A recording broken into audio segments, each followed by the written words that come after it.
Today, South America chooses its representatives. For nearly 3 years, Loud has ruled this region, but now there's a new force at the top. Bounty Hunters, fresh off signing the former New Heights Gaming roster, crushed expectations, and they're already locked in for the Brawl Cup.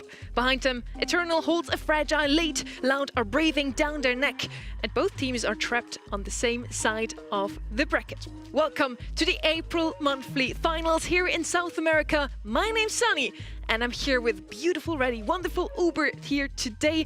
And we have a not-so-secret guest waiting on standby. So, gentlemen, is Loud about to remind everyone why they've ruled for so long? What's the headline today? A new dynasty rising? Or are the old kings fighting back?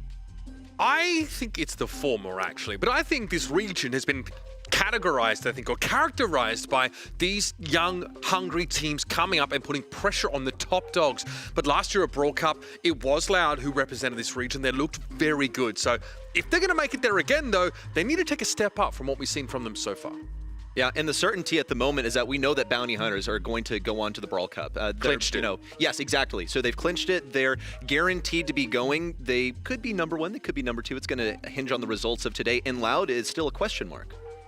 And I think it's also reflected in the leaderboard of this region, just how close things have gotten in the months before. Bounty Hunters, as I said, already locked in for the Brawl Cup. They're not locked for first seed yet, though. And then there's 4 teams fighting for that second slot. Eternal, Loud, right behind Bounty Hunters, and SK Kalalas and Olympus squad. They need a miracle run. They need nothing less than perfection to get it today. And of course, good news for Bounty Hunters is that both Eternal and Loud are on the same side of the bracket here. So you won't have a situation where it's like Eternal 1, Loud number 2, right? They would, in theory, knock each other out by those semi-finals. On the top half of the bracket, we've got Bounty Hunters versus Acre Lovers up first. That is definitely a bit of a David and Goliath matchup. There are a few of them, of course, because we get first seed versus 8th seed. So not a surprise to have a first matchup that's not particularly close. SK Kalalas, though, I feel like they are on the fringes here as well, and they're maybe scavenging, they're maybe vulturing in for some big dubs, but they can still, with a bit of a miracle run, they still are in the conversation for a spot at Brawl Cup if a bunch of things go right for them. They need to win the monthly finals, basically, today. Now, talking about David versus Goliath matches, I hope you have voted already. If you haven't yet, head over to event.brawlstars.com, and you guys and me now have the chance to also lock in our predictions how are we live gonna agree on on camera. Bounty Hunters versus Acre Lovers are going to kick us off here. Again, David versus Goliath situation here. I've got to side with Bounty Hunters. They are sitting firmly in that top 1 slot in the region. They're probably going to take this one. And it was a 3-0 last month between these exact 2 teams. Yeah, we've seen this matchup before. Yeah, I think it's like a rematch of last month's quarterfinal, right? So yeah, we can lock in Bounty Hunters for this one. SK Kalala, I'm not going to say this damn team's name. Topa Tudo por Dinero versus SK Kalalas. And that means? I'd do anything for money. Wow. Do you agree with that, Uber? Yeah. Would they win for money, though? Yeah, I mean, exactly. That's your pred. If it's up to them, do you know what I mean? I don't know if their fate is in their own hands, though, because they're going up against Pekka and the boys, and they're going to lose. Let's lock in SK Kalalas for this one. Then ready for quarterfinal number 3. What do you have here? Give me Eternal. Just nice and easy. I think this one is a gimme for Eternal. Okay. Another easy one. Now, the last one, probably the tightest one, right? But it's Loud, and I want to see them finally shine again like they did all of last year. The old guard finally has to rise again. They're good. Let's lock them in, but I think Olympus squad are like one of the hungriest up-and-coming squads here. Every time like Brawl wins a round, he's like popping off, bro. I can't lip read Portuguese, but that guy talks some ish on him when he got the dub. On this one, I have Bounty Hunters as well, semi-final number 1. Yeah, I have Bounty Hunters, but I feel like we're going to have to, I think we outnumber you. Yeah, okay, so I was looking for something to push me in either direction, and it was actually the scrim data, which, I may have extracted from one of my colleagues, that had SK Kalalas looking favoured here. So I would have picked them, but for the sake of argument, we can lock in Bounty Hunters. I'm just saying I don't endorse that necessarily. Versus 1 on that one. Now, here I have Eternal slide through. I actually have them winning it all today because of scrim data. Yay, we have it again. I'm going to occasionally rock with the fan favorites, so Loud it for me. Okay, yeah, I respect the Loud pick. It's 2-1. Let's go Loud. Okay. Nice. And therefore our finals, well, I have Eternal winning it all. So here, I guess I'm gonna side with Loud. Dang it. I was hoping you'd say Bounty Hunters. I already know your answer. I pick it Loud, yo. Let's go. Let's go. That's right. That's the storyline. It's the giants of yesteryear returning to their throne and also getting that important spot at Brawl Cup. But obviously, where we end up in terms of 1 and 2 seed, that really depends a lot on these results. You submit your votes and then you get rewards. That's how it works here over at event.brawlstars.com. These are the rewards you can get this weekend. I really like that spray, the pin, and Reddy has a little tip for you. Yeah, that's right, because I've shouted this out a few times, but y'all, if you want the most effective way to get points, watch the match and vote for the MVP at the end. You get a guaranteed 100 points. It's very effective. I mean, who would have guessed that the best way to get points is by actually watching the matches? You also can answer trivia questions in between, but you can't go wrong on an MVP, but you can answer wrong on a trivia question. I'm just saying. So vote for the MVP during the match. There's also some quizzes where you can show off your Brawl Stars knowledge. Make sure to head over to event.brawlstars.com. We locked in our predictions already, and for the quarterfinals, we all went with Goliath. That's not me. That's not me. Really? What the heck? So, wait, I need to squint a little bit. You think old white guys look the same? That's crazy, bro. They both just lost a few centimeters in height. My hairline is... Oh, I think you're going to talk about hairline now. Okay. All right, okay. Yeah, it's your boy. Holy It's your boy. That's it. So I'm that tall, folks. That's right. You said all Goliaths here on the Preds, but I see one, the second from the left. Yeah, I'm looks maxing, bro. Oh my God. Yeah, I got that knee surgery, you know what I mean, to really tower everyone. We're aligned, though. I mean, that's the important part, as well as me looking very, very dashing. We are all on the same boat for all of those quarterfinals. Quarterfinal number 1 now. Let's head straight into it. Bounty Hunters versus Acre Lovers is our quarterfinal number 1. We all have Bounty Hunters to win this one. And yes, it is the New Heights Gaming from the last month. They have made it to the grand finals twice, one even in March against none other than Loud. It was a very tight series, a really good grand final, if I might add, in a 3-2-1. They won it in the end. Yep. Yeah, just really wonderful performance there from Bounty Hunters last month. It locked them in and clinched them Brawl Cup. So they're all fine and dandy, but they would still like to get number 1 seed. It would give them a more favorable group at the Brawl Cup, but they're going to have to make it pretty deep in order to do so. Can we not forget that these guys had to reverse sweep Loud to win last month? That's fair. That was a pretty insane game. I was convinced Loud were going to take it, but these guys showed there's more to them than just coming out looking strong. They can play over the longer series. They've got that mental fortitude to go up against literal legends, I think, of the SA region and reverse sweep them, which is kind of crazy. Acre Lovers are the team that again squeak in 8th place, so they once again have to go up against first seed. This is not new to them.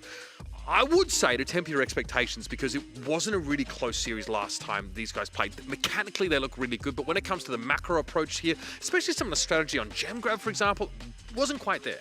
We ask both teams to also lock in their global bans already. You see it here on your screen, so those 4 brawlers are not going to be playable for the next 5 sets.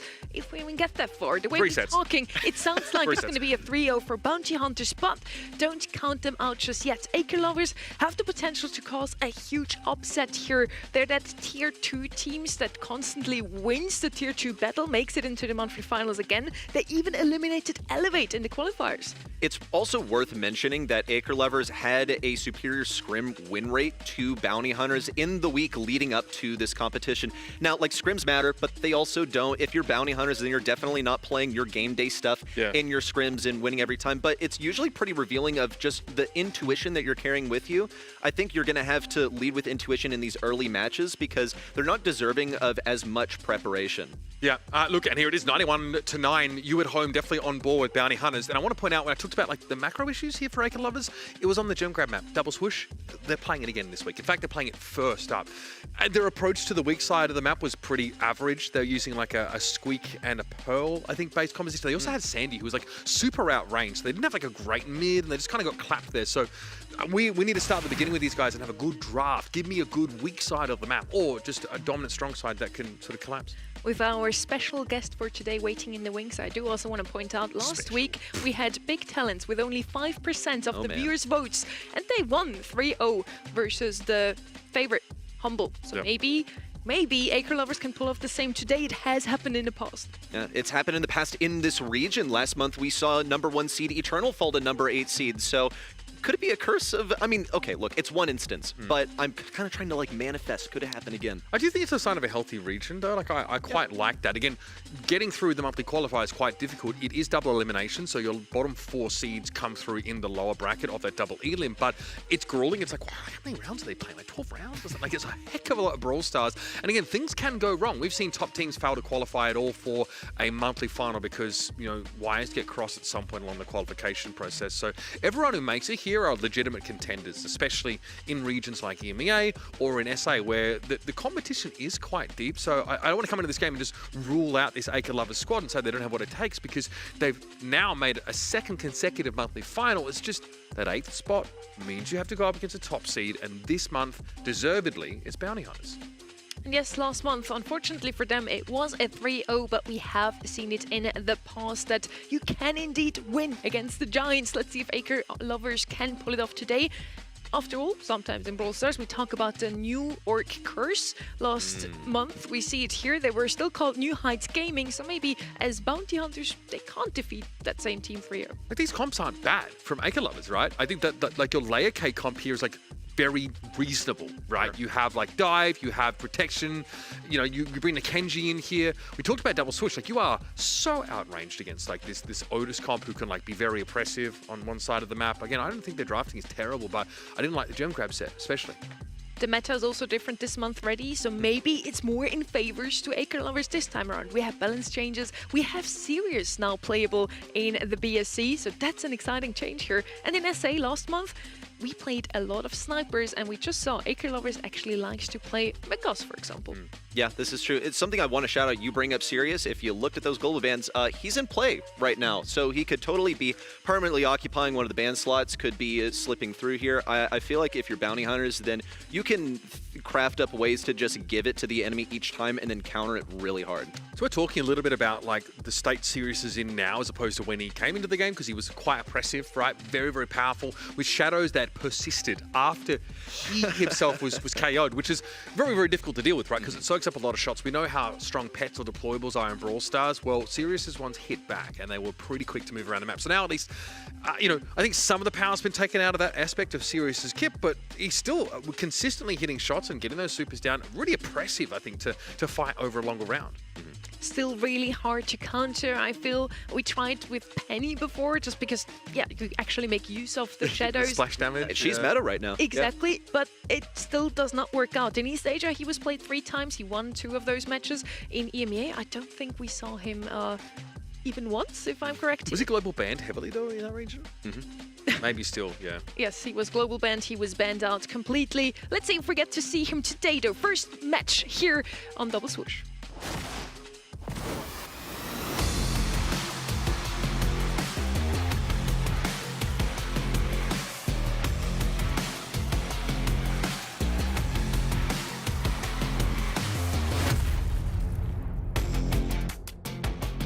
We are ready for our quarterfinal number 1. It's a David versus Goliath story once more. Let's see if David comes out on top today. We have the bands in already with Ems, Anita, and Tug on the left-hand side. Definitely one of these 3 brawlers I did not expect to see. And then Rochester and Ems also on the right-hand side. Ems double band, she's pretty good. And Sandy's first pick here on the left-hand side, I really like. And in this region, he's actually the most picked brawler, so it makes a lot of sense that Sandy. He's picked up here if he's not banned out. We did see a bunch of, Gus and Sandy last month, if I'm not mistaken. Yeah, brought in a fair bit, but it's funny because this draft is actually occurring in reverse from what we saw from these 2 teams last time they played. It was actually Acre that, Acre Lovers that picked up Sandy, whereas Bo was on the side of Bounty Hunters. I want to point out Clancy, a little bit strong right now, a little bit very strong. So, especially in games that can be drawn out a little bit, right? That like your non Brawl Ball game modes, you just don't want to deal with Sandy being so oppressive. Chester also being targeted here. Em's also getting a look, right? But like obviously she's very effective when like clearing waves, and obviously her buffies have empowered her drastically. But it's interesting to see the ban aimed at her here. Okay, with M's eliminated on both sides. Also, you see Pearl come in my opinion, honestly, quite early, but Acre lovers, they're leading with the strat again. They really love their Pearl here. Yeah. It'll, be pretty good and like consistent for taking the more difficult side of the map, getting you some vision, and can also outrange Sandy. That's an important thing to note. I'm also going to draw your attention to this Doug ban. It really screams like we don't want to face Cheese. Yep. Yeah, we don't want to face the Gray and the Doug teleporting into mid. Could still see some like cheesy stuff with the last pick. However, Bounty Hunters are just like playing slow, inconsistent. They could run the Sandy mid, Bull up the side. They're not facing like strong anti-tanks with like really good CC, with the exception of Pearl, but you can just decide to stay away from it basically. This is interesting though. Going with two really aggressive picks, they're hoping just to overwhelm Acre lovers, their gym carrier, because Bo is most likely to take that role and he doesn't have a way of escaping or blasting away. This is the comp I was hoping for the side of Bounty Hunters. Played it in Scrim as well. And you're saying slow and steady. We have a Bull and a Kit Yeah, now I on guess the not. side of Bounty Hunters. They're just going to run it down. Make sure that Sandy will get his super nice and early. On the right-hand side now, we want to see some counter to that. RT is not the one I was looking It's so for. defensive. Charlie, Cordelius, just something to make sure that Kid actually stays off the ball. Just something to counter the aggression. I guess RT, he has good damage. They already have the Pearl to deal with that as well, but I fear Bounty Hunters has the better company. There is no mobility on Acre Lover's composition whatsoever. They are simply saying, we are going to get dove. We are going to need to be able to deter that as much as possible. It says an ultra defensive comp between RT Super and Pearl Super. It basically says, if you dive us, you'll be bear hugging a cactus, is what they're hoping. But when you've got, Prozy and Portox able to play off each other here, obviously give that extra healing, Bull just being virtually unkillable when he's got that star power, active, he's up close, he's able to hit a big stomp as well. There's not a whole lot you can do about it. I don't really care how many of these powerful defensive supers you have. And of course, with the super totem ready, these supers are going to be available much earlier for Acre lovers. Acre lovers don't really have a great way of reclaiming the gems. If Bounty Hunters manage to get a big kill on the gem carrier, then Acre lovers are just going to have to sit back and take it. The gems could easily be transferred onto Sandy, who will be able to play defensive anyway. His playstyle doesn't make him go aggressive. A nice response there from Wesley and Prozy, reacting to that push into their spawn. Acre lovers know that they're going to have to do this. They're going to have to push to the right side into the gem carrier. And here comes all the vision from Sandy with Rude Sands. Acre lovers have to about face. They can't heal inside of there anymore and just give this bush over to Bounty Hunter. They're sending struggling there a little bit. You saw the Overcooked gadget used for extra damage on Portox, but 3v1. Bounty Hunter's comp wants to collapse here, obviously, on one single part of the map. Now they've worked into the right side bushes and they're close enough to make this dive. And there goes Fire Murillo. Senna not going to last much longer either. Absolutely flattened. Remember, the defensive Kid Super gives you access to short range but very powerful attacks with those balls of yarn. And there go the gems. Wesley now with 8. Oh man, it feels like anytime you pop the Pearl gadget, it never hits. Senin does manage to finally claim a life, but he totally whiffed the gadget that could have given him a free kill onto the Kit. It's one more gem for Bounty Hunters to get this countdown started, and they can play this slow. I don't think that's what Prozy wanted. It's going to take him a while to get it back, but at least he gets it for free. This is Acre Lover's indicator to move in, but here comes Portox to try and do it himself. Wesley's the last one alive. He doesn't have enough DPS or health to go for that kill onto Senin, and Acre Lovers find themselves in a position where they actually can play for the tie, just play for tempo on these gems. Super came down outside of Hypercharge, so Wesley's not giving that team-wide movement speed boost inside the sands. Prozy trying to take matters into his own hands, but Portox gets a 1v1, and that should be good enough. Wesley here, not really fully committing to the middle of the map. Satisfy is going to come forward and get those gems dropped here. Prozy, though, should be able to surge forward, avoid these shots, have the gems picked up, and now let Wesley and Portox just int to keep this countdown alive. Prozy's a pretty evasive brawler, so he should be able to stay alive here. 10 seconds left for Acre Lovers to crush him into this corner. They have a visual. They know he's over here. Missed that bullet. Now going around to watch for him on the right side. A missed super for Prozy because his teammate was inside of the invulnerability bubble. What a messy ending. So much odd stuff to keep track of. Had me a little tongue-tied. Yeah, there were a number of Fist Kit Supers, right, which does happen because there is a radius you need to hit that within. But I think one thing to point out is that the RT Hyper is going to be enough to stop this dive that comes in from the Bull. So I think that's a one timing.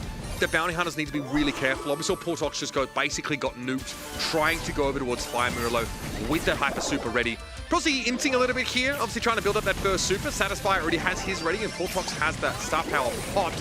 Will reduce that damage coming in. Can't quite get the trade. This is an ugly start.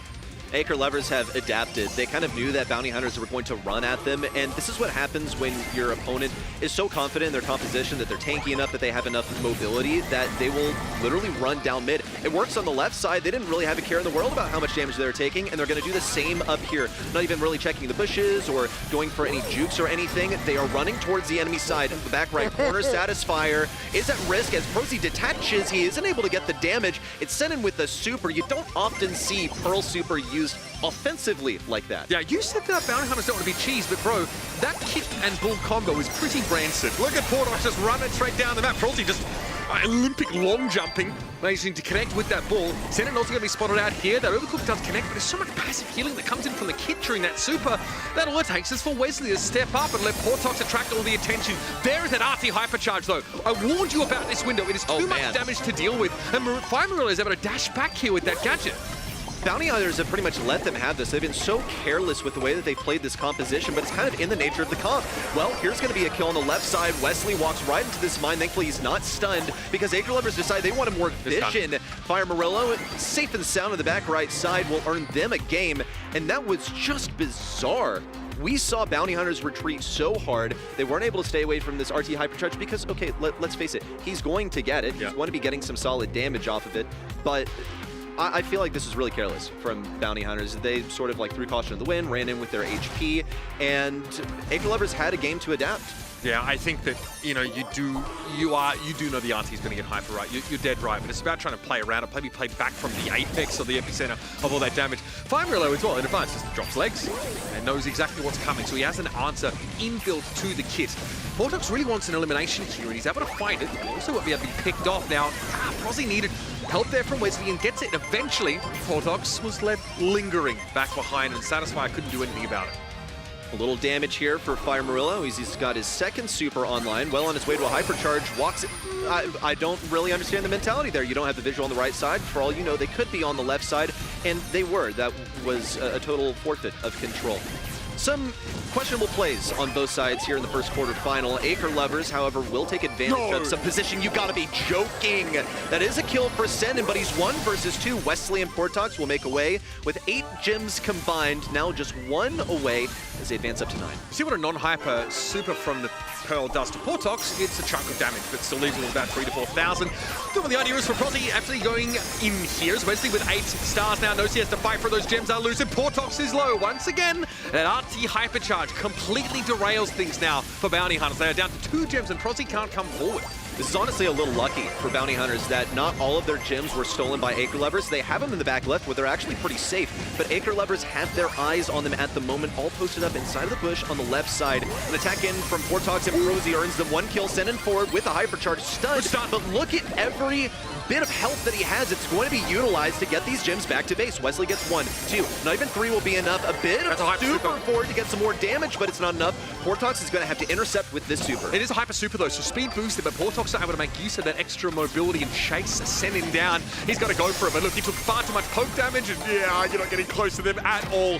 Nicely done by Acre Lovers. They see this coming a mile off. It is a rushdown comp with a bull pick fairly early on in the rotation, so they simply do what any good drafter would, which is pick defensive brawlers, knowing that the game is going to come to you.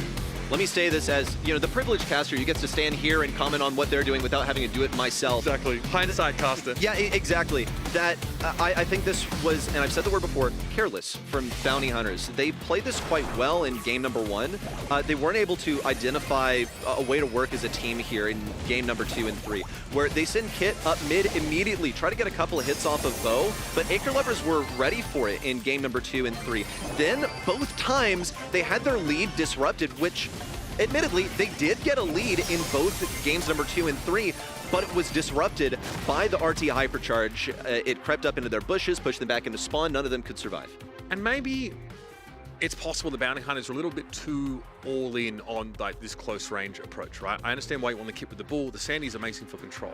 Once you have that super available, you can work into the middle of the map. And that was, you know, effective on a couple of occasions where Bounty Hunters don't have a gem lead. They'd actually just lost gems, but they could get back in because of that Sandy super. However, they lack range.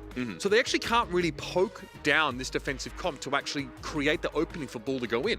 Portox is having to dive against like multiple full health brawlers with like shielding, right? If you're Fire Murillo, Satisfier as well, drops legs, has shield.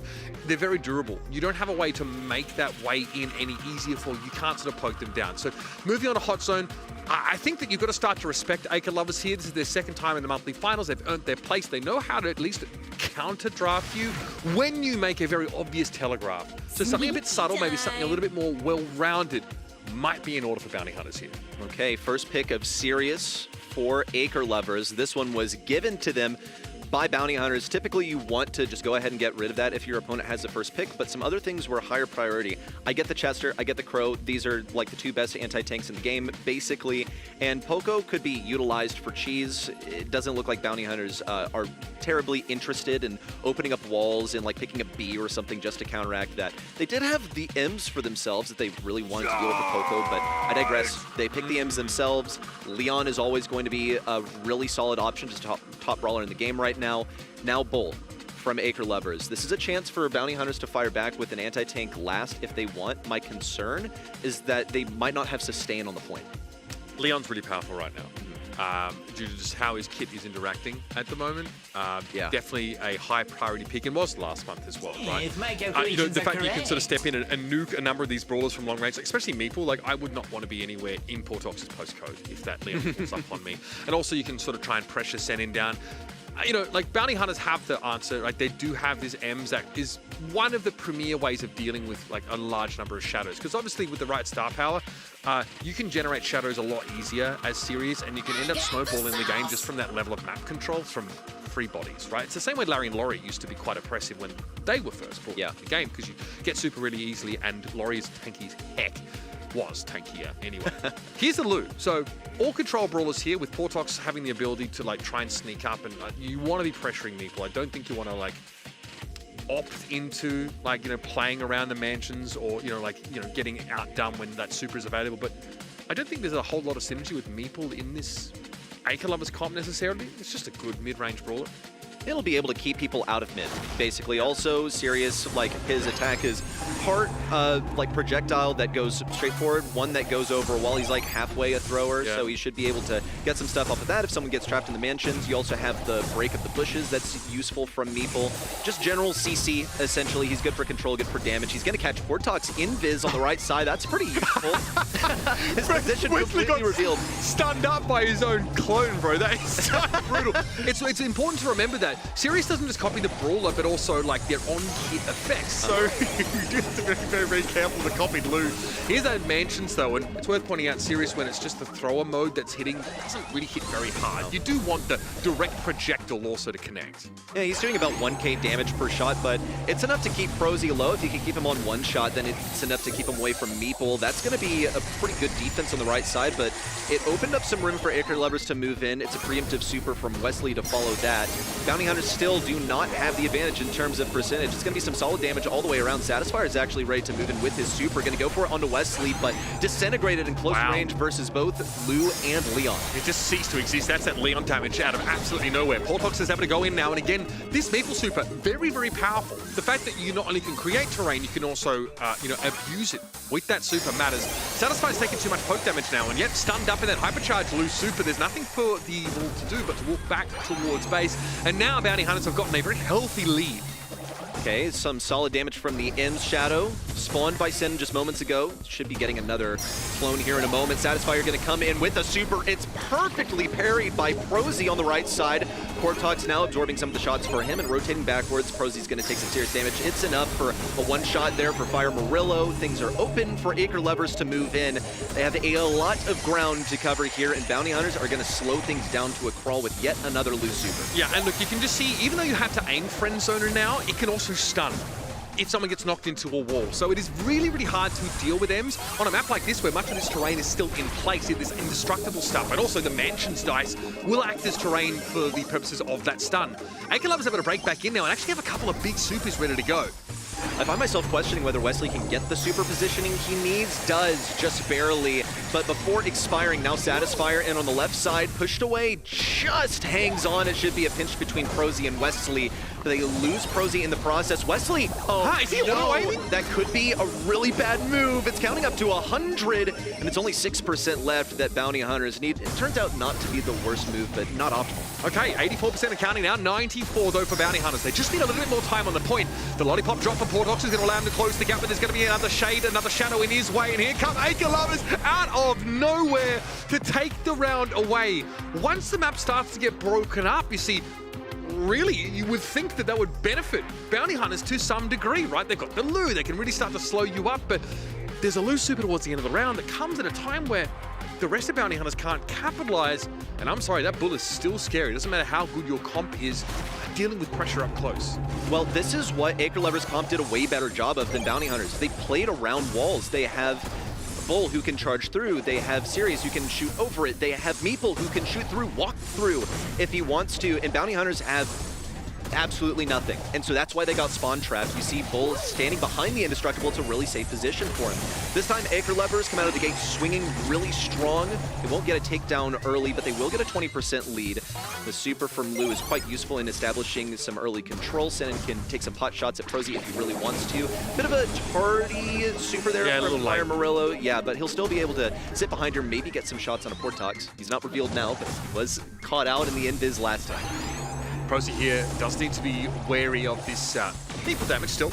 Satisfy very low, poked down though. If they can just finish off the kill on the bull. Yeah, now Bounty Hunters are in much better shape. That Mantis and Meeple doesn't do too much except dissuade further pursuit. Portox has the hypercharge for the raw stats though in order to beat the negative clone of himself. And there's even more where that came from. My goodness, yeah, Mercer's pretty good. Here's Satisfy though, chunk down, corner side, a loose super now. Wesley has to step up, try and contest. Senin has a super at the ready, but doesn't need it. Just dunks one on the Lou. And now Acre Lovers are once again poised to come back.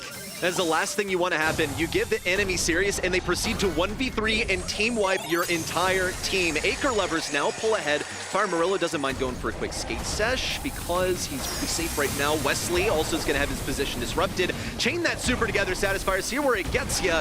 On the right side, he is going to be taken down by the water, but Bounty Hunters are all the way moved back into their spawn. At least they don't have to fight around this wall on the left side again. It was broken open by Bolt. Portox had a brief invis, and that's intuition right there. Fire Murillo had a sense that he might be on the left side. A hypercharge Lou super in. He's going to get a lot of supercharge off of Satisfier, including the kill. Also force Fire Murillo off the angle now. He can't tank those easy shots in towards the point. This is where Bounty Hunters can start to get back into the game. There are some shadows ready to roll here for Senin though, so looking to see if those get deployed. Maybe at the same time as Satisfier makes his push down the left side. He does have his charge at the ready. It's defensive shade being used at the top of the map. And here comes Satisfier, stunned up though by Wesley. The stopping power is there in spades for Bounty Hunters, and it's put them back into this game. Senin and Fire Murillo on the outside looking in, caught inside this loose super, and there's nowhere that the Meeple can go. Bounty Hunters are going to make this interesting. It was such a good lead, a healthy one too, and a possibility to regress for Acre Lovers, but then Bull decides, you know what, I'm going to try and win the Lou matchup. Well, then he loses the Lou matchup because Lou is a hard anti-tank, and Bull, all he does is move in a straight line with the super, right, directly towards you. And then he fed him another super that Lou continues to use to chain. Wesley did a phenomenal job of chaining the Lou supers there towards the end of the game, and he was moving them into the enemy walls, not even on the point, because it wasn't about delaying things, it actually kept them back in spawn, kept them from attacking at all and taking up that valuable mid position. All right, away we go again. This time and again is Acre Lovers starting with some control, and Prosy just gets flattened early on here. Lollipop drop to get Portox a little bit further forward, but Satisfy has done pretty well to use his teammates as living shields. Portox needs to get rid of this Meeple. He knows it. Does clean him up, but Senin is a problem now, still raining damage down from that left corner. Senin's been a huge issue throughout this set so far. He was a big portion of the comeback in game number 2 for Acre Lovers before, in my opinion, it was thrown away by over-aggressive bull plays. Satisfier is going to be cautious to stay away from Lou. You even see Wesley rotating over towards that left lane. Satisfier's like, I don't know if I even want to mess with this anymore. He's going to get frozen mid-dash again. Wesley cycles the super off of it, and all that effort put forth by Acre Lovers is going to be for completely nothing. They're forced to slip off this point. It's a free kill for Portox. Fire Murillo can't push in and uses the super to no avail. Real close game though, isn't it? That was 40-all at that moment now. Acre Lovers starting to fall behind a little bit further. Prosy with a caustic charisma to catch Senin around the wall, but he's not too worried about falling to this damage. In fact, Prosy should respect the thrower. potential, but a hypercharged super comes out here from Prozzy. This could be a problem now for Acre lovers. They are falling further and further behind. Oh, Satisfier. Like, that Lou hanging out in the open is his siren song, and he only just got out of that one alive this time. But Wesley has earned a hypercharge off of that, and he's got to be close to his super after bull charge directly at him. You got to press this advantage now. You've got to come forward. Mansions of Maple here will do just that. Makes the space, or rather closes it off from Bounty Hunters. Portox is trying to get a toe here on the point. This can't be allowed to happen, but the Lou super is going to give room for Bounty Hunters to come up. Might as well just pop it onto Fire Marilla, freeze him on the spot. Bounty Hunters just need 10% more to go. Senin says, okay, fine, I'll activate my hypercharge, but I don't have any shadows. Thanks for one, Prozzy. It's a pretty strong Ems coming in. There's going to be the push away from Ems. Wesley just needs to dip a toe onto this point. Same to go for Portox, and not enough fire is on him. A brief bounce away by the Mansions of Meeple, but he only needed to barely sneeze on that point to get the set for Bounty Hunters. And they managed to take this one out from, what, a game #1 deficit. It does feel like Acre lovers began to cotton on to like how to actually get ahead with their composition. But it's risky, right? In order to get ahead with this bull setup, you need to push at your opponent. You need to give them ample opportunity also to bring you down. And we saw an M super cycled into a M's hypercharge in that last round. And that is just a little bit too much area denial for a composition that wants to get forward and abuse the choke. I just feel like there was so much potential here for Acre lovers. It all started to collapse when Satisfier started rushing down Lou. It happened a lot towards the end of game #2, and you'll see it happen once more. Or was this the one that he won? Nope. Yeah, just feed some more damage to that Lou. But among this, Senin actually got a 3K, so it kind of didn't matter as much. It was really impressive series play. I think also, you know, we've kind of seen what series can provide now. It feels like it can be feast or famine, right? You do want to build up a reserve of those shadows. That is disgusting. 16 eliminations here for Fire Murillo, and an impressive amount of damage here as well. But I want to point out that the series is spending solidly 32% of the time on the point. Behind the space that Senin was creating, you do get a good lead. But Portox is so crucial in getting those eliminations, right? Taking out those key players. And I thought the Leon plus M's comp was pretty heads up, but also you can't leave those brawlers open and then not pick one of them, right? It's going to be a little bit less sustained action now as we head into knockout, but the matchups are still going to matter. Almost a sigh of dismay from you. Well, the pace has been set in this series, right? Yeah, exactly. I was getting so excited with the constant momentum. Here comes RT early on. Now, this is really normal here. On Del Swoosh, it's not as normal, and it was the ace of Acre Lover's sleeve. It's going to be ripped away from them. Now, note some of the bans also. No tick, because it can kind of be cheesy. It's an easier tool to use if you're, let's say, you know, a lower tier team. Also, the Byron, just like a gimme pick that it's useful to get out of the way. Doug, you don't want to deal with Doug and Janet. Just no thank you. Bell, Pearl, though, are still available, right? Ziggy, very potent on this kind of game mode. We've seen teams opt into Brock here as well on, you know, Gold Arm Gulch to some degree. We've seen some funky comps that, you know, involve Chester, Kit as well. You don't necessarily have to go for sharpshooters here. Notice that the Angelo is something that teams quite often looking to try and take off the table here. And with the Pierce ban, your options for sharpshooters are limited, I think, a little bit to sort of Bell and move those feet to the boom box. But here's the Brock that we expected. You do have the ability to sort of sculpt the map a little bit more here, set up some of those longer sight lines, especially against the Ziggy, who you know is going to be pretty oppressive if you just let him sit behind walls all game. A lot of people would like flinch when they see a thrower picked when Brock is completely open. You don't have him on your team, but Ziggy is really like just that guy. Like, he does insane damage. His super is like a win condition once the poison forces everyone in, but you have to survive to that point. He has long enough range, high enough damage that he is seriously a threat even without walls. So it's a big shout to go ahead and pick up Ziggy. Nothing has been picked to directly counter this, which does make me, well, unless you count the Brock, right? But there's nothing that's going to be super aggro into this. I think that's also quite smart because Acre lovers could go like a harder anti-tank with their last pick. No Rico here, obviously, because you know the map's going to get broken up a little bit more. I don't mind Ollie here as well. There's catch potential, of course, on All Eyes on Me, but you also do have some degree of all-in. I really imagine that, you know, Satisfy is going to want to try and, you know, move up, make space under the threat of, you know, Hypnosis, but really try and make sure that you don't get hemmed into a corner of the map, especially as it starts to open up and you have sharpshooters hitting you from multiple angles. I think Senin's going to have his work cut out from here. He's not going to get easy nest egg value. You might see reverse polarity picked up as the gadget just to maybe get some info and extend your reach a little bit. But you've always got to be concerned about return to sender. Even with those slightly lower damage shots from Bell, it's still upwards of 2k that comes back at you. Yeah, and hey, guess what? If I walk towards my teammate who's been marked and I just take that shot and I send it back to the Bell, it could be a way to get a KO. We've seen it before. Now, something to note is that Prosy is not going to be running jump here, so it means that Senin should be able to get a little bit closer to him. Everyone's going to have to stay close together. Fire Marilla going for the TP, interestingly enough. You don't really see that often from Ziggy. They usually opt for the gadget that makes a bunch of lightning follow you. As these walls start to crumble, Bounty Hunters actually crumple into the bottom left. Senin, that is not what he wanted, I'm pretty sure. I think he would have loved to hypnotize Portox over there on the left side. He's going to have to earn his super the hard way, unlike other tanks that can like get him from a tank trade or something like that. He needs to hit these shots, and without the walls, it becomes very difficult. But Acre lovers knew this was their last pick. This is what they signed up for. I do think that the teleport gadget already is very spicy because you're like zone control as Ziggy when you pop gadget and take shots. It's like bam, bam, bam, bam, bam, like constantly seeing those lightning strikes come down. Senin's going to be a little bit careful here. Likely the hack gadget here picked up for Portox, so extra kill confirmed potential available to the RT, and you're kind of locked in here. You haven't built that super. It's a little bit too late in the day for Senin. Oh, still able to find a trade though, but you are caught inside the gas, and so Bounty Hunters with this triple sharpshooter look find some early success. Okay.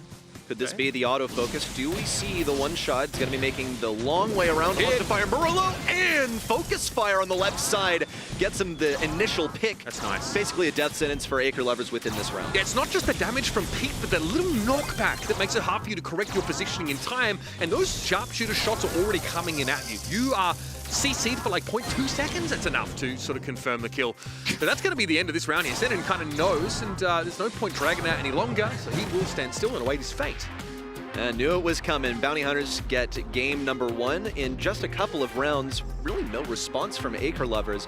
So what is the plan here? Because we talked about in-game potential. For Ollie, it's huge when everyone's forced in. The Hypnotize is going to be awesome.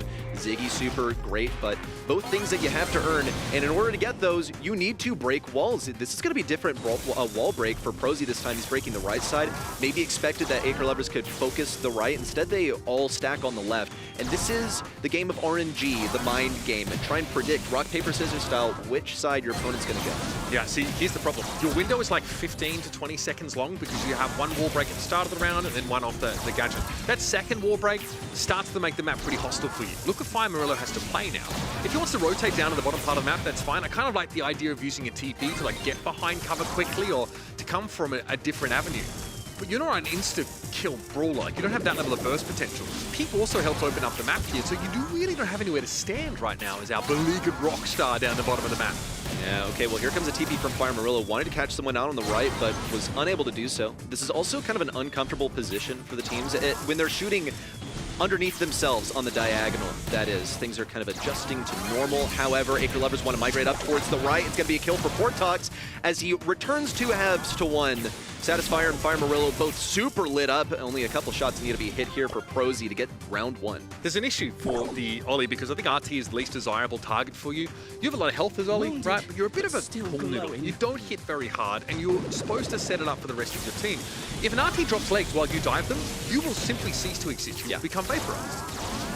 Something to note as Bounty Hunters do not have the RT super just yet, but it's only an inevitability. It's going to happen in time. Senin, however, does have the Hypnotize, so could this be the window? Well, he's staring through the last window between a couple of obstacles.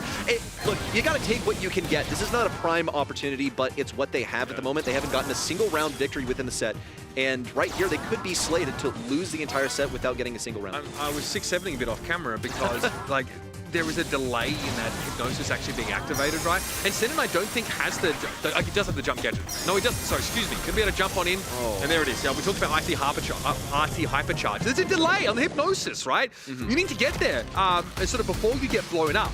And that's really, really hard to do. I wouldn't be selecting RT as my target for Hypnosis on my best day. Not as Ollie.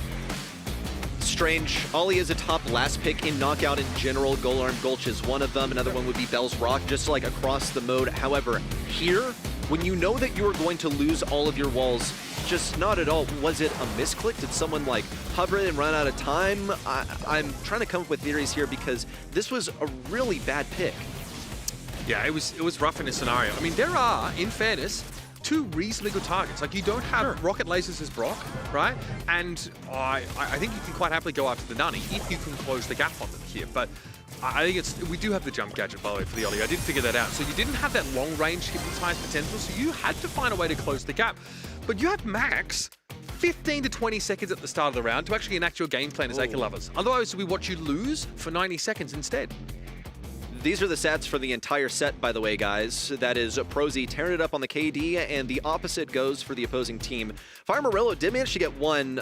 These happened when the poison closed in and everyone was forced to fight. Even in a 2v3, you should probably get a kill there once you're boxed in. But man, that was rough for Ziggy. This was picked with the knowledge that they were going to run Brock. It did not work at all. It also didn't help that Ollie did not take any pressure off of the Ziggy. Yeah, no, unfortunately, there was just not a whole lot you could do in that situation, and you saw the Brock coming. I think it's such a go-to pick here. So off to Heist here. We'll wipe the slate clean from what we saw earlier and start to drill down a little bit on what we should expect to see from this draft. It is safe zone, of course, and our bans are, we see Colt Angelo again, Crow once more being double banned here. Okay, so we're not going to see the Chuck here. Bull will also be removed by bounty hunters. Okay, one that sticks out to me is that Penny is wide open. Some people love it, some people hate it, but I think as a last pick, it could be really, really useful. If you decide that you want to defend an aggro with, say, Charlie, for example, then guess what? All of those spiders are going to be pierceable. Also, the turret is just a win condition, okay? You get that mid-control, it's actually going to be first picked by bounty hunters.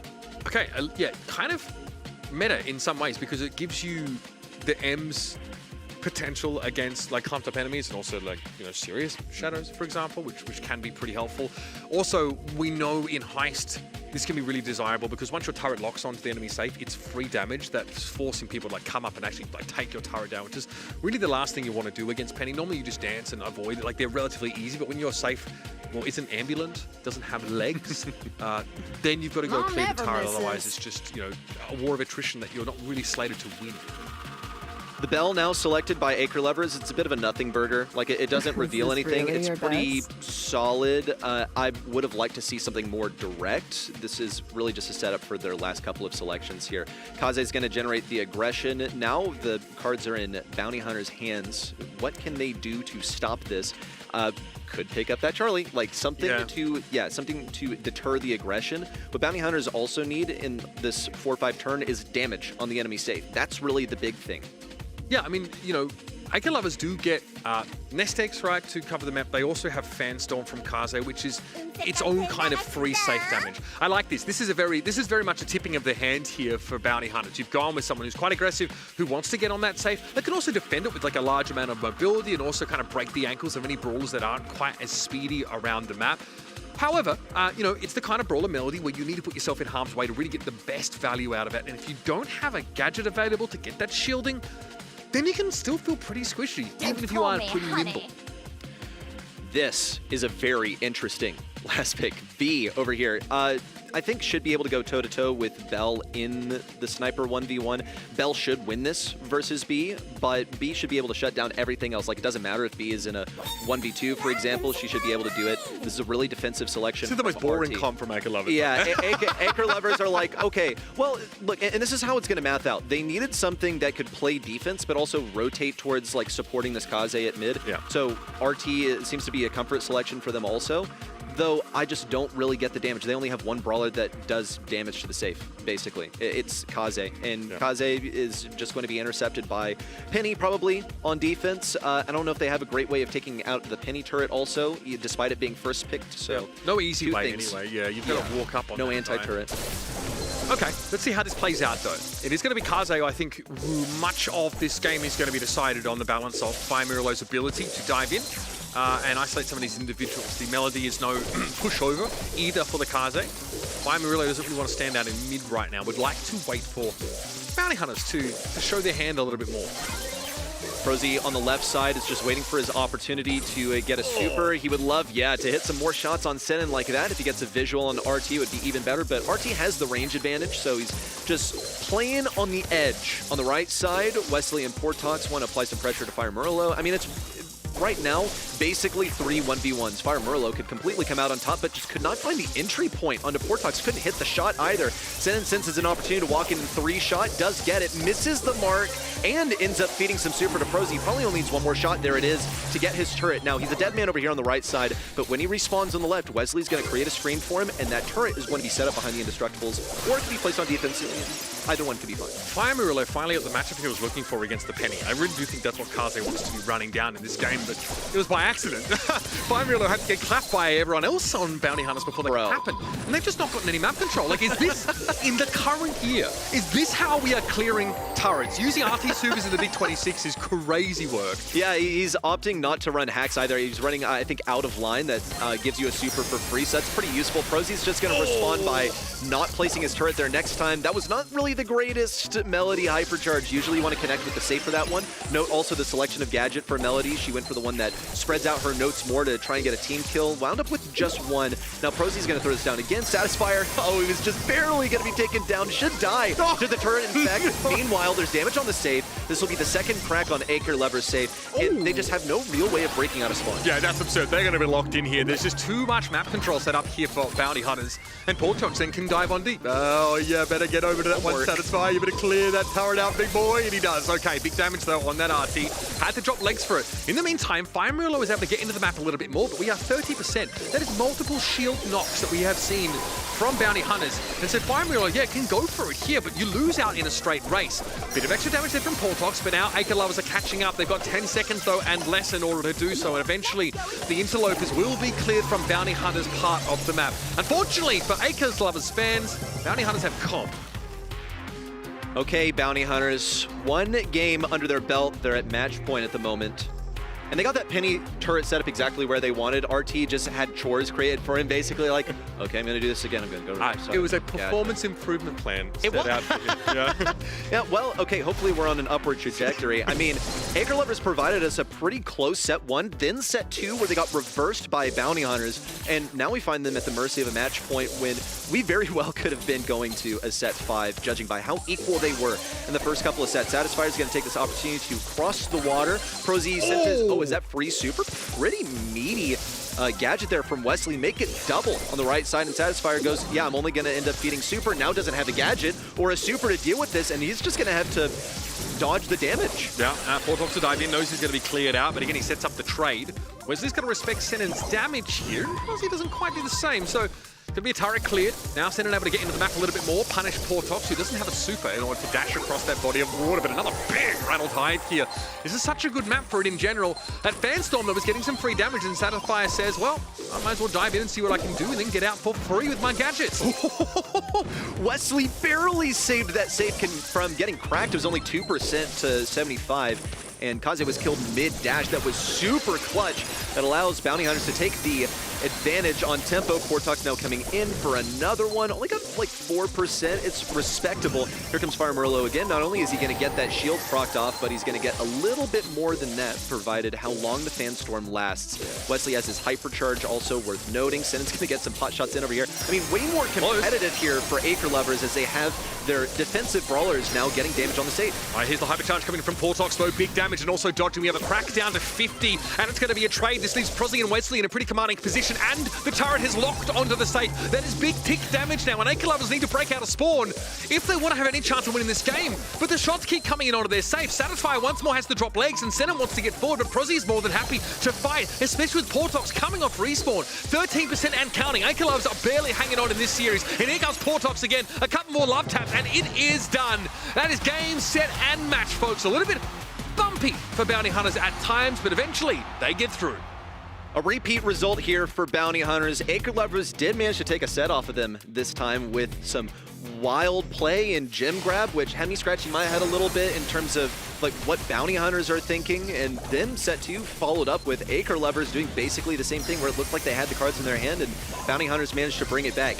Here in Heist, I loved the penny play. Acre Lovers have been creative throughout this match. They thought, okay, you know what, RT, really versatile brawler, like he does everything. He's able to attack through walls, this is fine, but he got caught off tempo when it came to the gadgets and the supers, and Prozy created so many tasks for him. Good defensive opportunities, right? Good at long range, cure for insomnia. Very effective also at dropping legs and clearing out those turrets, but again, you do find yourself, you're kind of a jack of all trades, master of none there, right? And you really aren't able to be oppressive in the map. You're on stage, like you said, you're doing little side quests for most of the round and not able to assert yourself elsewhere. Really, really interesting matchup here. They do take a set. Acre Lovers are improving compared to last month. There was a 3-0 in the March monthly finals. Bounty Hunters ended up winning it all, but they're not looking as oppressive today as they did in March. I think that's fine, though. Like, look, if you're not completely comp diffing the enemy team, the excuse for that is, well, we were really preparing for a semifinal because they need to win their semifinal in order to lock in seed #1 at Brawl Cup. Yeah. They are definitely aiming for that. And obviously there's a few ways that this could sort of go wrong. They need top 4 at least. So I think semifinals is fine. They're happy to be here now. That sort of does answer some of the questions about how seedings would look. And honestly, acre lovers seem to have improved a little bit, Sonny. I was glad to see that they were able to step up. They're back here on their second month and they make a correct draft in that first map. First map where they were horrific on last week. They see a very obvious rushdown comp. They draft defensive brawlers. It's not pretty, but it's effective. I'm super excited for that semifinal #1 now. If someone can beat Bounty Hunters this month, it was a 3-0 for them in the quarters and semis last month. Then only in the finals it came close between Loud and themselves in a 3-2 series. Our next match is going to be SK Kalalas versus TTPD. We're going to refuse to say the full name. Why? It's very Portuguese, and I'm super excited to now have finally our special guest, not so secret, to step onto the big stage, from the playground to the big stage, Semantic, my old childhood friend. That's crazy, you guys. How are you feeling here for the first time in the BSC, not being a player, but you're actually a caster aside Uber? I actually cannot believe I'm standing here. With not only like the GOATs, the legends of Brawl Stars, I mean, Ready, That's Uber, you. Ready, Uber and Sunny just standing next to me, that is quite impressive. And I am really looking forward as well to just see the level of South America that they're going to show today. And for me personally, to judge them as well as a pro player, as a world champion, to see what their skill level is and how comparable it is to Europe. We are going to rely heavily on all of your knowledge, also in your drafts, during the games. I really want to hear you analyze and pick those teams apart. I'm super excited to have you on the show. I'm sure you are just as well. Absolutely. I mean, you get to be in this position now. So this is the best part. It doesn't matter who wins. You still get paid the same amount. That's kind of sick. The all can't take any of it. And you get to talk trash on these guys. You don't have to be in the game. You don't actually have to beat them to talk smack on them, which is kind of incredible. So, yeah, bro, get ready. To be fair, sometimes pro players do talk crap even if they don't beat them. So, you know, like, I would have a privilege to do that either way, you know? Anyway. I mean, this guy has been involved with his fair share of trash talking situations. I think our viewers are in for a treat because that next match is going to be casted by these two that have probably the loudest voices in all of Brawl Stars. You're way louder. It's going to be exciting. How loud can I play? SK Kalalas versus Topatudo Bordinero. They're doing everything for the money. We're just going to call them TTPD for... to make it a bit easier It's not for us everything, here. it's anything. SK That's the Kalalas, worst part. SK Kalalas on the left-hand side. We see the guys here. They're still in the Brawl Cup race, but they must win the monthly finals to actually get there. I'm pecker-pilled. It's time. It's time for these guys to turn up and show us what they can do. I mean, heartbreaking for them at LCQ to get beat down in front of a home crowd. Pecker, that is, of course, on Casa Brawl last year. I think hurt, that, by the way. Oh, I can only imagine, bro. Yeah, like, again, like, everyone was so loud for them, and then very quiet when they were not successful. So, you know, I'm sure these guys are still looking to get back onto the world stage. Pecker, like, he's like a household name in Brawl Stars, and it's kind of starting again with like a younger squad of players, right? That wave of new players has been starting already for 2 years. I think a lot of South American players have gotten their success throughout the last 2 years, where honestly a lot of the old South American players that where I still competed on all the way, because I'm really an OG, I'm really old playing wise, a lot of them are not active anymore or retired, and the new wave is showing this is their prime right now, and we have seen Bounty Hunters now already doing great, and they're just showing to get on the board, not only in Europe, but also in South America and just globally. And it's just crazy what the new generation can do. Low key, like, you're not old, right? You're young, but yeah. you're still older than a lot of the other players am- in your region. Do you feel like that creeping up a bit, all the youngsters coming in? I am actually the oldest player of EMEA. So yeah, I definitely feel it. I definitely feel it, the youngsters coming in.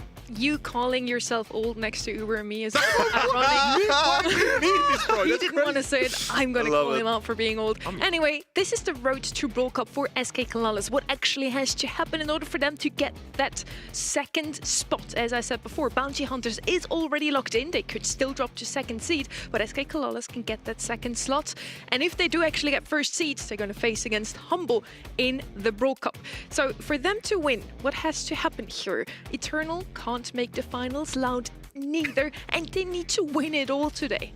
Basically, it's not even in their hands because Eternal and Loud are both at the other side of the bracket. So they're going to pray, and after they're praying, they still need to do their job and they still need to perform. They better get their gold and black pom-poms out and hope Olympus squad get into the grand final, because that's the only way I see this happening.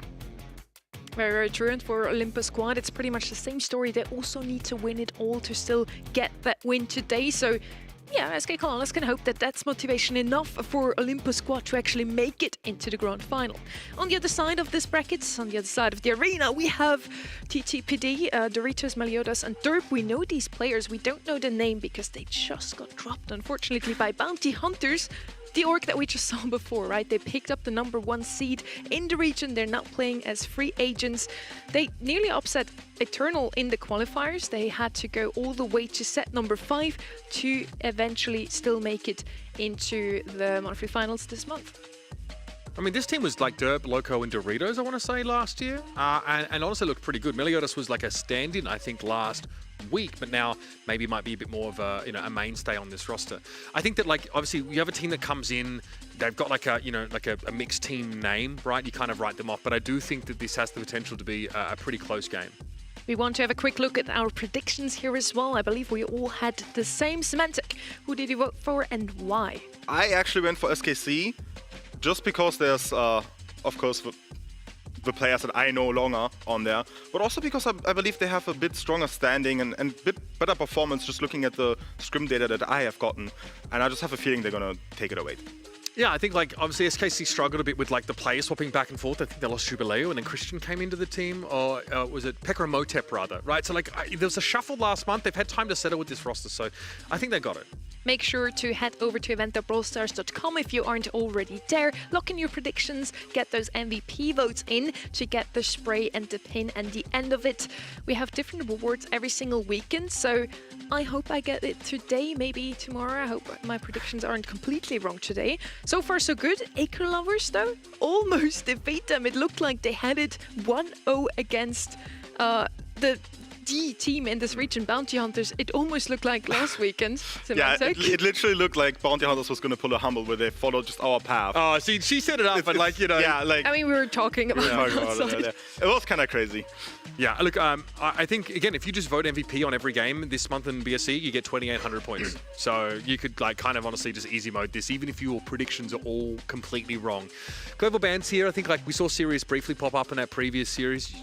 You can see how impressive Sirius still looks as he sort of snowballs the game.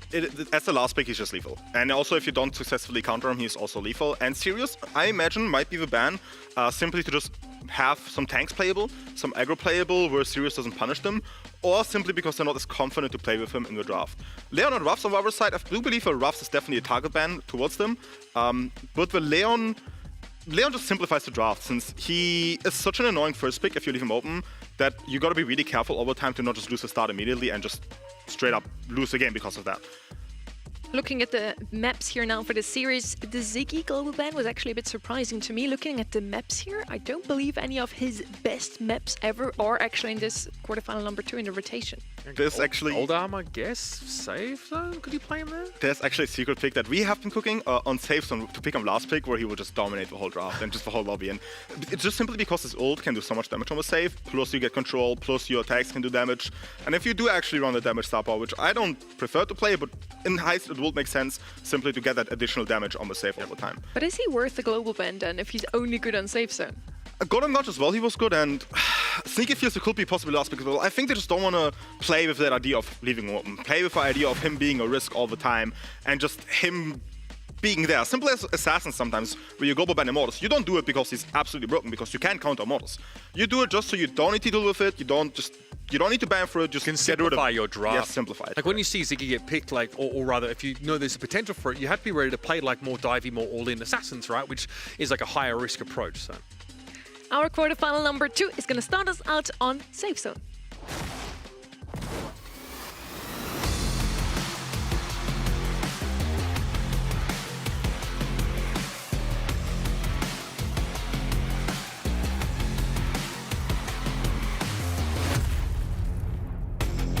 SK Colonas SA versus TTPD. Let's see who can take this one. The viewers at home also voted mostly for SK Colonas. We now have the bans in already. Shock is still getting banned out in the Big 26. That is a surprise to me. I feel like he's not that good anymore, but the pro player next to me has an opinion about this for sure. Chuck can always be a problem if you don't have enough base space to him, so just get rid of him. Crow is a definitely good ban. Angelo as well. Problem is, I don't realize why SKC is banning Penny, because in my opinion, she's the first pick. She's a pick over Colt. Which, don't get me wrong, I love this Colt pick. I just think that Penny will be better. And actually, I just realized there's a Pierce open, and I definitely would prefer Pierce over Colt. There are a bunch 100%. of maps. There are a bunch of maps in the series, by the way, where Pierce looks really good. There we go. Gonna have to be banned away, I think, if you're not first pick. TTPD gets to take this here, so Colt definitely feels like a bit of a personal preference here from SKC, but there are a number of brawlers that, you know, definitely feel like they're a little bit higher priority. Eve gets picked up here. Obviously, no Angelo means you don't have the ability to traverse that waterway, and I think Eve on the diagonal is pretty powerful here. If you're expecting a number of single-shot brawlers, the hatchlings are also quite a nuisance and can just give you map control in virtue of getting in people's way, soaking up those shots. The most important thing, they do have a brawler to deal with for Colt right now on the side, where Colt just cannot just go in and feed him. They do need to win condition, so they cannot set it up as the last pick. I do hope it's enough and doesn't need to be a defense brawler, because if SKC just goes double aggro, potentially like just a Daryl just keep it running down, or Kaze, they might struggle with that because they will pick another defense brawler and they will end up having a comp with no damage at all on the enemy save. You do need a mid now from SKC as well. The most simplest brawler will be Byron. You could go a Nani to just hard counter the Pierce as well, which I think I would prefer a bit more. And just keep it simple. The problem is, honestly, that last pick Melody that's going to happen will be really, really strong. What about Brock mid, for example? I kind of wanted to see that Kaze from the left-hand side. Brock still left open. They could just completely open up the map. First, not the best into the Pierce, potentially. Byron, here, you're a good shout. Let's see if that Melody is actually going to come in last now. What a brawler is that we also saw quite often last weekend, at least, was Clancy to defend. And he could, make shashlik out of Kaze, I think. The problem is that I think Kaze just doesn't go for Clancy and probably just plays for pressure, plays around. And it's just so much simpler to go Melody, because Melody hard counters Kaze in a pure win one. There you go.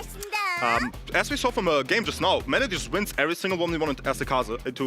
It's so simple. You get also free, you go up for free. The Colt doesn't have anything to defend you as the Melody. You just run him down as well. So realistically, it's only a Byron gadget ult combo that can shut you down immediately, which is really, really insane and quite a free matchup for Melody. Yeah, the more, the raw mobility from Meliodas here on the Melody. Also, by the way, as an individual, they're mechanically very proficient. Often see them, I think, on a lot of these more skill-expressive brawlers. You're going to break ankles here on the side of SKC. SKC are going to have to be pretty effective at just wresting this map control away, because once you start to let this Melody in here, also, not so easy to passively gain map control against a Pierce who will be looking to try and punish some of your sharpshooters here. Already Christian takes an early hit, and Doritos is going to start working his off angle, has the matchup he's looking for in the Kaze, and RHC realizes he's going to go in early before those music notes do spawn up, and he's actually able to win it out. I am surprised by that. Realistically, he should never be able to get that kill, simply because he just cannot. Melody should just beat you, but there you go. Melody ult immediately comes up, gets a kill. Together with Eve, gets some more pressure. The Kaze is on the top side. He actually got the Pierce down as well. Impressive damage here from the Kaze. Can just stay alive. She needs to get taken care of. Two people need to get her there, which means she's wasting a ton of time for her teammates to just come back and get some control back here. Yeah, Fanstorm on the safe, that's free damage, but then there was a chance for a full commitment from the Kaze. This puts TTPD down to 75%. And Semantic, it all starts from that lost 1 versus 1 between Doritos and RHC on the right. I don't know how you lose that, honestly. Like, if my teammate boss will be on that Melody, he would not winning that. Either way, Doritos doing a great job. Early side there, but created all the pressure for his teammates to come in. Now you push into a Pierce or Eve. That is so impossible to do for them. Yeah, okay, 2 hatchlings on the board. RHC has to respect them by switching forms here and actually just gunning them down with those kunai. This is the Brawl starts here, thrown at Meliodas, but they're able to dodge away from that mark effect. And now, SK Kalalas have managed to get map control back. In the meantime, though, we have an even game. Pekka here has to get with Hypercharge for those extra raw stats. Hypercharge pop, but they didn't really commit, which is a bit weird. You're feeding Eve really close now as well to Hyper. Nice Pierce Hyper ult as well, just to get control back. They're getting a triple kill with that. Kaze actually pops. It's actually missed the super. Pretty hard to hit close range, I'm not gonna lie. So fair enough, we can forgive from that. Melody Hyper ult incoming as well. Eve has one shot to Hyper ult as well. She's probably gonna get it. There's the Hyper one shot to ult. Eve, Melody is going in. All right, here we go. RHC trying to back up here, but Doritos has Hypercharge and a lot of music notes ready to go. Different gadget selection for the Melody in this game, going for that extra shielding, that extra durability when you're deep in enemy territory. Eve Hypercharge ult pop.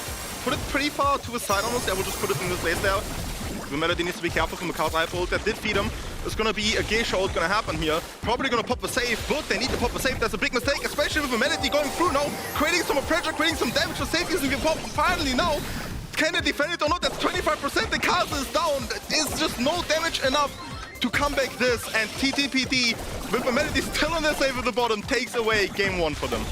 Kind of sick, right? They're still forcing their way out of their own spawn, but eventually they have to give it up. Nice looks there from TTPD, and it kind of plays out the way you expected it was, right?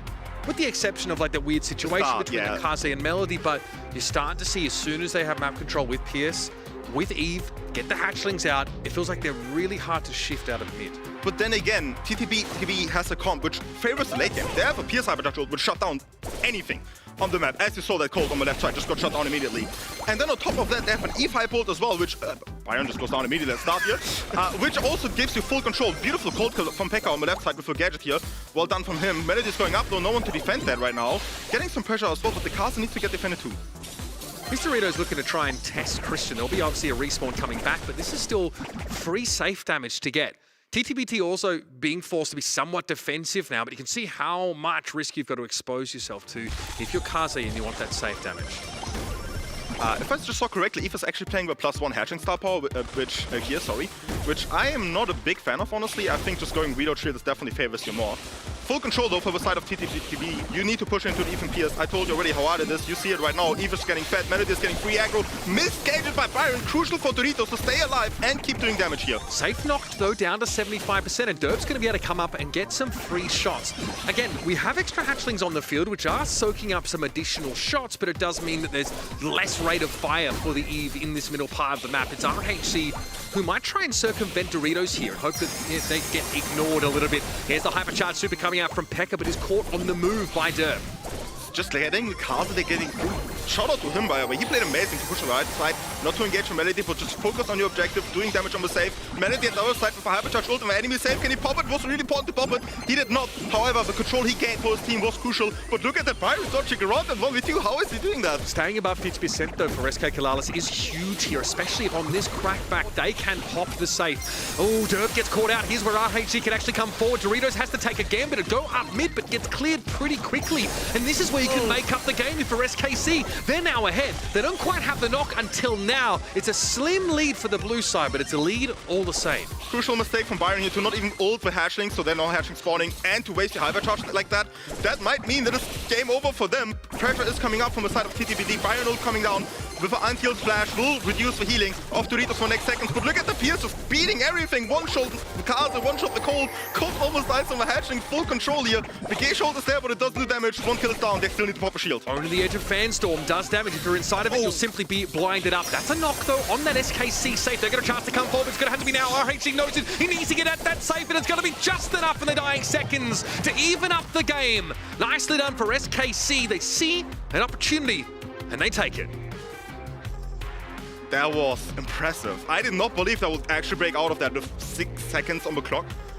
Eve dying, Pierce barely breaking the shield with his 3k golden shot had the advantage, but they couldn't hold it anymore. That was crazy. Again, you mentioned that there's no clearing of like the hatchlings by the Byron as Christian moved up. It looks like that we're going to lose that map control they've just gained here. Pekka also has looked to struggle up against this Pierce. You mentioned that was going to be hard to play into as the comp. He's doing such an amazing job, honestly. I don't know how he's been doing it, but he has been hitting so many shots, so many ults, clearing the path for him. Winning against Eve at the start as well. Good damage from the Melody, by the way, at this early start here. Getting healed as well from Byron, which is why Byron is such a good pick on this map as well. You can just support your teammates like he's doing right now, or like he did with the Kaze earlier at the end game there. Super here, that's going to chunk Meliodas down to 138. Still, the Eve is trying to peek around this corner, brimming with confidence as Meliodas is going to be able to heal up as long as another shot isn't taken from that Byron in the middle of the map. Sturpin said he gets double tapped down. That is stunning stuff. Ultimately, though, it's a trade as the shot catches back onto the Byron, and Pekka looked to be breaking ankles there. Doritos will be able to rule the middle of the map. The patience of this Kaze to only go in when it absolutely needs to, and the side of that to just keep control is really, really impressive here. And Pekka with a gadget kill there as well was insane too. Gadget from Christian here comes up. Beautiful Melody dash is running away from the Kaze. It's not enough though. No support because Eve was dropping the control here. Full control from the side of SKC. Kaze on the right here, creating more pressure. As you can see, he doesn't need to go in. He's just staying there. Waits for his teammates to come up. When it needs to be, he farms his ult or keeps going full aggro. Beautiful shots from Pekka on the Eve on the top left. This is an even game right now. Pekka just bursts Meliodas down, and Derp, going to catch a salvo with RHC sneaking into the base from behind. There should be an opportunity to find some extra safe damage, but Doritos also able to crack the safe. It'll be up to Christian now to stave off this interloper, to get the Melody out, and another connected super onto the Melody will account for her. But now it's that mid control. It's the hatchling starting starting to overload the map here. RHC can only try and base race, but they've got a lot of eyes on them. Look how beautifully he's playing with Kaza. Just pure pressure, doesn't need to go in. Skates in that corner, and with that, the Melody is, the Eve is playing on 1v2. If they manage to defend her, or she's actually going for damage, which is pretty smart actually. Unfortunately, the Eve was able to 1v2 them somehow. I don't know how they couldn't break out. The Eve Hashing's coming out as well. They got the Kaza's damage on the save as well. 25% advantage. They're just not able to break out. Packer just got blown up again. Meliodas is winning a lot of these 1v1 matchups. And a hypercharge super from Christian, and Dorito is able to avoid some of that damage, but TTPD have to hold on now. They've got a nice little lead, and SKC are trying to get going. Another knock on the safe will be enough to get the job done. TTPD desperately defending, and they haven't quite done enough. One more shot would have been it, and they can't get there. Very close set, but SKC on that last push get 1% ahead to take it. I cannot believe that last. I really thought he had one more Melody dash. I really thought we're gonna get a 1% damage hit and we're gonna do it to a tiebreak. They won by 1%. That is so rare to happen, especially in competitive play. I just cannot believe that has happened. It was a really volatile game, and frankly, it looked like TTPD were in position to take it away. With Meliodas able to get so much value individually, you know, quite often being able to push up and sort of win a lot of these 1v1s. Trades like this were pretty common over the course of this map, but that consistent pressure from RHC, like you mentioned, not overcommitting to the safe, sitting in that back corner and pulling players towards it. Which is the biggest mistake that TTPD did as well. They did not handle this Kaza correctly. No one was dealing with her. She was just there. She didn't get cleared out from the corner. Especially at the start, she always managed to get some pressure early on. And if they just focused a bit more on that Kaza to gain more overall control, then they would never lose like 25% at the start, which will never snowball to them eventually like being that close to percentage, or just losing control eventually because they have less percentage on the save. So definitely not handled correctly on the defense, and that really showed. On the one side, we have SK Kalalas. They need a miracle run to still make it to Brawl Cup, to make it to Berlin.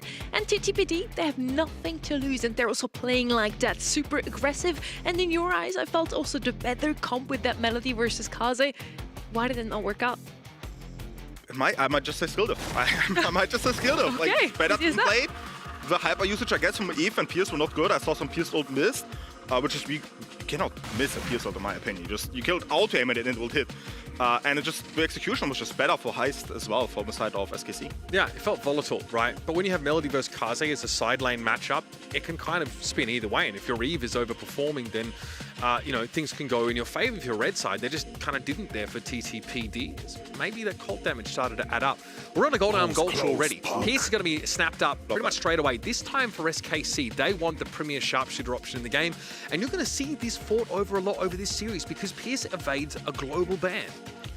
I'm trying to think if there's a potential Mortis pick gonna happen here, just so you can, because honestly SKC can just go him. It is pretty hard to shut him down. They're going for Mina though instead, which is fine for me. It creates a lot of pressure. It's really annoying to Brock. He cannot hit you, and even if he does, you just probably get it. Pierce as a sniper is one of the best snipers here. There's only one sniper that counters you, which is Nani. And honestly, even the Piper does not fully counter you on knockout, just because the Pierce ult on endgame is just so much more important. And knockout is always about endgame, which a lot of people just don't realize. You don't need to win early, you don't need to push early. You just need to survive until the end and win the endgame, especially if you have an endgame comp. Now, Sorry. they gotta shut down the Pierce, so I really want to see a Nani. They're going a Crow to shut down the Mina, which is awful because they're probably gonna get outranged, at least by the Pierce. I don't like the comp of TTPD here so far. I do like the Brock first pick though. They have it in their own hands if they want to break open the map or not. They can decide now not to do that into the Pierce and can pick up something like a Rico, like a thrower. Now on the left hand side we already do have the Mina, so thrower a bit too risky, and they pick the Nani. You mentioned it already, probably the only counter you really have into that Pierce. On the left hand side now, they can really just lean back. The map is going to broken open. Their Pierce is going to be super good. If they decide to not break it open, then Mina is going to have a fun day. So something with heals maybe for the Mina. Otherwise, they could literally pick anything here. You can literally go whatever you want. You can go full aggro with a Mortis, you can go Terror if you want, you could go Sniper, or you take a leisurely approach, just go Charlie. Bit too defensive, a bit too mid-range, in my opinion. I would even like just say go a Piper, which I know sounds crazy, but as long as you're careful with a Nani gadget, you're fine. You outrange them, you outdamage them. Brock cannot do anything. Crow is a brawler on the open map, then if Brock decides to break. But Charlie is fine, I guess. I would also love to just go thrower there, honestly. I don't care if Brock breaks. Going to ask if you would dare to do it even against the wall break. Obviously, I kind of like the idea of Charlie giving Mina a way in behind the Spiderlings. A lot of single shot brawlers on the side of TTPD. Second map now for SK Clawless versus TTPD, and on the mic, former world champion Samantha. Oh, four, she with a foreman. That's Oh brilliant, bro. my. Once and always, right? Second place. Crazy Raccoon, they were so good. Alright, pressure from the right side from a Charlie, from a Mina. Really smart, just create some pressure away. Beautiful 4K on the Crow. Crow, of course, with his passive ability of unheal, will mean that she didn't heal that much, which means Pekka is falling back now. But look at Christian, just keeps tapping. This piece is just unstoppable. Swapping Valencia, putting the Charlie on not the Brock lane. Really smart from TTBD, just swapping away immediately.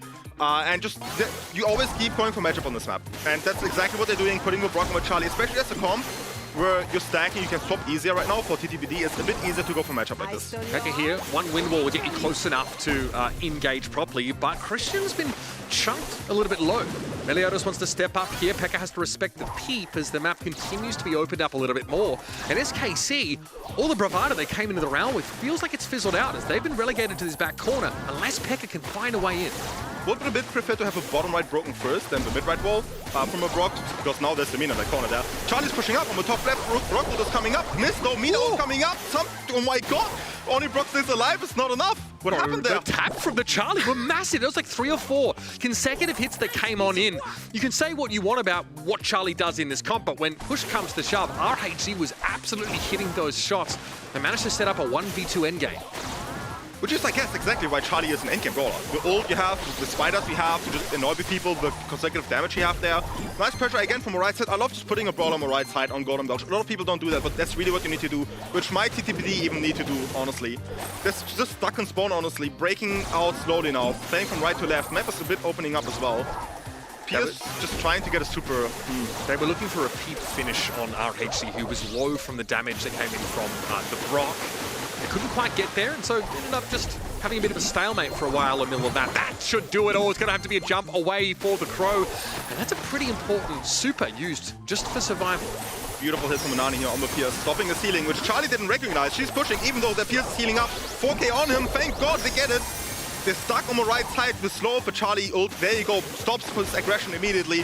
Christian here now with a tag, with a hyper ult, with a hyper just pushing up. There's just no way you win a 2v3 like that when you're slowed, when you're playing against open range brawler like that. Just not happening. SKC is just so much more dominant. Kind of sick, honestly. That was such a, again, a very back and forth, very volatile round, but I was sort of watching the Charlie for a lot of that game. And obviously, if you can't hit a Cocoon, it's not the end of the world. Those Spiderlings were generating that constant pressure, and the Pierce also had a lot of map to make use of. Double right now. This is exactly what I love. This is exactly what I love, because they're getting baited by Bimina now. Unfortunately, he didn't get scanned out, but look at the pressure they're getting. Yes. It's so impressive. They spawn in the first seconds of the game. That's why you gotta have a right side. It looked like return to center was popped there by Doritos, but maybe too late to get the damage back on Christian. Looked like he had a gold shot going in. Either way, you've lost map control and you've got to find a way back in. Meliodas has taken a bit of damage, but has been able to get down this left-hand side. Christian now is happy to stand out in the open and fight. Which that Brock break he did is not going to be good for them if they play right to left now instead of left to right. Because that open lane is perfect for Pierce to just keep shooting in 2 choke points. And Brock basically needs to break the top left next. There you go, that's what you need to do, so you're just not stuck in a small choke point like that. So the map's now opened up a little bit more. RHC wants to try and pinch on this bottom side here, but can't expose himself to too much damage. Pekka can make use of this terrain, but has to pop a wind wall gadget. He's concerned about the shots coming back his way. And now with the peep, Pekka so low, still standing, but now you've got to play in this corner and give up the map. 34 HP is kind of crazy to predict that. I don't know if he did. Christian with a nice streak, it's not going to be enough to do anything. Mina is trying to do anything as well, but unfortunately you have a Nani gadget there. That is actually a safe shot for Nani. It is a guaranteed shot to do a guaranteed 1k at mid-range, so didn't have any doubts about that. Nani coming in with a peep now, scanning as well, which is really important for your teammates to know where they are. They know they're there. Pierce ult kind of missed. That is not good for them. Yeah, maybe slightly predictive there from Christian. But Meliodas has happened to come forward now. Pekka has super at the ready.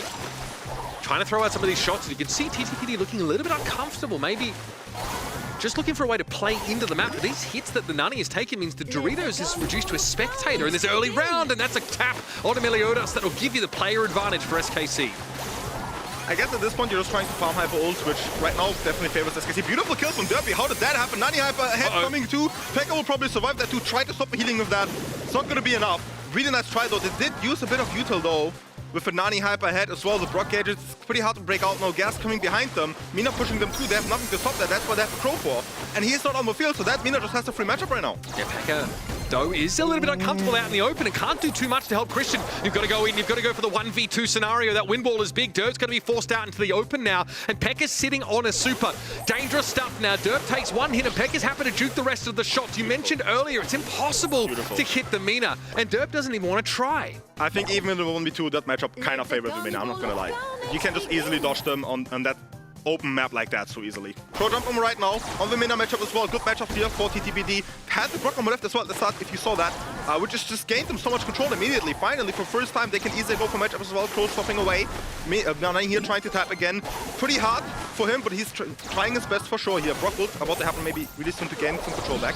Christian's able to play the diagonal though, so this is certainly where Pierce is favoured. He's gotten close, look how close they are!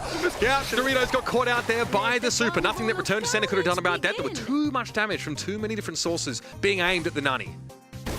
And now you have two hype ults. One of them is a Pierce, which is super hard to dodge. And one of them is Charlie, which barely missed, but the Spiders just create so much pressure. Pierce pops the need to go for Brock, not the Crow, exactly, because Crow gets dropped away, of course. That Brock goes down. Crow in a 1v3. Nothing he can do, even with a nice alpha he got there at the end. Set 2 goals all through the way for SK Kalalas. And look, so much of what we just saw can be traced back to the draft.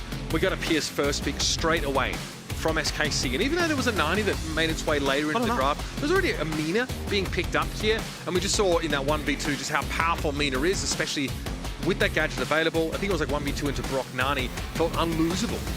Nani didn't have a gadget, to be fair, which is really important to counter the 4K of Mina, which he did need to use to get the Pierce skill though. So it's like everything kind of trades off, and at the end of the day, Mina is just a brawler that, in my opinion, is really underlooked because she might even be still an S-tier brawler.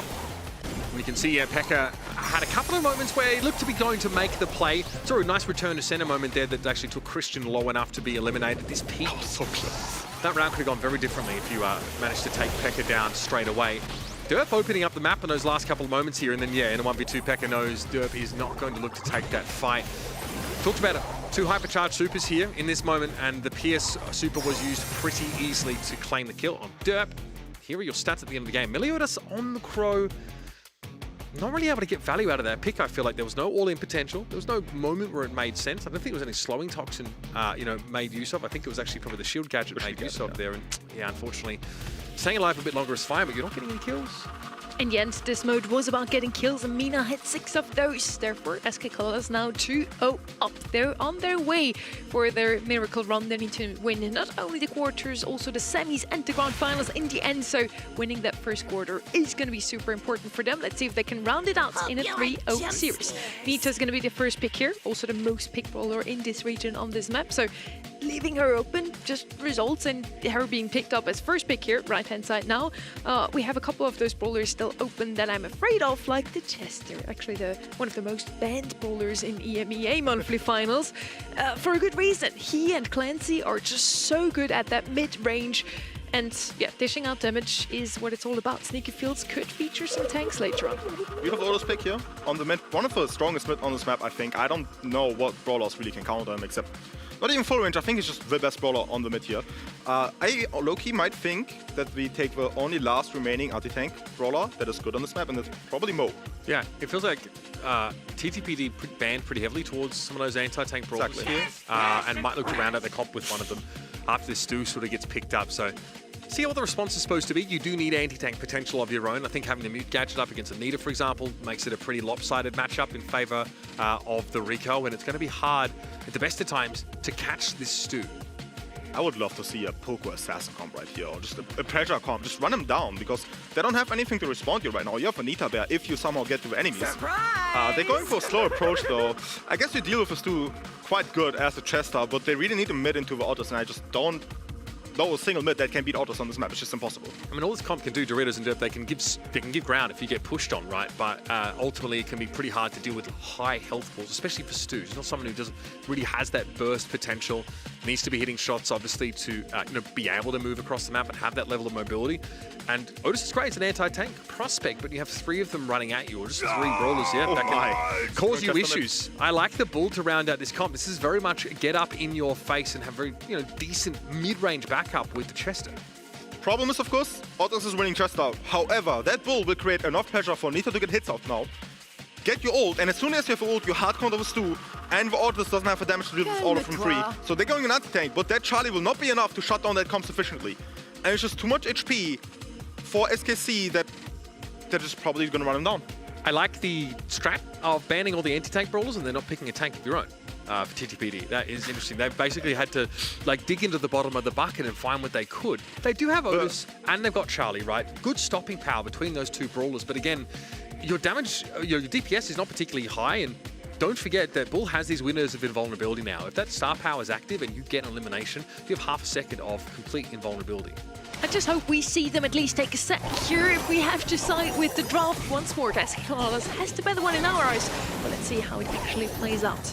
Charlie mid is definitely a choice to do here. Bull immediately pushed out.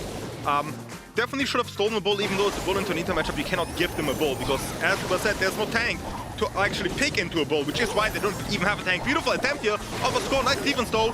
Ball passed to Bastu, which was not intended, but that's fine. Ult missed. A bit too trigger happy there, but you know, that's fine. Beautiful break from Bastu here, getting some control back, but that's just a sneaky. Spiderling's a little bit annoying for Paki here. They have to be dealt with before he can actually have that mid-range damage potential we sort of that he's so desirable for.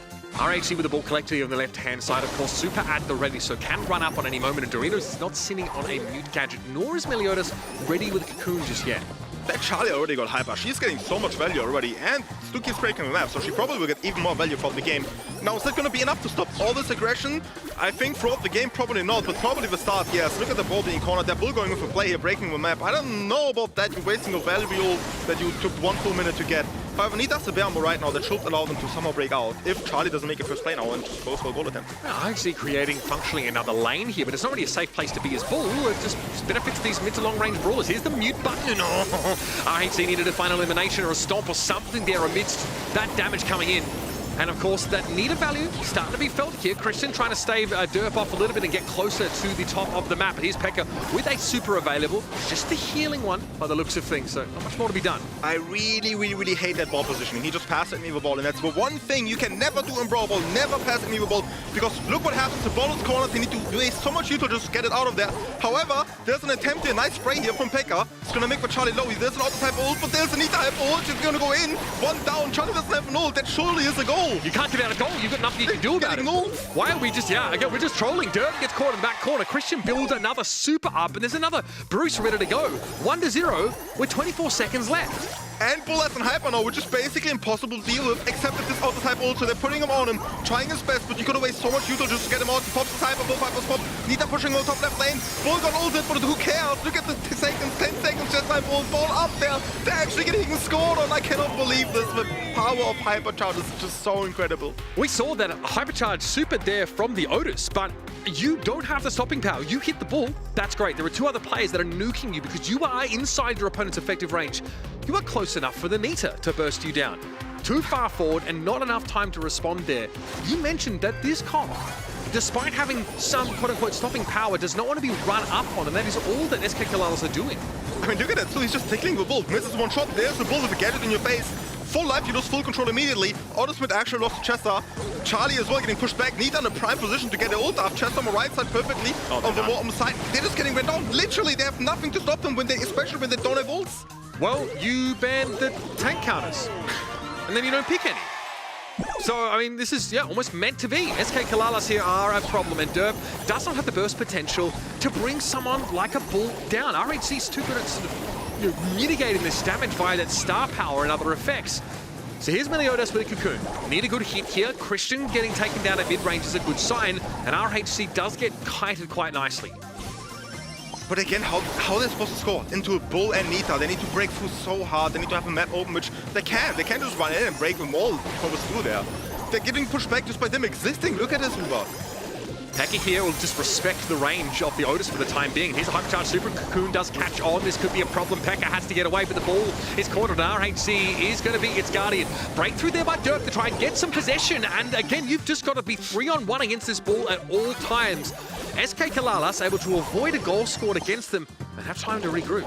That was their prime chance to score and to go to OT somehow and win the game, but they just cannot. Hitting all their abilities perfectly, getting the ball up for break of Stu. Nice kill here from the Otters here with hyper ult. Charlie, Cocoon, I don't know what exactly that was. Stu going acre as well. Nita getting down as well. A lot of control here. A lot of pressure. A lot of kills, but they're not scoring. And there's a Chester Hyper now. Bull Hyper as well, just breaking out immediately. Like, as soon as you waste anything, they just run you down. Oh, nice Cocoon. They really needed that. That would have been the end of it there. A literal 1v3 for the Bull had that not been the case. RHC, they still has that star power active, but it's nice from Meliodas to be able to clip him just around that small pillar. Christian here is definitely going to be outmaneuvered by the Stu, and Pekka does not want to be surrounded. Derp is in a very threatening position, and Pekka is going to respect it and back out. Pekka did the crucial mistake of just wasting his Hypercharge ult earlier on that counter push, which might now not be that good for them. Let's see, 15 seconds to go. He's just going to respawn. Does Bullet ult or not? He does not. They probably just need to run down, respawn with a perfect timing. Christian's trying to protect the ball there. He cannot. Fully map. Map is fully open right now. All the Cypher is going to come. Does Chance have anything? And he's done. He catches it. Too much shot to the side. It was that SKC takes the win. You can't spell SKC without SK, baby. When you get a lead in Brawl Ball, corner that thing. Drag it out, park the bus, and take the win. Impressive play. Just impressive play from SKC. Nice drafts. Really well played. Almost no mistakes in there. Just some small hypercharge values maybe. Ball positioning was really important. That basically wasted like 1 minute of their scoring ability to just give him any ball there. But aside of that, really well played. And yeah, I think as we all predicted, SKC to win. SKC clear with the better draft here, at least in our eyes. I wonder what chat will say to that later on. TTPD, they banned out so many tank counters. I wanted them to pick up the Chester, maybe the Bull next, you know. But they just didn't go with any tanks. They didn't pick Chester, they picked Stu instead, who has no DPS. And then, yeah, of course, SK Colossus is going to pick up both of those brawlers themselves. I really wonder what happened there in the draft. Were they really thinking this could be their winning set now? I think, like, look, this should tell you everything you need to know about how strong tanks are in Brawl Stars right now. When you are picking two brawlers that have supers that are designed to shut down an individual, right? You have stopping power, but you don't have displacement necessarily, right? Like, the reason why M's can be favorable is that friend zoner can push people back and also leave them in range of your damage. So not only do you have the ability to move these tanks around, but you increase your kill pressure on them as well. So you're left with two anti-tank options here that are reasonable, but not enough against the premier tank in the game right now. Actually, I need to apologize here to Derp, the Stu player. He had 11 kills, so he did quite good in terms of Stu not having the most DPS, not really dealing well with the Bull. He did a lot. He pulled a lot of weight in that one. But yeah, in the end, TTPD, who almost won against Eternal, the number 2 seed in the region right now, in the qualifiers, are now dropping 3-0 to SK Colossus. Its bracket is going so far as exactly as we thought. Bounty Hunters winning, SKC winning. We all had Eternal winning. Are they going to take it home? Are they going to destroy the chances of SKC getting Brawl Cup? It's a big question now because they did their job. They won their quarterfinals. They still need to win it all the way. But they need to pray now that Odyssey and Olympus squad are both beating the teams so to make Brawl Cup. And I don't know that's going to happen. And it's not what we predicted either, right? We said Eternal gonna take this one, next one, then Loud, and then we're just gonna continue down the road of the Goliaths beating the Davids. Let's see who lands in the finals in the end. That next one, Eternal versus Odyssey, gonna be casted by Ready, Set. Welcome to the show. We know this combo from somewhere. Yeah, it's been on the watch parties that we do every single month for North America, and for some reason, Symantec, after qualifying every single month, by the way, manages to stay up all night to watch the final round. So thanks for doing that, Symantec. Glad we get to be up here together. I love the NA region. NA region is always fun, and also the qualifiers are always spicy. You never miss out on anything, which is just lovely to see. And sometimes you learn also something, which, you know, like... Okay, man. Okay. Make sure to tune in tomorrow as well, where you get to see them on NA. First up, though, we're still in the SA region. We still need to know who will be the second team going to Berlin. It could be one of these two, Eternal versus Odyssey, sorry. Odyssey not playing for Brawl Cup points. They're just here to prove a point, namely that some new teams can also still write history and beat a team like Eternal Esports, number 2 in the region at the moment. Their lead over Loud is razor thin. It's just a 6-point lead at the moment, and they're in control of their own fate. They can make it to Brawl Cup if they only make it into the grand finals today. That's the important part, though, is that not only are they ahead right now, they're in control of their own fate, they're in the same side of the bracket as Loud. So, you know, if Loud end up winning their quarterfinal, then Eternal can win their quarterfinal and then beat them. They cannot afford to lose this match right here, though, because that would make it really simple for Loud to go ahead and win the semifinal and then pull ahead to qualify. I don't think that's going to happen, though. I really think Eternal facing Odysseus, which is really not a top team, which is really also players we don't really know. I think it's going to be number 3-0, and it's going to be the second most sided game we've seen. Maybe the most sided game we've seen today, I think. That's going to be my prediction. We're going to see if that actually happens. Yes, on the other side we have some rookies, but rookies have proven in the past that they can indeed also beat the big dogs. Eternal definitely one of those. They're the number 2 seed in this region. They came out first in the February monthly finals. In March, it did not really go their way. Let's see if they're back ready. Yeah, this was a curious one. Like, what trajectory do we go with here? The only places they haven't visited yet are second place and third through fourth. If they make second place, then they're looking great right now. That means that they won their semifinal. That means that they beat Loud or whoever beat Loud to get there. And hey, they could still potentially like snag a number 1 seed. Whoa, wouldn't that be scary? Fingers crossed for Eternal here. They needed to make it to the grand finals or come out on top against Loud here today.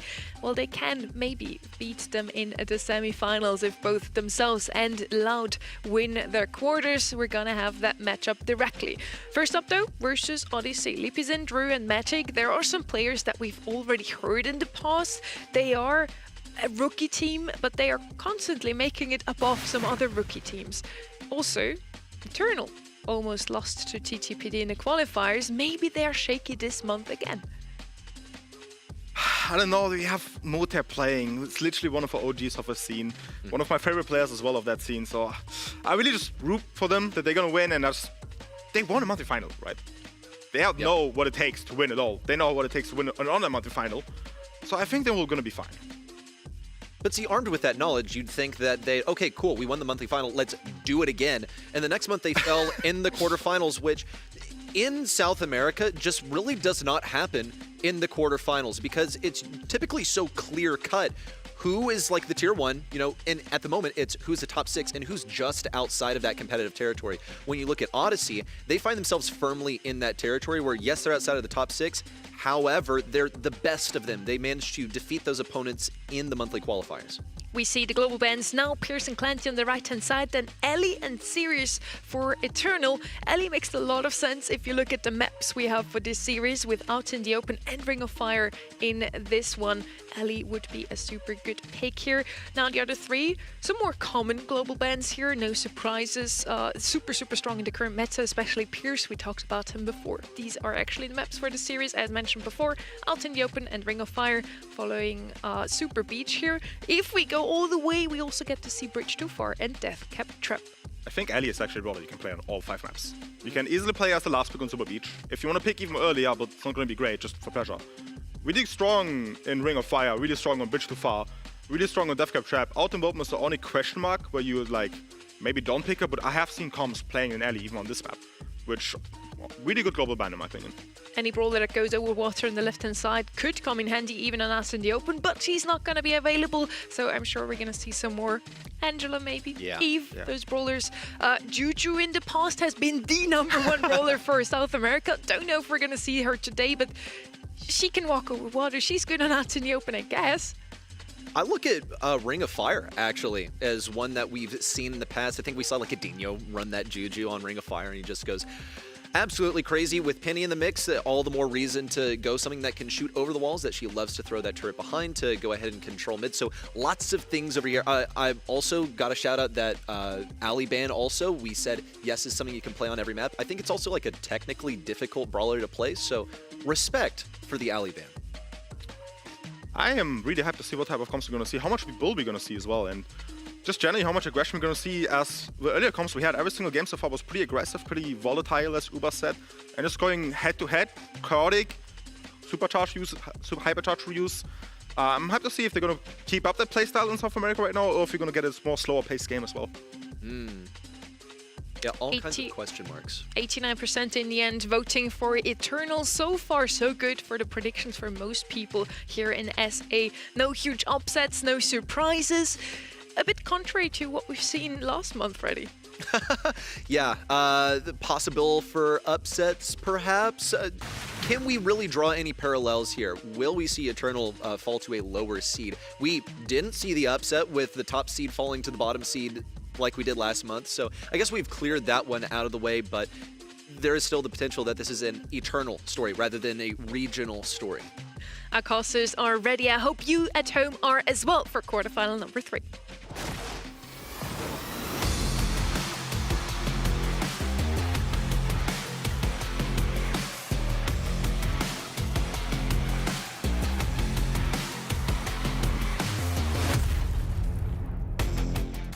Eternal versus Odyssey.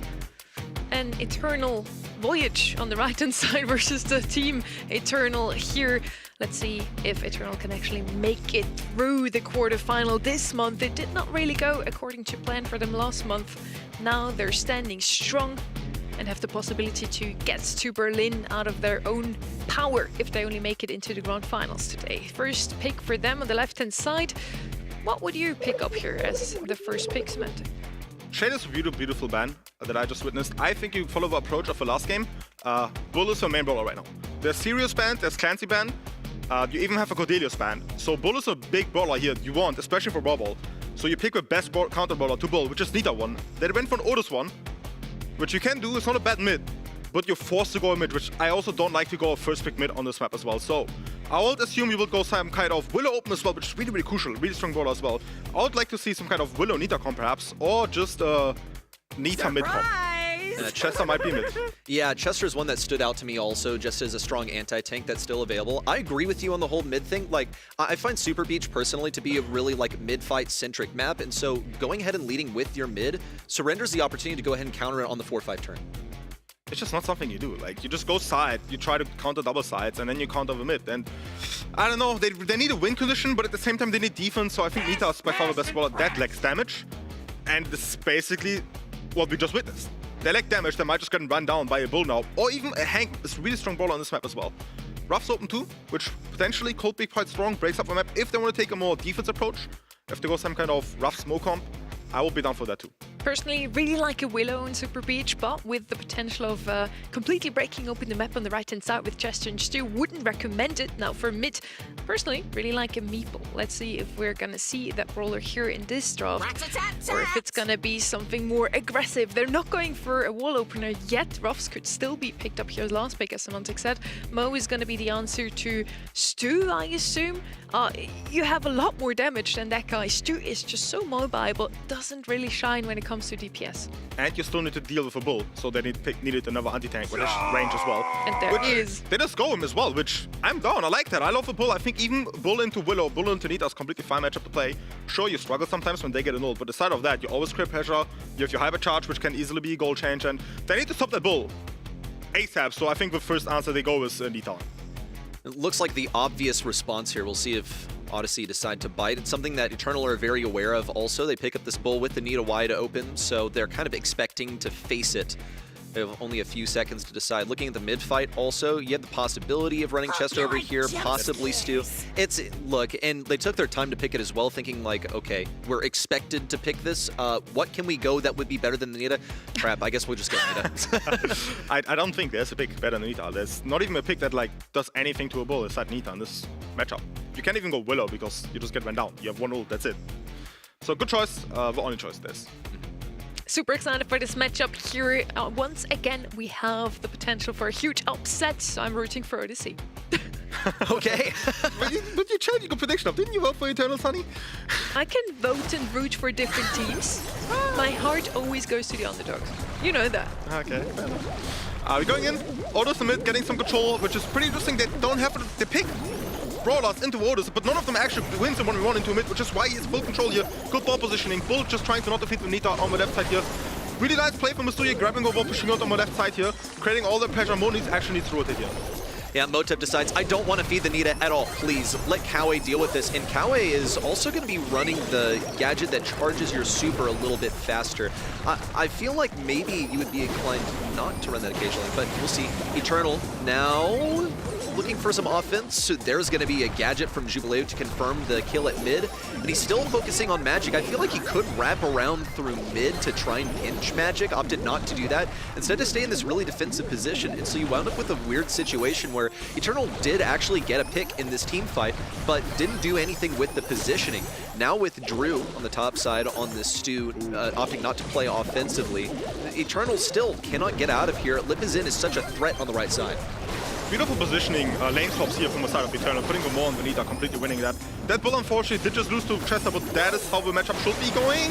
Like that, beautiful here, gets full control. There is a Chester hypercharge ult, which is going to be really crucial for the defense, but let's see how important it is going to be. All of his team just falls before that. Bull hyper goes in, make sure he goes in before he respawns, gets one kill, gets another one. Chester hyper pops, but look at that bull going absolutely crazy. 2k HP Chester is not able to defend this 1-3. That is the goal right here for Eternal. Excellent play with the bull there, and look at the hesitation, perhaps, the willingness to hold on to that shot, because he could have killed the Nita by shooting through the Bruce with his piercing hypercharge shot. Instead went for another dash. Jubileo just rockets up the right side, punched right on through as his hypercharge and super to receive the pass and get game number 1. That is the important problem that you have when you don't have a mid that is winning. They can go for gaps like that. There's one guy sitting alone, basically in 1v2, and if you have something to shut him down easily, like an auto-type ult, it's just a goal immediately.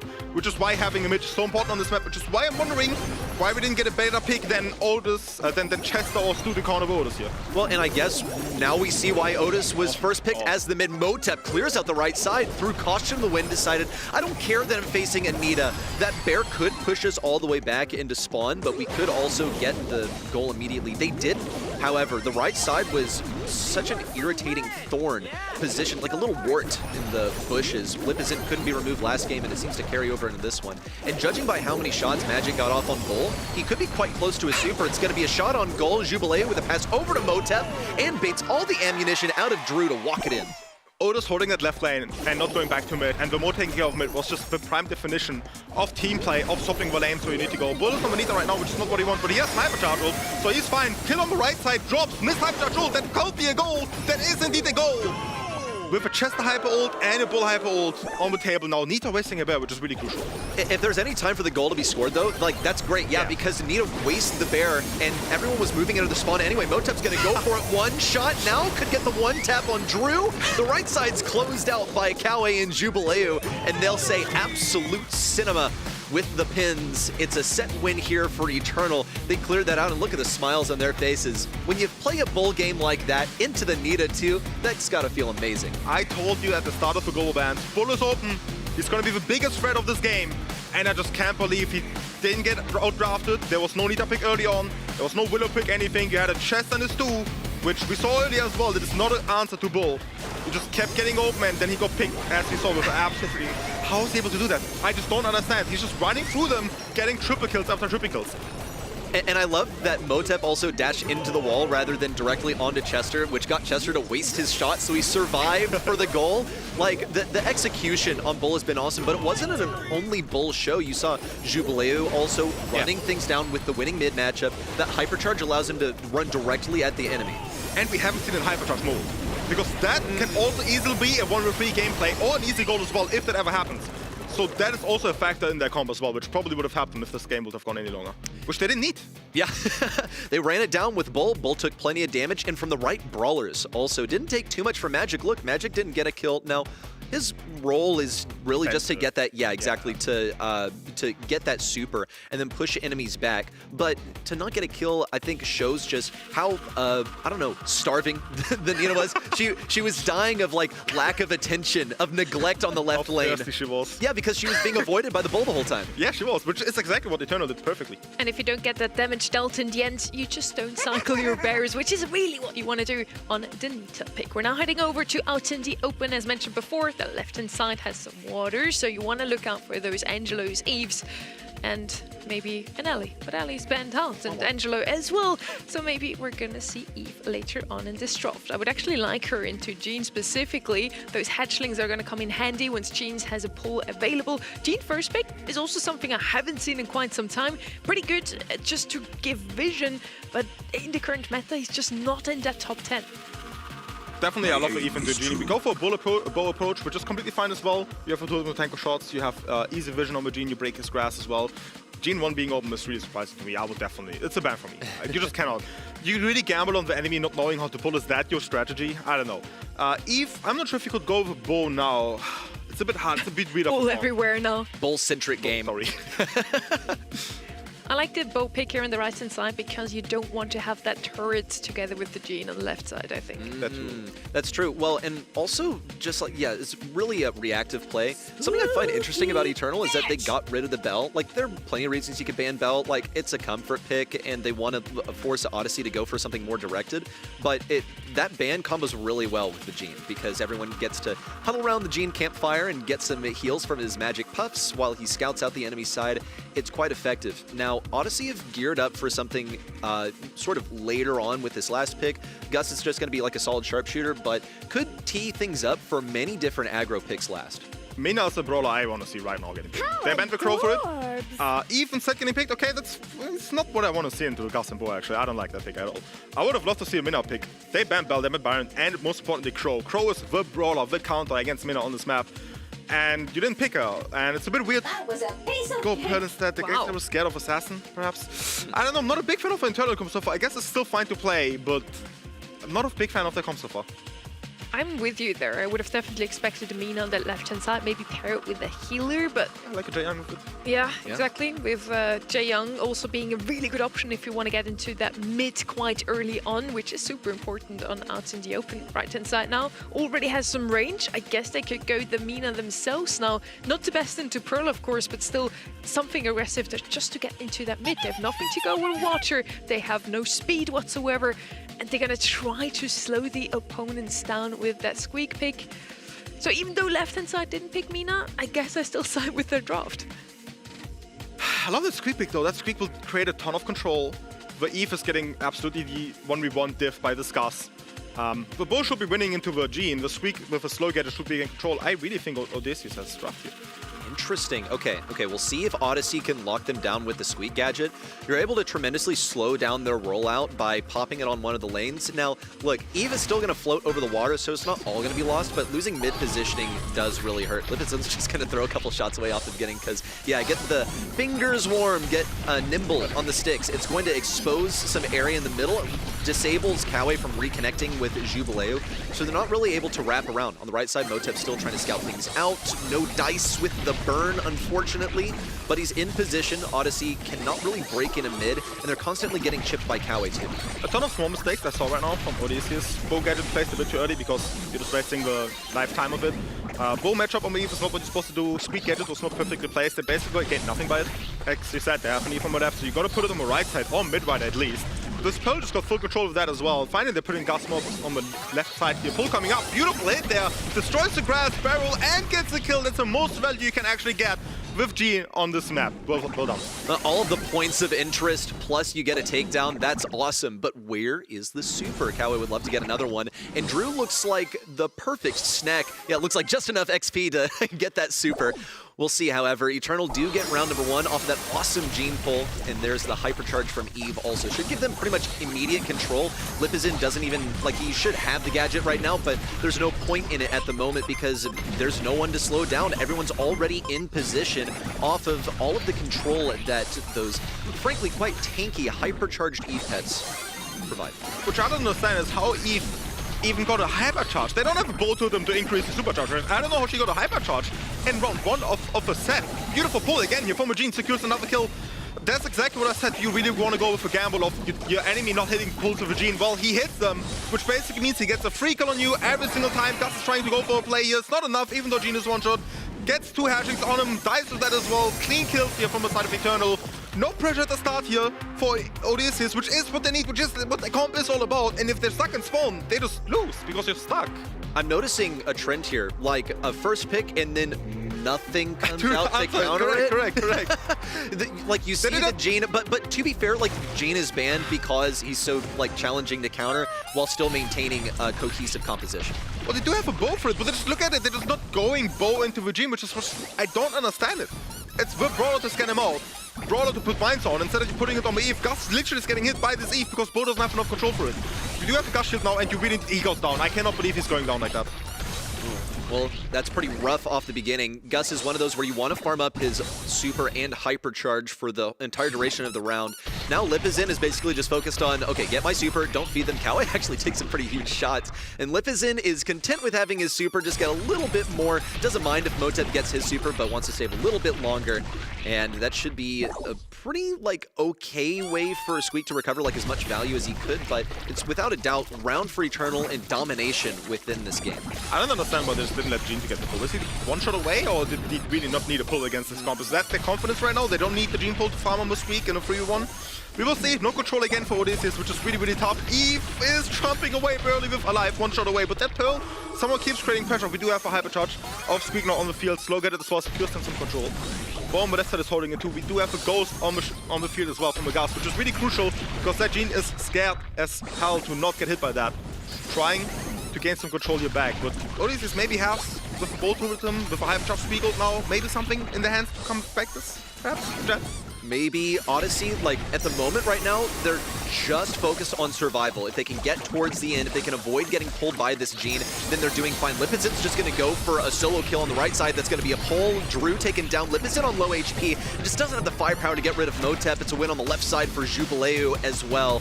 And they are perhaps, no, not frozen in shock. That's celebration that was due to come in. Eternal are feeling awesome about that second set victory. This one, it was completely dominant for their side. Shout out to Eve because she was playing amazing. Oh. She was not dying. She had hypercharges across the field. Round 1 on the first game, round 2 then on the other game. She was never losing a lane, which honestly, I would love Gus into the Eve, but going to Eve isn't that easy to win as well for you. So Jubileu actually played absolutely amazing in my opinion. And of course, Eugene not missing a single ball. How do you even manage to do it? So good. Played really, really well. They also had a better comp, I think, here.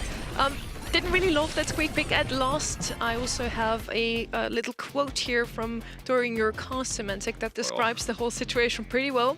When they're stuck in spawn, they just lose because they're stuck. And that's exactly what happens. I love it. You need like something to either go over Watcher or break open the map. I just want to point that out once more. I mentioned it, Jaeyoung. The Brock was left open as well. He was not banned out. They could have just opened the map, but they decide to go with a Squeak loss, which is a good pick on a map like this one, but you need something to actually get you in the game. Out in the Open is a map where it's really all about who's in the middle faster and who can stay there for the longest. Which is why I think with Squeak, just...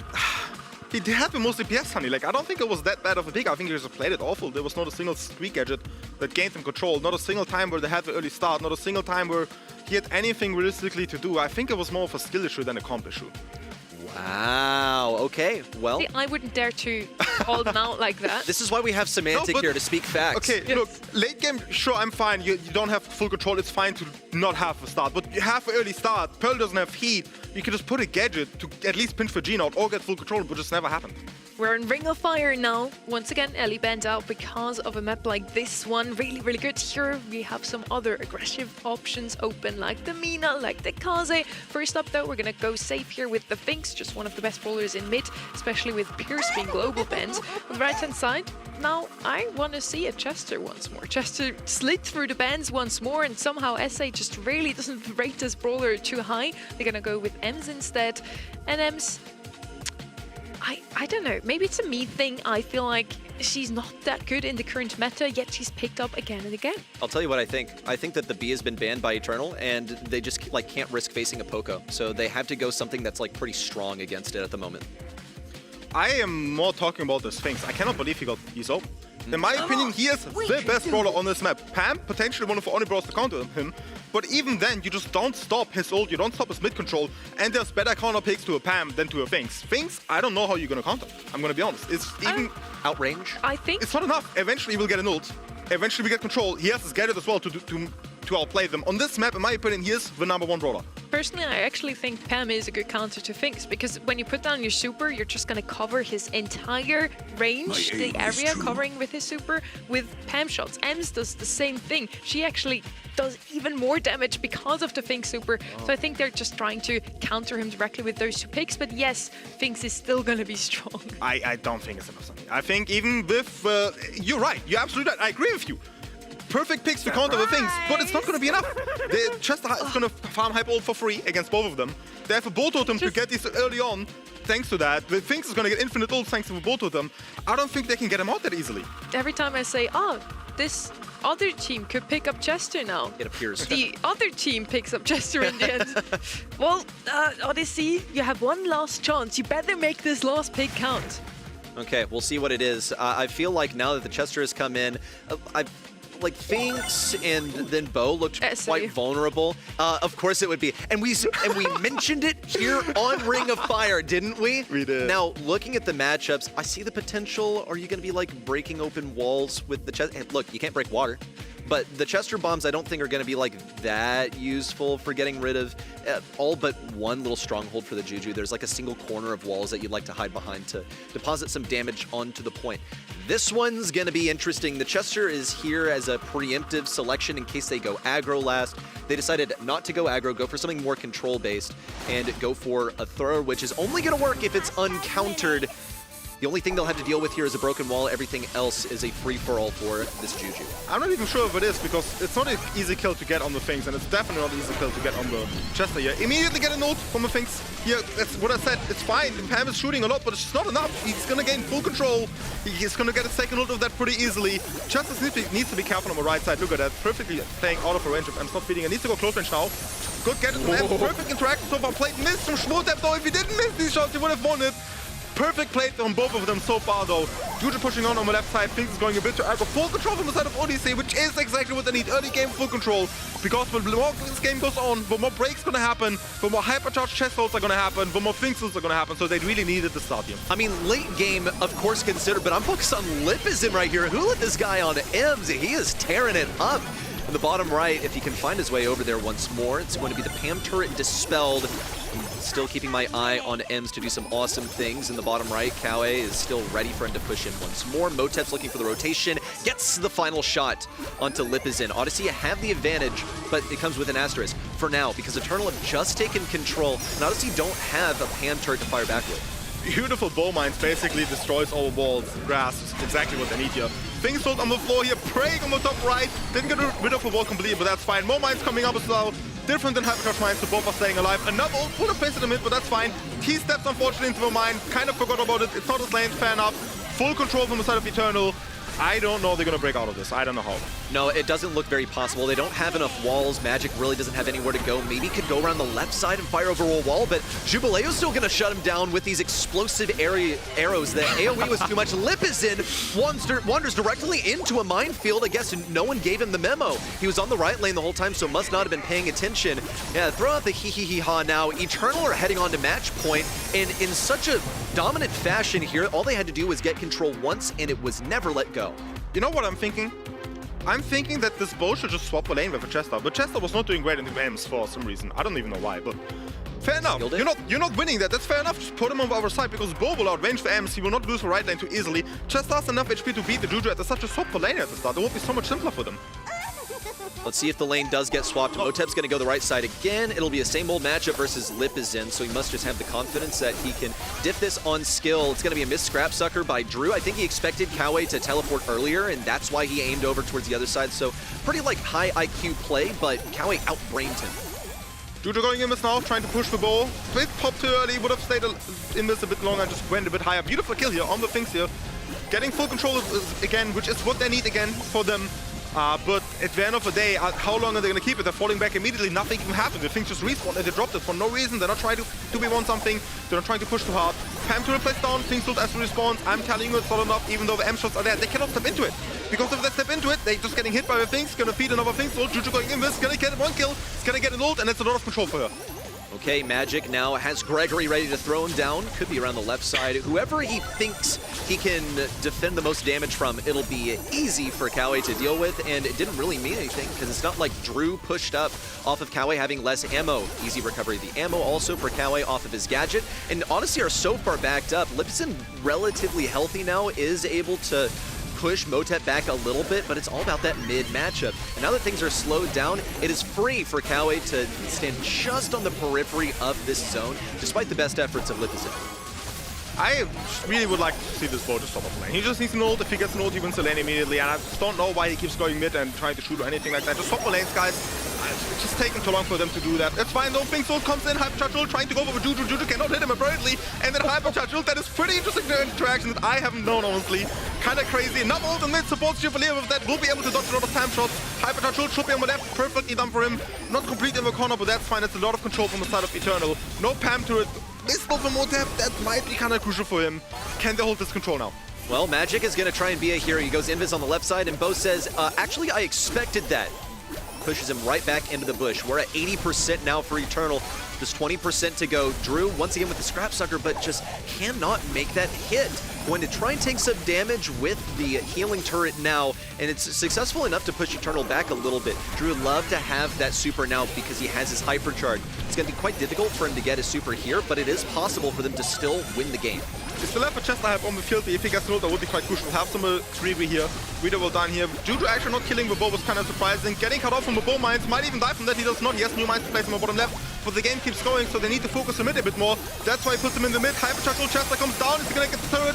The bow goes down though. But Vinx is trying to get some of his own time. And it's not gonna be enough in my opinion. The Chester's too low to do anything crucial. The Pam tanks the mine, but it's still so much HP that they actually come back this. And I honestly say they lost this game because of a bad bow hypercharge mine placements that led the Juju in their corner and keep just being annoying to them. I think that hypercharge ult basically cost them a game. I clocked that too. I didn't realize it may have been that impactful, however. I saw Bo hypercharge in, and I felt like he could have done a lot more. You've got 4 arrows. They travel really fast. They do a bunch of damage, but he was on just 1 shot left of HP by the time he got into a position where he could do any serious damage to anyone.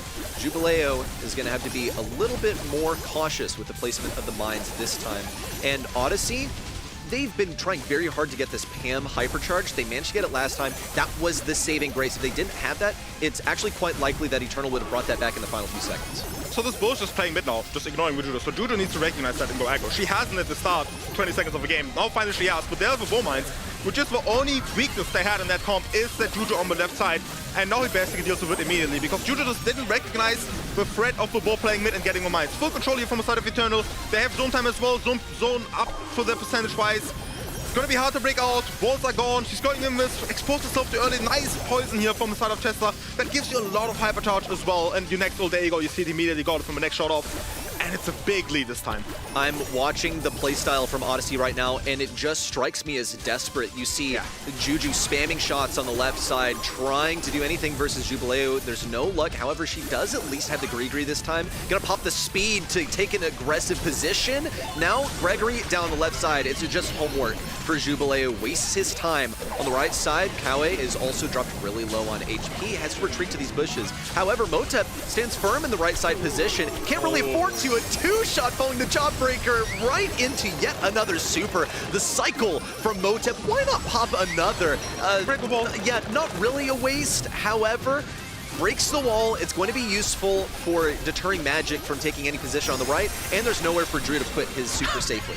Man, this Bull hypercharge will just completely decimate this Juju. That was kind of crazy to see. Hypercharge mines placed down as well, Things ult as well. I don't think this time it's going to break out. They do have no hypercharge ult from the side of Eternal, but the shots they're hitting are kind of insane. There's still mines as well who take care of the turret. Another Things hyper ult going to come down. It's going to catch them. The last percentage they need here. Everybody is one shot. Cowboy Hero is just running it down, securing the kills. This is another hee-hee-ha and another 3-0 that we have on our end. Eternal goes one more round further, which also means... Yes, exactly. They're 1 out of 2 wins that they need to lock in their Brawl Cup qualification. Next step would be to face Loud and beat them, or to just pray pray that Loud lose their quarterfinal, and then they'll lock it in. There's still potential also for them to ascend to #1 seed. The day is just getting started. Eternal back on track after their quarterfinal loss last month. They're 6 points ahead of Loud, so whoever makes it further than the other will make it to Berlin in the end, and Eternal just did their first step. Pointed out really wisely here by our two beautiful co-casters. Also, I really liked your analysis in that last round, Semantic. Eternal did lose the second game. It looked like Odyssey actually had it in the bag, maybe get at least a set, but then they switched up their plan. The bow didn't go left-hand side and just farmed a super. And right from the get-go, they had the map broken open. The Juju couldn't really do too much anymore. I'm pretty sure this also means that SK Kalalas has no chance anymore to qualify to World Cup, if I'm not mistaken. We're going to double check on that. But yes, SK Kalalas, they had a really, really difficult journey to make it for today, and it did hinge on the way that the lower side of the bracket went. Things with the most damage, I kept telling you, 55% zone time, most damage, good amount of kills, he's too broken. You could not leave him open as the first pick, even though the M's and the Pam were beautiful balls to counter him, it's just not enough.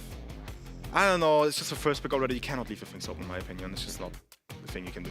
SK Kalalas still has hopes by the way. Olympus squad just needs to beat whoever comes up next. They need to beat now Loud first up, and then also Eternal in the semi-finals. But yeah, there was another very quick match here, another 3-0. Unfortunately, we have some quick matches. Semantic doesn't get to cast very much, but I hope our semi is gonna be a bit closer here. Ready, we have Eternal move on into the semis. They're now waiting for their opponents.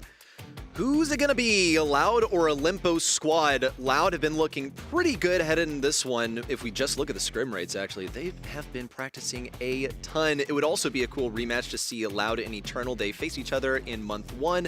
Loud can go to the grand finals and secure their fate there. So that is their qualification scenario. Loud, they're the type of team to have their eyes on the prize here. They want to go to Brawl Cup and nothing less. And I've already been teasing it coming into today. Loud has been the reigning champion in this region for the longest time. Almost 3 years already. They have completely ruled it. That's also why we predicted them to win this first quarterfinal. Make sure to get your predictions in as well if you want any of these rewards. You don't only get star drops, a chaos drop, you also get pin and sprays. We know you like rewards, so we have different ones each and every weekend. So for today, make sure to also head over to eventtheprocess.com to get those quizzes and the MVP votes in. We get Uber back now for our next matchup. You didn't get the longest of breaks, it was quick 3-0. But kinda as we expected, right? So far, the Goliaths are winning versus their Davids. Yeah, I think like it kind of goes to show that these quarterfinal matchups, at least on paper, have been pretty cut and dry in terms of there just being one team that is on paper obviously a lot stronger. Until now, anyway. I do think that in this next matchup, it's going to break that trend and give us one of the most compelling games of the night. Or at least that's what I'm hoping. And we want to head straight into it, I believe, here with Loud versus Olympus squad. We finally have a game on our hands. I hope so, at least. Loud on the left-hand side is chasing Eternal at the moment, just 6 points behind them. They need to make it into the grand finals now, as Eternal is already in the semis, and they have it in their own power. If they now win in the quarters and in the semis, they can go to Berlin still. On the other side with Olympus squad, they have a bit of a different run to make. It needs to be perfection. They need to win now against Loud, then Eternal, and then win the grand finals to still make it to the Brawl Cup. Yeah, in all likelihood, that'll be Bounty Hunters waiting for them in the grand finals, so they're going to have to best everyone on their way there. So looking at the qualification scenario for Olympus squad, Eternal can't make the finals. Cool, they have control over that. Loud doesn't make the finals. Cool, they have control over that in their first couple of matches. I mean, this is a dream scenario for Olympus squad. If they were on the upper side of the bracket, then they would have to just sit back and watch things unfold before them. Now, I say dream scenario only in terms of making Brawl Cup, because in, any other context, this really sucks for them, because they still want to get points to go to a postseason. They're still looking ahead to the second half into the summer split. In the context of the broader race for, world finals, this is fine for Olympus squad. Okay, they're behind by 30 to 40 points. That's all it really takes to sort of put you out of Brawl Cup contention. So for them, if Brawl Cup isn't on the cards. If all these things don't line up, at least we want to see like a strong showing here. I think a semi-finals win to get that, 50 points I think it is, that's going to, set you up pretty well for the back half of the season after we're from Berlin. Outside of that, it's a pretty outside chance of them making it all the way. What is wrong with that SpongeBob? That's not right. That's SpongeBob. SpongeBob. Yeah, Spinge Bill. Okay. Okay. Again, I like this matchup though for a couple of reasons. There's a lot of rivalries here. I mean, it's the Fire and Ice Crow matchup, right? Like you don't choose a name that's so similar yet different to someone unless you're trying to position yourself as their rival. And we see Brawl is really passionate. These guys played already last month. It was a genuinely really good series. It didn't go to 5 sets, but I feel like it could have. Loud really had to wake up. Unfortunately, they used all their energy in that game and then got reverse swept in the finals. So, they've got their own issues, and I'm pretty sure their management came down on them pretty hard last month. Said, you guys need to be at LAN. We are loud. We do not sit in the corner and be quiet. They have been playing in last year's edition of the Brawl Cup. They have been reigning the region for the longest time and didn't start the season like they wanted to. In February, they already got kicked out of the semis. Now, last month, they kind of came back, but only came out second overall, lost in the grand finals. And now they're kind of looking back in form. 9-0 in the qualifiers. They didn't drop a single set. On the other side, Olympus squad is looking hungry, though. Like we said, they need a miracle run today. It needs to be perfect for them.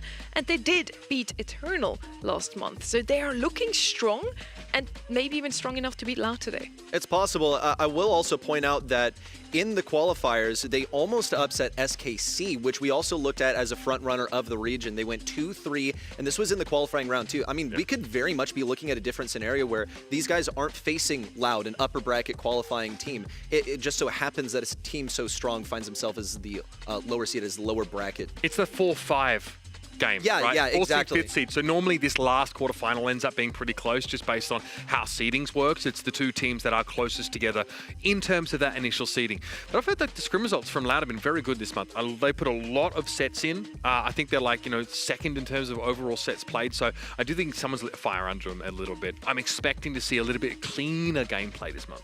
In any case, this quarterfinal number 4 is going to be hot and spicy, and it has a lot of things going on. No matter who wins in the end. If Loud wins, then it's going to be a 1v1 versus Eternal. Whoever wins that match is going to go to the Brawl Cup. If Olympus wins, then Bracket Chaos unlocks completely. SK Kalalas is hoping for that to happen, of course, because they're sitting on the upper hand of that bracket. And if Olympus wins, they still have a chance at Brawl Cup themselves. So these 4 teams all now just watching this match. Global bands on your screens. We have the M's on the left-hand side together with Pierce, Charlie and Clancy. I understand 2 of those really well. Clancy and Pierce we've seen very often global band. Charlie, very specific, and M's, again, I already called it out in the previous match. Don't think she's that strong currently. I like banning anti-tank brawls globally. It's kind of weird. Yeah, well, the thing is, though, like, there are only so many anti-tank brawlers in the game, and also they're, like, something that teams will heavily lean on as the, like, quote, way you're supposed to draft. Wow. You pick up those anti-tanks early. This, I think, is pretty expected, right? I tap on the team that has the higher win percentage. Limpo squad, they haven't been the Kingslayers in the region, necessarily. Loud has made deeper runs. But back to the whole global ban discussion, there are all kinds of ways. I mean, it's your freedom to use the global bans how you want. It's still new. It's still being explored what's the most effective way. We can leave the most powerful, like, biggest, versatile brawlers in the game as a way to spice up draft and play that to our advantage, disrupt things. I mean, but then maybe ban Chessie or something, Leave everything open. I mean, it is interesting that, like, Bull, for example, is not being looked at, right? I think, like, we still have Pierce at least being removed, but it's just seeing such narrow, sort of specific brawlers being globally banned is really interesting because it's not like, hey, on Bridge Too Far, that's going to be a great Charlie map. I guess there's a case for, like, you could play it on out in the open business, right? Obviously, Brawl Ball is pretty reasonable there, but I think it's super interesting, and it could just be like, hey, we want to play Bull. We want to play something that doesn't just get stopped in their tracks by this kind of super. And we talked about it in the previous couple series ago, like Ems has that same stopping power, but displacement has higher kill pressure as well, just with catching people inside her effective damage range. I mean, I'm super excited to see that maybe some of these picks have been targeting a certain strategy that they want to follow. Maybe I bend to Charlie because I love kid strategies, you know, and she's just that good of a counter. I'm sure we're going to figure it out later on. We're going to start on open business here. Ems is a good pick on that map. But Chester, for example, still left open. Otis is still left open. There are some tank counters still in the game. Crow is open. Crow. Crow is often like just, okay, obviously I'm going to go that. It's like a default pick. Now, these things will probably just be reserved for the ordinary ban phase, okay, where each team gets 3 that they can work with. So that's kind of what I'm expecting. It's also going to like be a drain on whichever team has last pick pretty much, because now there are a lot of first pick brawlers in the game. I think like Penny is still going to be around as a threat. However, you also see stuff like, yes, the Crow. Yes, any like strong anti-tank. Sirius has made it through somehow. Thankfully, Clancy is not, but I feel like you can bait Clancy in draft also. We saw it a lot in EMEA last weekend, so maybe a missed opportunity.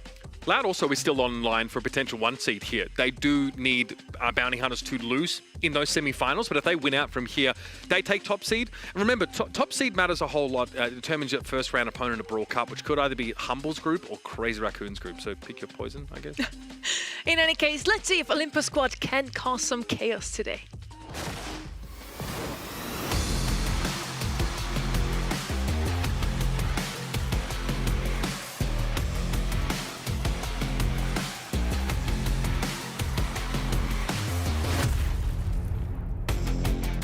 And let's see if we also get to see Sirius today once more. And there he is, immediately picked up by the side of Loud here, first pick. And I'm surprised he even slid through the bans here. Once again, I think in EMEA we haven't seen him even once. A very strong brawler in the current meta, despite a little nerf to, I believe, his damage. He now also has disappearing shadows when he dies, so they're not sticking around for much longer. I still think he's one of the best, if not the best brawler in the game, next to Naja. She, of course, is not open yet this month. We're going to see her next month. So many snacks, man. Holy. Okay, Ruff's actually attracted a global ban earlier on this today, you know, amidst these games. I also would sort of point out the potential of grabbing a Leon here, something, you know, that's like pretty fast-paced, pretty threatening. You could look for that wall break here, but you might be doing the Sirius a favor by upping his potential damage output. All kinds of possibilities here with the Ruffs. It doesn't really reveal anything, just like a solid lane brawler. If you choose not to break the walls, then guess what? You can shoot around them, so it's not really that much of an issue. Also have the versatility of running bags here. If you want, can decide that you want to go for the meteors instead and just get immediate mid control. Leon will also be able to force his way into mid immediately. Has all kinds of speed with the invisible lollipop drop that he can use to get a pick right off the beginning. Loud are going to have to be pretty aware of this, go for something that can push him back or at least like have a strong reinforced side lane to survive that. Hear me out. Shade, open. I don't know if this region's been going for a ton of shade, but on this kind of map, I feel like you can find value. Pam here, of course, is very reasonable for that map control, and there it is. Yeah, shade to round out the comp here. I really want to see a Chester now on that right-hand side, left open in the global bans and the regular bans. Pretty good against Shade as well, and they can open the map with Ruffs and Chester in that sense. They, of course, want to have somewhere to put their Leon gadget behind. I really like the comp on the left-hand side with the Sirius, with the Shade. They both rely on walls. Pam wants to put her turret behind the wall as well. So, yeah, Chester or anything else to break open the map, really. Is this really your Never guess? mind. What? I don't really, I don't get it. They must trust in the Ruffs enough that they're like, okay, cool, you break open the walls. He has to earn that super, by the way. It's not like he gets it for free. I feel like you have an opportunity to just say, okay, well, we're playing Jackie now. Like even though it's not really that great, something that hard counters the Shade. They must, though, be identifying Sirius as the primary threat here. Like, okay, Shade, we have to face that. That is really terrible. However, Sirius is enemy number 1. We have to focus him down. That's what Kaze is going to do. She's going to slide up the side lane and then sort of flank this Sirius who's going to be sitting as far back as possible. We've seen his capability of getting kills, but he doesn't really stand on the zone. That's why it's Edinho's job to survive and stand on the zone. It's what makes Firecrow vulnerable. How are you going to get to Sirius, though, is the question, right? Brawl is just trying to fire some shuriken out from inside this lollipop drop, but Kyodog has already been able to take some map control. Nice little mega clap there on Ice Crow, not to be confused with Mega Pint. Probably not quite as incriminating. Firecrow's able to move up here, though, and now put some pressure on. Oh, God, it's Ice Crow putting pressure on Firecrow. Do you really have to pick a name like that? That is wild. Brawl, though, out of nowhere, Gonna take a couple claps here. Also, there is a little tech, by the way, like with your super, you can get the double or triple log clap potentially. I've seen some pro players pull it off, but it doesn't seem like something you can do every time. No, a really well-renowned Shade player I've seen do it consistently is Sands in North America, so something to look forward to tomorrow. It's still possible. Kyodug doesn't have the gadget. Now he's going to go for it. 1, 2, gets the kill, but Icecrow gets the kill, and he'll be able to escape. He wants to get around the right side onto Firecrow. Now going to go for the assault. Actually picks up a kill, but is chased by the Shadow tailing him. That's an easy dispelling of all of the Shades, however, as Sirius falls. Kyodug gets 1 kill, and this one's all over the place, but Loud cannot seem to get control. With the walls broken open, the Shade has lost so much value, and this is why I was scratching my head. And are you really going to opt to pick the Shade into a wall breaker? Yeah, and yet though, Loud are doing pretty well now with the Sirius kind of being unlocked. The map is opened up quite nicely. You can still sort of body block for your healing turret, and this has gotten Loud back into the game. Hypercharged Fanstorm coming on Indo, and looks like Icecrow saw an opportunity to go after Kyodog, able to win that one out, but still Firecrow looking to try and get more capture percentage. He doesn't do anything against Kaze or Leon. That's the issue. Sirius is squishy. That was a full team wipe by Brawl just now. That is the power of his hypercharge, but now check out Pam's. That's so much healing. Only one has been taken down so far. Firecrow also has a ton of HP, just barely gets it in the final couple of seconds by the skin of his teeth. Otherwise, that one definitely would have gone the other way. Okay, strap yourselves in. Clearly, we got a volatile matchup on our hands. The map was broken up pretty quickly. So everything to Olympus Squad's plan kind of plays out in that regard. The Sirius, yeah, sure. I mean, you know, can do more direct damage when they're out in the open, but they are so much easier to bring down for someone like a Kaze. And Kyodog has a lot on his plate. You notice that he couldn't actually go for capture percentage earlier when he popped that hypercharged super. He had to actually turn that into an elimination on the roughs. You cannot stand out in the open here as Shaded. Kyodog is fighting that out the hard way. Plenty of damage in the early game. It's a couple of kills, the left and the mid, and then the final straggler falls. Brawl exchanges his life for a bit of control. We'll be coming back in just a second here, and Kyodog is going for Icecrow. Icecrow had to about face, trying to bait him into friendly territory, at least, you know, enemy territory from our perspective. But Kyodog comes out on top, has his super also, and needed to check the bush by the looks of things to find an invis Leon. It's a rapid-paced game so far, with the Olympus squad now re-aggressing and taking back the control. Looking at the dynamic of the compositions here, you have Loud planning for the late game with this Pam, so when the walls are broken down, they do have some way of taking control, and so far in the early game, they're taking a serious beating. All right, I mean, this is all face up, though, from Olympus Squad in terms of the draft. They picked this roughs first, making it clear what they were kind of going for. Allowed to play into that to some degree, so they must still feel like this comp can get off and running. The Sirius has looked good so far, but I wouldn't say he's taken over the game. Adino's able to get a cheeky little healing turret here out of the range of this Meteor Strike, but Loud are still clawing back this game. Oh my gosh, Brawl wanted to make a big play with the hypercharged Leon super, but the Kaze Shadow did so much damage to him that he was dropped down to 1 tap before it could really even begin. That right there might have just given this to Loud, and that's not even something you really have to think about as Sirius. The Shade just does the work for you. Firecrow on the right side almost gets the kill onto Icecrow. He's just looking for his positioning, and now he has that assistance from Adino. This could be the final nail in the coffin from Loud. They have enough survivability, and Olympus Squad don't have the HP to make this final push. Yeah, these shields are immense here off this hypercharged super of the Pam, and I think Olympus Squad have a way back in now.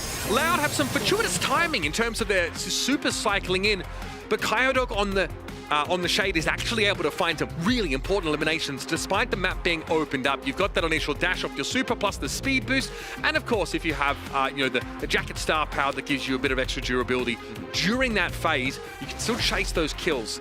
It doesn't feel nearly as strong, and I do feel like Loud really want to abuse this Shade in the first 20 to 30 seconds of this round.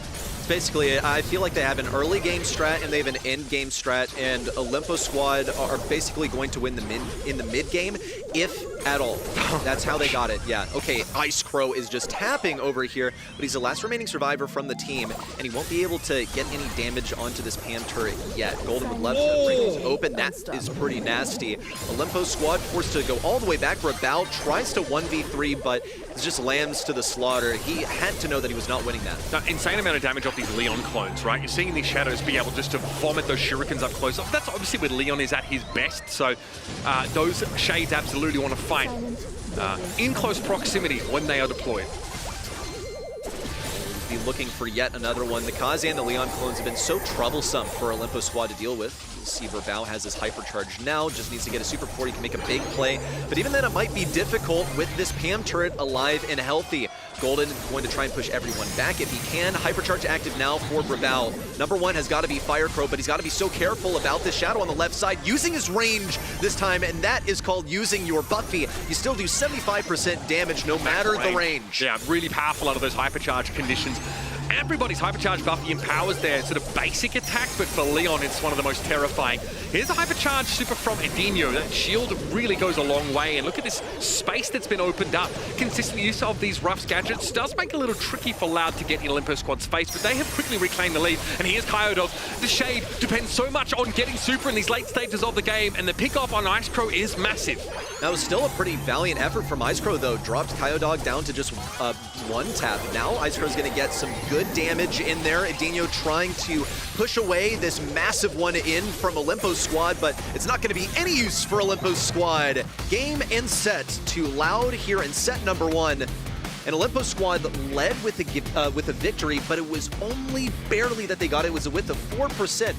They've got some fight in them, but man, are they only barely outclassing on their best days. So you can start to see why they wanted to play this comp into obvious wall break, right, with the Ruffs being first pick.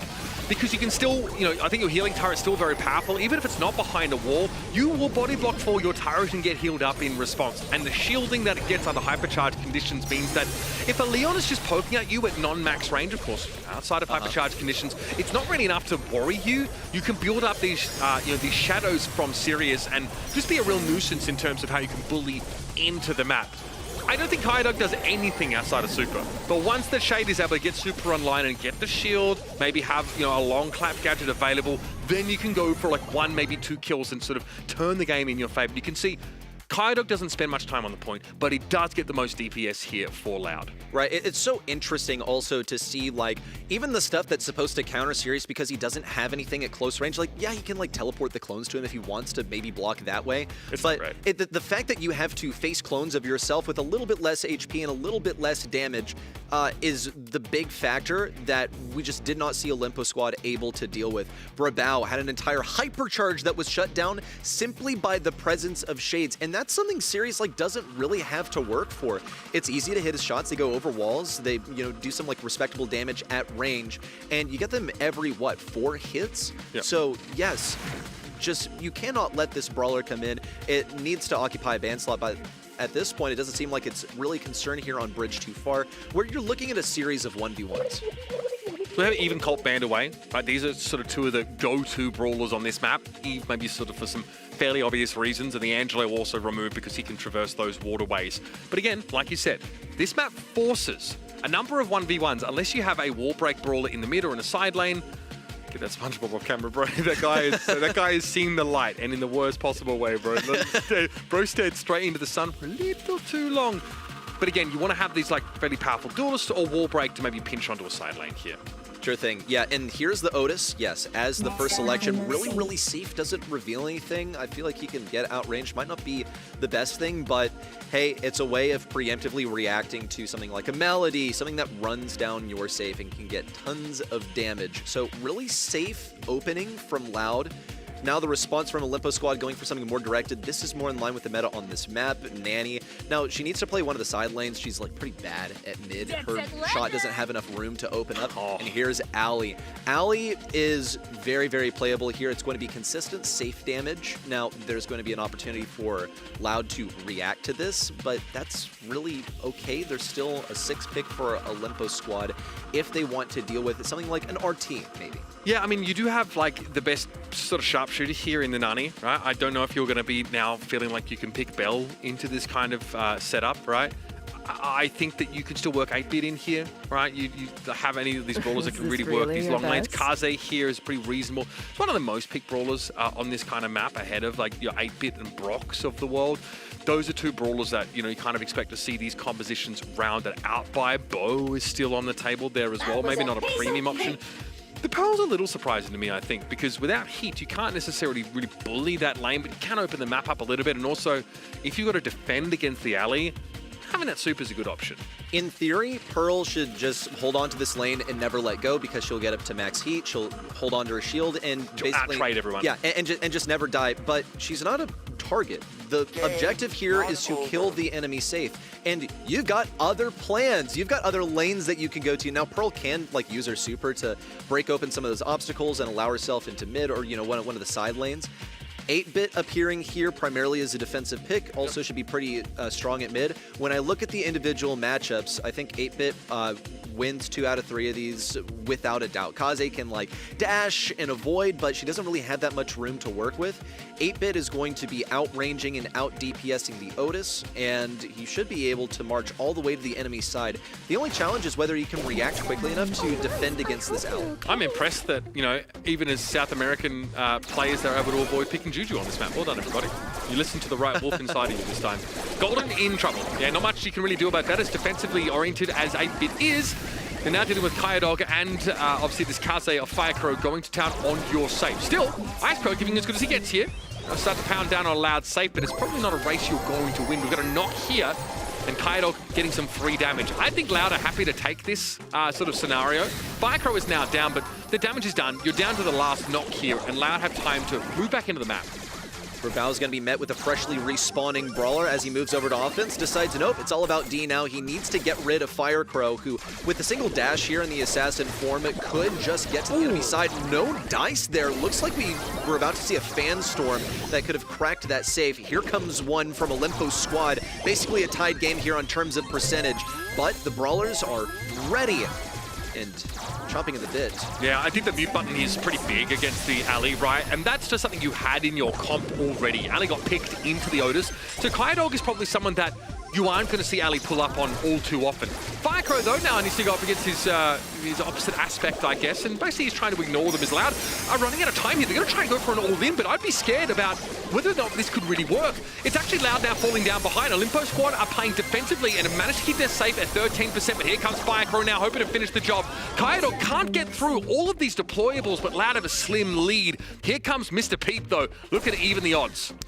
Firecrow tried to take it, ended up doing so. Brawl right on top of the save, couldn't get the last 6.4k HP. It's a hypercharge now on the other side, but Golden's got the TP forward and all the damage in the world.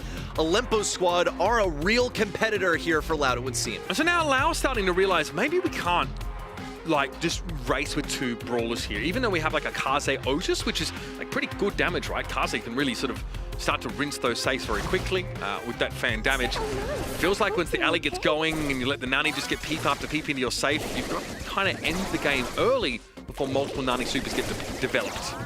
It looks like for Loud, they just know that they have to get damage on the enemy side immediately without really any caution for defending their own. They're going to have Edinho on the left side trying to juke the shots. It's working quite decently. Icecrow's forced to retreat, but ends up getting the kill on Edinho. Now there's no one over here to tank the peep, and looks like it's coming back around to face the lane. Actually, pretty respectable play. You don't really see that often, though. The Fat Splatter also missing there briefly from Kyodog, so he doesn't get any free safe damage. And this is a problem now. You've got Nani set up inside this damage booster. Golden also very much free just to go for these shots. Doesn't look like they're taking extra credits here. Probably a cheat cartridge, but still, you know, be able to put a huge amount of damage down. And the Kaze is not going to quite be enough, I think, to even this up. This is Olympus squad with a really good comp, and I love the alley mix in here. It's only Kyodog that can really stop her, but at what cost? Well, Firecrow's going to make a last-ditch effort coming around the right side. Brawl trying his best, but the damage is already there from Olympus squad. They were all posted up on the left side. 8-bit has so much HP, it doesn't matter that he's slow. Once he's where he needs to be, he absolutely destroys the safe. A thumbs up from Golden over here. Oh, and here we have the VMix effects. How often do you see those? Is it based on gestures, right? Yes, it is. Oh, that's I want someone to figure out the heart because I haven't been able to figure it out myself. Well, obviously, I think iPhone ones, like, it's they're pretty easy to do, right? Like, you literally just like do that. I think it makes the heart come up, man. There's actually a bunch of funny ones. That is so Jump good. scare. Oh, that is so funny for Golden. Yeah. Okay. There's just a lot going on this screen. What? Dude, the Patrick is just as dilapidated looking. Yeah. You want to come up with a name for him? Potrock. We got Spingebill and Potrock. Potrock store. And he's stealing the limelight away from Olympus Squad, who actually just got a set victory over Loud after contesting them in a single game in set number 1, too. It's a pretty serious showing from a major underdog here. Yeah, look, I really do think this was going to be the closest game coming in, though. And Olympus Squad's drafts have looked really solid. Look, this draft, by the way, this feels pretty data-driven. Like, both teams are actually just sort of picking a lot of the sort of the go-tos right now. I'm kind of sad we didn't get Shade this time around here. Oh no, Golden was doing this on purpose, bro. Bro knows exactly what he's doing. Let's be real. Bro is a knower about the gestures. But here you can see this 8-bit man sets that damage turret up, and when you've got the 8-bit Nani combo to play off of, which is like a combo that wins 50%, 57% of their game. So pretty powerful little duo. It's really hard to stop. How do you run at that? Like, the Pearl for me is very, very mid-source on that map. It is maybe Loud. Look, they're looking ahead at this semifinal because they know that they're going to have to beat Eternal, who are super, super strong. They don't want to, like, reveal the direction that they are drafting. I believe there's also the grand finals to consider. They don't want to reveal that they can win the series yet. Oh, you know? yeah. Otherwise, Eternal might lock it in. But in all seriousness, yes, I'm just as mystified as you. They went for a hard defensive brawler, and it didn't work out at all. Going 8-bit might have been a hard commitment because then, like, Bell is possible. So they just got outdrafted. GG, go next. All right, just pick Gus and put me out of my misery, bros. Okay. Fine. We're going to do that. Obviously, Mina are very popular on this particular map. There it is. Just get it out the way. A ton of other options here. Obviously, we see plenty of Byron on this map. Jean with the magic hand is a pretty important part. Pearl can also make another appearance, right? Especially with Byron sort of being banned away. Do you want wall break? Do you want to open up the map? One thing I want to point towards is that, you know, Eve is... she's banned. Okay, so you have both water traversers. So yeah, maybe you want a Brock to open the map up a little bit, give you yourself away in the mid. Squeak has fallen off a fair bit in the past. Is that serious? Serious. Damn, bro is hard to see amidst all that blue. Great. Well, he'll find his way over to the blue side now. For now, it's Firecrow piloting the Brawler. So my concern here with the Sirius is that, look, we're here out in the open, and yes, like, Sirius has a bunch of range, but he doesn't have great damage. It's just the shadows that are good. So on Hot Zone, he tears it up. He's, like, amazing there because Brawlers are throwing themselves at you. That does not happen here on Knockout. People are staying as far away as they can. Now, Mina is also a pretty evasive Brawler. I think it makes sense for Olympus Squad to pick it up, considering that it's going to be hard to hit those Brock shots at mid-range into a Mina, so it's not really a high priority for Loud. Now, also, Olympus Squad are considering how are we going to keep Loud from getting that mid control? How are we going to stuff them into spawn? Yeah, maybe see like Meeple, maybe. Yeah. Can go for that. That's actually really troll against the setup. It also lets you, like, if you do lose map control because of the shadows, if you have super, like, you can get back in pretty easily. Okay, Spikey has actually got a 75% win rate on this map in scrims so this month. But again, it's a little bit of a limited sample size. Obviously, Spike, I think, can do a heck of a lot with like, you know, that empowered life plant, but crucially, it's still, you know, that hypercharge super is something to fear. Obviously, buffies have made this brawler a little bit more powerful. Sometimes you're hampered by your short range. But you have Brock in this comp, so you can still do work with the Spike. With Spike, my mind ends up going to the other gadget, the one that can stun brawlers in close range, just in case you face an assassin last. And what happens here is Loud decide, nah, actually, we're just gonna, yo, what's up with the smiling and the laughing over here? Did they see this one coming from a mile away? Are they that confident into this composition? They're gonna get easy passage into mid. I think they should pretty much fight toe-to-toe with the Jae-Young. The issue now, though, like the difference Where's the damage, man? Yeah, that's number one. I mean, Jae-Young has some respectable damage. My biggest concern here is that Loud don't have a good way of retreating. If they take too much damage right off rip, they're not able to get back into their spawn the way Olympus Squad is with the hole broken open by Brock. Right, well, as we've seen, Rocket Fuel backs open the map. Firecrow wants to go aggressive here. Life Plan actually set up in advance, but Firecrow doesn't really want to go that aggressive. Adinho, though, strike lane. You can see now this Spike quite effective at getting information about the bush presence. Firecrow, though, nicely done. Icecrow fell to the top right-hand side of the map. These Jae-Young shots have got to be respected. An early demise for Mina. She's here to stay alive and just provide pressure. She cannot be affording to die this early on. At least she lived long enough for Brawl to get his second rocket fuel down so they don't have to deal with the barrel and a bit of that push in the next one. But Olympus squad are basically like packing it up right now. They're just thinking about how much utility can I get. Whoa, actually a pick on Widinho. Brawl can't hang on though, making the little journey over there towards the left side exposed him for too long. It's an easy one onto Golden. Olympus squad don't have the worst setup for this next round, though. Yeah, again, I think, you know, being able to develop a couple supers is important, but they're dealing with, like, a serious super. Don't know how many shadows have been sort of developed behind that. Obviously, Gus super could be important now, but look at this. You get into the map quickly and you start to punish this choke. Now, your question comes up. How do Loud fight back into this space? They don't really have a good tool outside of bubbling themselves with the Gus or getting a speed boost of Firecrow. So they're stuck in this corner. Life Plant there uses the top Olympus squad back up, and they just return to punishing the choke with these incendiary fields. Yeah, and we're also looking at the Spike holding on to the super in the same way that Squeak can throw down the gadget. You have Spike can throw down this AoE slow with his super. So it'll limit one little way of getting into spawn. And the longer that Loud stands here, the more they risk just dying in their own spawn. Golden still hang on to this hypercharge and super. He's going to do that as long as he can, just praying that Loud try to escape and end up feeding the kills anyway. No Dog's going to be the first one to go. Golden can get a super back. It's going to be nice if he can get that onto Dino, who he ends up taking down as well. Firecrow, at this point, just going for hypercharge. He must be really close if he's playing so aggro.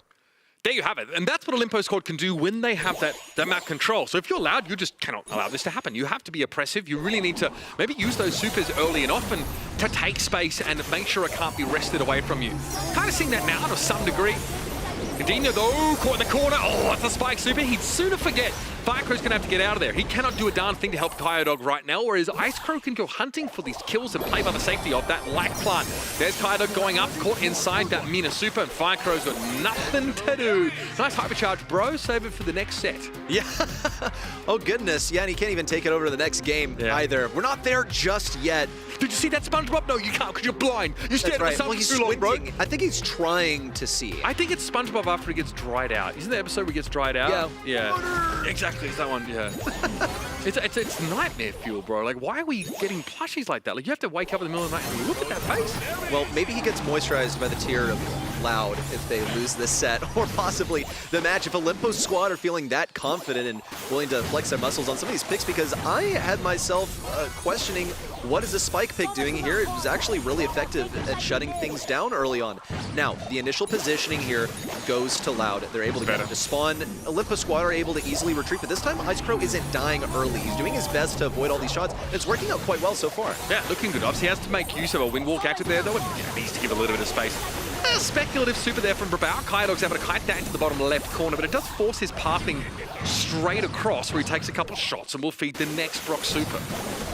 It's going to be a shadow taken down on the right side. Edinho still getting some pretty easy damage and super from these shots. You also saw Brawl cycle around towards mid. Whoa, pretty respectable. Can he get the KO? Yes, on the Firecrow. In spite of the healing super being used, and Ice Crow just in the matrix over here. Not a single brawler can land a shot on him. He's just so evasive. Not going to get anything with that super, however. Golden stays alive. That's the important thing. It's round one over to Olympus squad. Just one more to get the set and the lead of the match. And this Spike is so good for scouting the bushes out for the Brock. Those bushes that are actually left, of course. Really annoying. And it also takes a long time to heal up because you're constantly taking poke damage that delays that natural regen. And what does that mean? Well, you have to give up the map. You need to get away from the curveball shots, so you're going to play in the choke, and then you die to Brock. Yeah, I was going to say, have we seen this before? Because it looks very familiar. You have Brawl who can just chuck a super over here if he wants to. Dog is also trying to play around the left side, saying like, okay, if you want to super me, then break open our walls, at least like do me a favor. But Loud have just retreated further and further back. They're going to go for a play possibly with the jump pad. They're sort of teasing it like, we could if we wanted to. What are you going to do about it? Well, Golden's going to go ahead and pop his hypercharge and shut things down on the right. Okay, just look like connect on the super component, and not sure what Edinho was hoping for there. You are outmatched at that particular range. So, Loud, low-key, cooked. Absolutely cooked, guys. Not sure what the plan was here, but now Firecrow's going to chill out, and now we start to see why Olympus squad, Cinema, by the way, were so pleased at the end of that draft. They saw the Jae Young picked up, and they said, Houston, we got him. These guys are so thrilled also about being on cam. You'll love to see that from Olympus squad, knowing that also they could be watching themselves sit on this like awesome trajectory where they go into the semifinals. Also, SKC probably cheering, yes, yes, please do it. Please win this match. So Loud gets shut down here in the quarterfinals. The door is already being opened, possibly for all of the Loud players, their egress, if they cannot secure this next set. Yeah, that is true. I mean, they are this far from being booted out of contention. It's an odd thing to say at this point because Loud were and have been typically the representatives that have, you know, put their region on the map the most and also done pretty well internationally. Like you can't, I think it was, what they beat Toxic Lotus, right? Last year they kind of shut down that little sort of Cinderella story and got a good placing at Brawl Cup here. But this is what I've been telling you. These teams have been trading blows a lot over the last, you know, few months. And this Olympus squad, it feels like they're not just like a hot prospect that have come out of nowhere.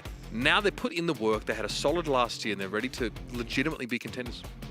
And they truly have the motivation to do big this time. They want to make it to Brawl Cup, and for that they need to win not only the quarterfinals but also the whole monthly final. We just saw the stats there. Finally get a showing of Sirius. Is he not that strong after all? I don't think he showed up at all, actually. Bro did no damage, man. That's brutal. That's to be expected with Sirius. I think really the core issue is here in Knockout, people aren't going to be giving you shades. Like no one's saying, okay, I'm willing to trade damage for control because everyone has to stay alive. You only have one life to work with. Even if you have like a healing style brawler, right? Like a Jaeong, for example, you're not taking free damage. You don't want to feed supers. I mean, people like jump into the fog in like 1vx scenarios because they don't want to hand those over. That supercharged economy matters a lot. So maybe pick him only with a bow in the future. I don't know. I think Knockout might just not be his best mode. He certainly is super good on Deathcap Trap, so I wouldn't be too surprised to see him banned out here. Picked up would also be, just super strong for whoever gets his hand on him, and he is actually left open. Let's see if Loud trusts in him once more. Once again, for me, first pick here would be Chester, and once again, he's not banned out. I think I've been saying this all day today already, and usually I say just doesn't want to pick him until the last phase.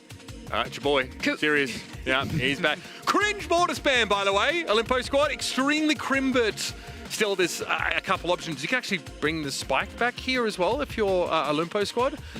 But I wonder if Loud are just favoring this Sirius so heavily just on a like theoretical basis. Like, hey, this is just like a really powerful brawler right now. But again, on all these maps he's being picked, the scrim data actually has indicated he's more like 50 to 55% win rate on a lot of these maps. So it hasn't really been that oppressive, at least this month, as far as we know. And I think really that just comes down to if he's open, then we feel so compelled to pick him, basically. So he'll be picked even in situations where he's not that great. That could very much be one of those. Also, plenty of high priority brawlers to pick here. If you want the best anti-tank, I think you got to go with Crow. Maybe there's some debate over like whether it's Crow, whether it's Chester, but they're already thinking about this 4-5 turn Olympus squad. Picking up this Crow, solid mid, can also play lane, like lots of versatility here. Solid mid also for me with a Pam here still left open for the left-hand side potentially. Right-hand side now, Crow in mid, Lily on lane. And Lily's just so good on any gem grab map because you have that comeback mechanic in the end, right? Form that hypercharge ult and in the end snack the gem carrier, go into Shadow Realm with a gadget and get the gems for your team. So really solid combo on the right-hand side so far. Left-hand side, Loud once more trusts in the Sirius. Let's see if that's actually going to work out. Okay, yeah. What do we... Leon is banned out? Like that is like, would be like a kind of an angle you could take. Come on! Bull, you go tanks here. Pam, I think it's mentioned like a really, go-to mid, and this map is obviously really good, especially because don't always see like a ton of wall break on these gem grab maps, right? So you know that turret can stay around for quite some time. But I want to see someone to bully a side lane here. I don't think either of these brawlers is going to be doing that. I want to see someone that can maybe close the gap here. Kid has been tried in some of these comps, but there's no one to ride with, so it's going to be back to the shade, which I wanted to see in the previous map, honestly, from Loud. It would be very reasonable in a number of battlefields, but Kaidog has shown that when the map gets opened up, or on some of these like less ideal scenarios for shade, he's still able to find success. So here, against what's probably unlikely to see a lot of wall break, because Stu's also banned, we'll see if he can do better. Has anyone recognized this exact same comp from our very first map, Open Business? So it's interesting that they're repeating it here. They must have just found a composition that synergizes really well together. And here's an indicator from Olympus squad. Yes, I feel like, look, they're in this sort of like catch-22 situation where they need to break open walls to deal with this, but also it makes Lily like way worse of a brawler. And then there also wasn't a good wall breaker for them to run because Ruffs was banned out by Loud. So they go with the second best wall breaker that they have, which is actually like pretty bad just in general, but it can be okay. This is going to be a high execution one for Lily. As you said, we saw this come from Loud already in map number 1, where I wanted to see a wall opener like the Grip, so at least Olympus Squad has learned their lesson now, and they could close it out here in a 3-1. All right, let's see how this plays out. It will be Olympus Squad who are trying to be poised to end the series. They got 3-1 themselves by Loud last time in Firecrow. There's Lily, and she looks mad. Dog comes to the rescue though. Oh my goodness, that is nicely done. Icecrow does find the shade, but the Sirius is still at large. Brawl now has swapped over and can play this really annoying diagonal. Yeah, and they have like all the protection in the world also because they have the healing turret from Pam, and who's really there to disrupt it? Icecrow can go for this kill on a Kyodog, but he doesn't have the sustain to keep this one going. And versus Firecrow doesn't really want to hang over the wall, but he's willing to trade just a little bit. Oh, the final shot didn't connect with Icecrow, which means he gets to stay alive, earned his super from staying within the radius, and also has that hypercharge that he can use to prioritize the gem carry. Kyodog flattened. It's the hypercharge here from Icecrow. And yes, even through so much of this Pam healing, you can do some serious work. Firecrow, though, won't be brought down in the end. These shadows are proven to be a bit of a nuisance, especially a Griff shadow out in the open really helps your overall damage output. It's helpful to have business resilience also. You're going to be staying alive, healing up constantly. Brawl doesn't seem to mind having that ability. He's got the sustain with everyone backed against the wall. He gets some pretty good damage on Firecrow and Adinho. On the right side, Kyodog went in for an aggressive play. Won't really be rewarded. That's the takedown of a very important brawler. Not the gem carrier that they really wanted, but at least they have the control. And Brabow's ready with a hypercharged super that he can use through a wall. Golden's got the Crow dive as well. They're not getting these gems off of Olympus Squad. There's no way. There's a hypercharge cashback used there by Brawl, and Golden is sitting pretty now. A dive away, and that is that. A run back of the compy from Loud that we saw in the first set that found them some success, but here the Lily is so disruptive. The Grip is pouring damage out and breaking the map open as time goes on. Olympus Squad's drafting today has been superb.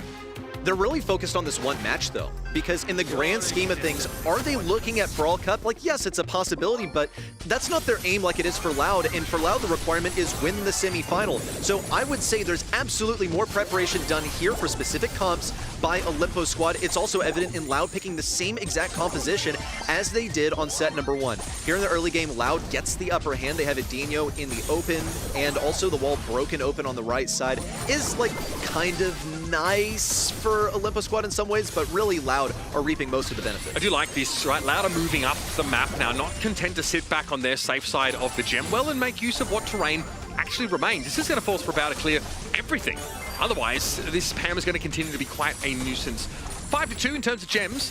Adinho's been able to, snarl many of these up, but Golden has that dive ready. Icecrow also will be looking to draw a bead on the Pam. It's just not an easy target for the Lily to pick off, especially not with the turret in play. He's going to go for it here, but this feels like it might be trying to draw out some defensive resources, and Icecrow doesn't linger for too long. Brawl, though, does well to fight on his own 2 feet, even overwhelming Firecrow. That is dirty stuff. That was a 3K for the Griff. Oh my gosh, and a hypercharge earned so early into the match. What, it took him about 40 seconds to get that?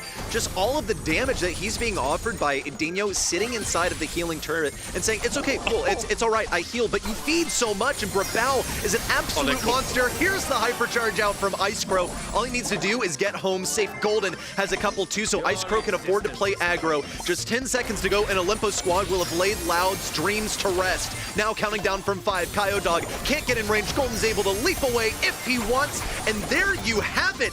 Loud shut down Olympus Squad. Step 1 out of 3 to make their own dreams come true. The bigger they are, the harder they fall, and for Loud, it's their chance to represent their region snatched away. Something we've not seen in quite some time. Green giant. Actually, with the moonshot, man, that is incredible. You've got to be happy with a result like that for quite some time. Olympus squad have sat in the shadow of Loud, but now they've denied them their chance to represent, and yeah, disappointment, we'll be putting it lightly, for the previous top dogs in this region. They truly have been toppled from their perch. Olympus squad got their revenge for March monthly finals, where Loud moves on into the grand finals 3-1 in the semis versus Olympus squad. Now Loud, starting out the season in a semi-final finish, then to the grand finals, only comes second, not what they want, and now destroyed in the quarterfinals. This is not the Loud we're used to seeing. For almost 3 years already, they've been ruling this region. We got a hint of it in month number 1 that maybe they're not exactly the top dogs in the region, with them falling to Eternal. However, Loud going down to the quarterfinal here is just so rough. I think also it's indicative of just like how competitive this region is. Olympus squad are able to defeat them here in a quarterfinal. Did it 3-1 style, by the way. It's not like it went really the distance. It didn't go to set number 5. The composition also was really innovative from Olympus squad. They pick up the grip here. It worked really well. Though they also stuck to basics. Like going with the Crow, going with the Lily is so typical. And Loud, on the other hand, played it way too safe, going the same comp that they did before and picking up the series when it turned out not to be that great.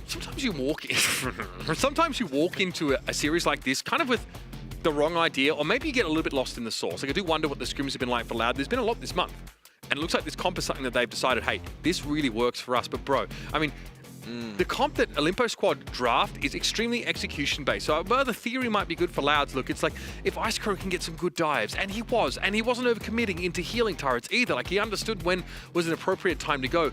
What brawler on this Loud side does anything to Griff when the map gets opened up? Anybody? Yeah. Exactly. No one, bro. And I was calling them out for in the first map where they did not pick up anything to break open the map on the right-hand side. Now this time around, if you play against a thrower, a brawler who hides behind walls and then shoots through the walls, and a brawler who needs her turret to be behind the wall, just open up the wall and it's all gonna be good. Olympus got really good drafts in this one. Like, I gave them some not encouragement for the first one, but the next 3 drafts were just wonderful, and they win this one and cause the chaos we talked about. Now the floodgates are open for SK Kalalas and Olympus squad to claim that Brawl Cup slot still. I mean, we weren't even talking about Olympus squad having a chance at Brawl Cup. It was supposed to be eternal. But now Olympus squad can make a run. It would be, let's be clear, a miracle run through this tournament and potentially find themselves at Brawl Cup. Bounty Hunters, though, as we head over to look at our semi-finals, they clinched, right? They're going to be there. They'd like the top seed, but top seed gets you up against Humble, when the second seed gets you up against Revenant X-Spark and Crazy Raccoon. So neither are that great. Bro, yeah, we thought we knew it all, but Yeah, 3 out of 4 is not too bad, honestly. well, look, we did say, why am I short again, guys? Fix that. We did say, though, that this was going to be the closest game. It wasn't as close as I thought, and not in the direction I thought it would be either. And SK Kalalas sitting on that upper bracket now, waiting for Olympus squad to run through, because they're hoping to still get their Brawl Cup slot themselves, and for that the Olympus squad has to stand in the finals. Make sure to get your predictions in as well. I hope yours were even better than ours and you got the 4 out of 4. I believe for Olympus squad it was only, was it 7% that voted for them? So those 7%, congratulations, you're potential winners, and maybe already have those pins now. 4 out of 4 correct. We also get Semantic back, our former world champion and number 2 seed of EMEA. Semantic, the star, the caster, the player, he does everything. Why am I getting glazed so much? What don't you do? I don't know. That's her way of being nice. You just got to do it. What are you not good at, bro? I am, I wonder, How are you in Bell 1v1s? Like, holy, okay, we aren't talking about that. That will get released maybe in like a month. Stay tuned on socials for that one. That's all I got to say, folks. Look, I mean, what do you think about this, right? It does. We were talking about how close this region is, right? And it does feel like the old dogs, Loud, have got some work to do to catch up. That was pretty crazy. Honestly, Loud has like been shade one tricks apparently in the scrim, so I was surprised that they just got the shade and then completely outdrafted it. That Griff, that was such an amazing pick. I don't even know if I would have gotten that pick. That was an amazing pick, just completely shut them down, and I can't believe they lost 3-1. Yeah, that is crazy. They're out of Brawl Cup. SA, baby. They're out of Brawl Cup. Crazy, especially because we felt like the quarterfinals were really easy to vote on. Now the semis are going to be a lot tougher. That next one, it has the potential to go all the way to set 5. I'm really looking forward to it. It's Bounty Hunters versus SK Kalalas, and don't fret here. Bounty Hunters was New Heights Gaming previously. They just got picked up by this new org, still looking as strong as ever. They've made the grand finals twice. They won in March. And then today against Acre Lovers, at least in the first set, it looked like they can be beaten. Yeah, I do think maybe like these guys are fallible, right? Acre Love's obviously just playing some pretty good Brawl stars. So, like, if you can outdraft these guys and play on their level, you're going to take sets away from them. I think it's just really a question of, can you do it consistently over the course of the series? And I won't lie, like, I am expecting SK Kalalas to do some work today, but they've been shaky, right? They've been far from perfect, and I really do feel like this is Bounty Hunter's tournament to lose. I agree with that. I think SKC also needs to play for World Cup. They have everything on the line here, to be fair. Bounty Hunters is not. They're comfortable sitting at the World Cup slot. Honestly, the pressure is sitting more at the side of SKC, but I do think that SKC is more likely to win this game. I just have a gut feeling for that. Yeah. And now, Symantec, I know that for your roster, you're usually also drafting or helping out in drafts. It's mainly you, so take this apart, please. This is what Bounty Hunters picked up against Acre Lovers. They had a Bull Kid, Sandy. Honestly, that game I feel like they should have won. That was double swoosh. That was pretty chaotic. I think that kid did not play the best. I'm not gonna lie, there were some missed jumps, some missed hype opportunities, some crazy gem steals. Dueling Beetle is just a nice Lu, honestly, completely. Lu is one of the most scariest brawler, especially on Dueling Beetles, where you just get infinite value out of that. Gordon Gulch, just pure sniper, pure out range. Also on Gordon Gulch, just playing left to right, pretty simple. Safe Zone, they did have a beautiful penny pick. Even though, I think also RT, they tried to get the penny turret multiple times, it's just not enough. You exist to get rid of a penny turret. What is that? Come on. Then on the other side, we had SK Kalalas in that quarterfinal number 2. They were playing against Topatudo Bordinero. And let's also have a look at what they have picked in their quarterfinal. I mean, looking back over some of these games, right, we've seen, they went obviously for the bull pretty heavily over the course of this series here. The Nita, I think, on sneaky fields is always going to be a problem, and it will come against them for TTPD to have no damage, right? It seemed very straightforward. I think there are a lot of ways that TTPD could have drafted around this, and they just kind of chose not to. So I don't read too sort of closely into that one here, but in general, like a pretty clean series. Despite Doritos, Derp, and Co being solid, we see a ball cornered here in order for SKC to win. It's not clean though, right? Like it feels like they kind of escaped that series a little bit, but that's fine. They've got all day to tighten this up. Bro's even thrown at the side of the cross, but he knows he was lucky, man. He knows Jesus took the wheel that game. That's what I'm saying. To be fair though, they did have this Kaze against Melody matchup on Safe Zone that we watched, and I was kind of really impressed by the skill level they showed there. And the Colt as well did a fantastic job there as well. Gordon Gulch as well, but they just had full control all the time. They just pressured them all the time, and Sticky Fields as well, like... Nina 1v2s were kind of nice on Gordon Gulch, if I remember, yeah. Yeah, but also like just the amount of pressure, they knew exactly what the comp needed, pressure, to help that Nita out. So they just picked the bull to do the pressure. So I honestly think they know how to draft right now, and they know how to execute it good. They just need to not throw. And that's the question. With Brawl Cup on the line, can you handle the pressure, or can you not? Would Pekka ever throw? Of course not. He never did. Throw the game. We have a look at the global bans right now, and we see some new faces here. Ruffs, Mortis, Stu, and Chester banned out. I think this is the first Stu global ban I am seeing at all since March. This has been introduced into the BSC. Chester also global banned. The brawler that I pointed out was open so often and just not picked up from SA here. It made you really mad, to be fair. Yes, I was super mad. They're doing you a favor, honestly. My dress literally turned red. I got so mad. I started seeing smoke come off where I was started water here. I can kind of see maybe why now this Stu was banned. Ring of Fire obviously is the map where you can certainly bring that in, right? Super Beach as well. Maybe they're targeting also like just maps where like that breakthrough gadget is really powerful there, but it does feel like a rather narrow ban to do globally. Perhaps it's a target ban, which I'm not too confident what Bounty Hunters is right now, their top meta picks. But perhaps it can also just be a brawler for them, so they don't need to handle a Stu. Yeah. So they can play a bit more control. Or maybe a Mina or something where you like a Stu ban as well, a global ban. Definitely a ban I would not choose, in my opinion. It's kind of a waste when you can ban meta brawlers or a Sirius so you get free bulls or something like that. I think it's kind of a waste of a global ban. Yeah, Three potentially. balls, We're going to see soon. We also just saw the poll from the viewers at home. You seem to believe that Bounty Hunters will take this one just like we do. Honestly, though, it was a bit closer than in the previous matchups. We had like a 92 to 8% before this 21. Some people are siding now, finally, with the other team, and it's not just a David versus Goliath race. I mean, I just want to shout out to the viewers. They know what they have to do. They just have to press a button. It doesn't actually matter which one they press. They pick the one with the higher percentage under it, and they're going to have a better chance of getting points. That's what we did with the first 4 games, and we got 75% correct. So who's going to argue with that strategy? Very, very true. I hope you're ready now. After the quarterfinals, we're heading straight into our semi-final number 1.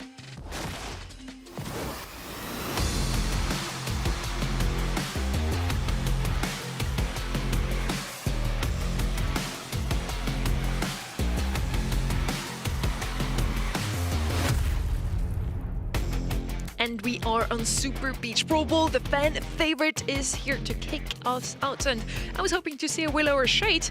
Banned. They're double banned. That is Straight to jail immediately. We still have Ziggy and Cordelius banned as well. Maybe I finally got to see my Meeple at least that I mentioned coming into this as one of the best mid-brawlers, at least in my eyes, on a map like this one. Pierce left open as well. And Sirius slid through the bans once more. There he is as the first pick for Bounty Hunters. Which is really good because Brawl Ball always results about Bull. And you got the best Bull counter there is, and that's a Sirius. Plus, he is a Pierce counter, which is really, really important too, because Pierce is not easy to deal with on this map if you don't have a lot of control or pressure. We're going for more as a response, not the biggest fan of it, but there are a lot of anti-tank bans, so I do take that. I absolutely love the Ziggy ban, by the way. Ziggy last pick could be so incredibly lethal. And Cordelius apparently is one of the best win rate brawlers on this map as well, at least for Europe. So yeah, really good bans all around, really good picks so far. Definitely you need another Bull counter for the side of SKC / Sirius counter. I don't want to pick a penny, but I don't mind with it either. Is this a Bull counter for you, the Otis? Half. The problem is the Sirius is going to be more annoying than this Bull. Yeah. Because they have a Bull counter, so they don't need to pick Bull. Yeah, exactly. They're not scared of it, so they can just go control or Barley last pick perhaps. That could be actually huge on this map, yeah, getting to pick Barley up with like a degree of confidence. There's all in potential, right, from the Moan. Also, like, there's a lot of trick shot, capability on that particular brawler, so you really can't get caught sleeping against that. But, I think you've been able to start with a pretty powerful brawler here. I don't see why you can't start to consider someone else who's really just going to get more powerful over the course of the game. And this all comes back to just locking in that Sirius nice and early. Now you kind of get to pick whatever comp you want, knowing that you have already deterred your opponents from getting those tanks in. And with a Cordelius ban, it's possible SKC were thinking of angling towards a tank-heavy direction. We talked a lot about this Cordelius, you already mentioned, super strong in EMEA. Also in SA, by the way, 70% win rate despite being the most picked brawler on this map. That is actually crazy. That's last pick now for Bounty Hunters. I'm gonna go with the alley, so they are going the aggressive approach, probably playing Clancy mid then, I guess. Still no Meeple for me. On the other side, we already have the Otis covering the mid, and they need one more lane now to deal with that Sirius, I believe. How do you feel about Clancy coming back into vogue now?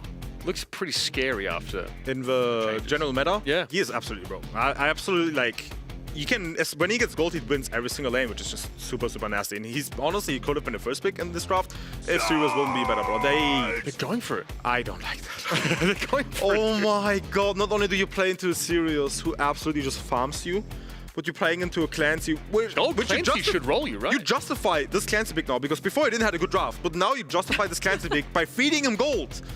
I guess you can't have Addy, but Addy is not going to fight you. Addy is going to run across the map, take care of Omo, who has absolutely no damage against her. And you already mentioned Sirius also quite a good counter to that Bull, just being able to feed shadows off of him. Probably siding with the draft of SK Kalanas here. That just means that probably Bounty Hunters is going to win because I'm a caster. I'm not allowed to talk about draft. Okay.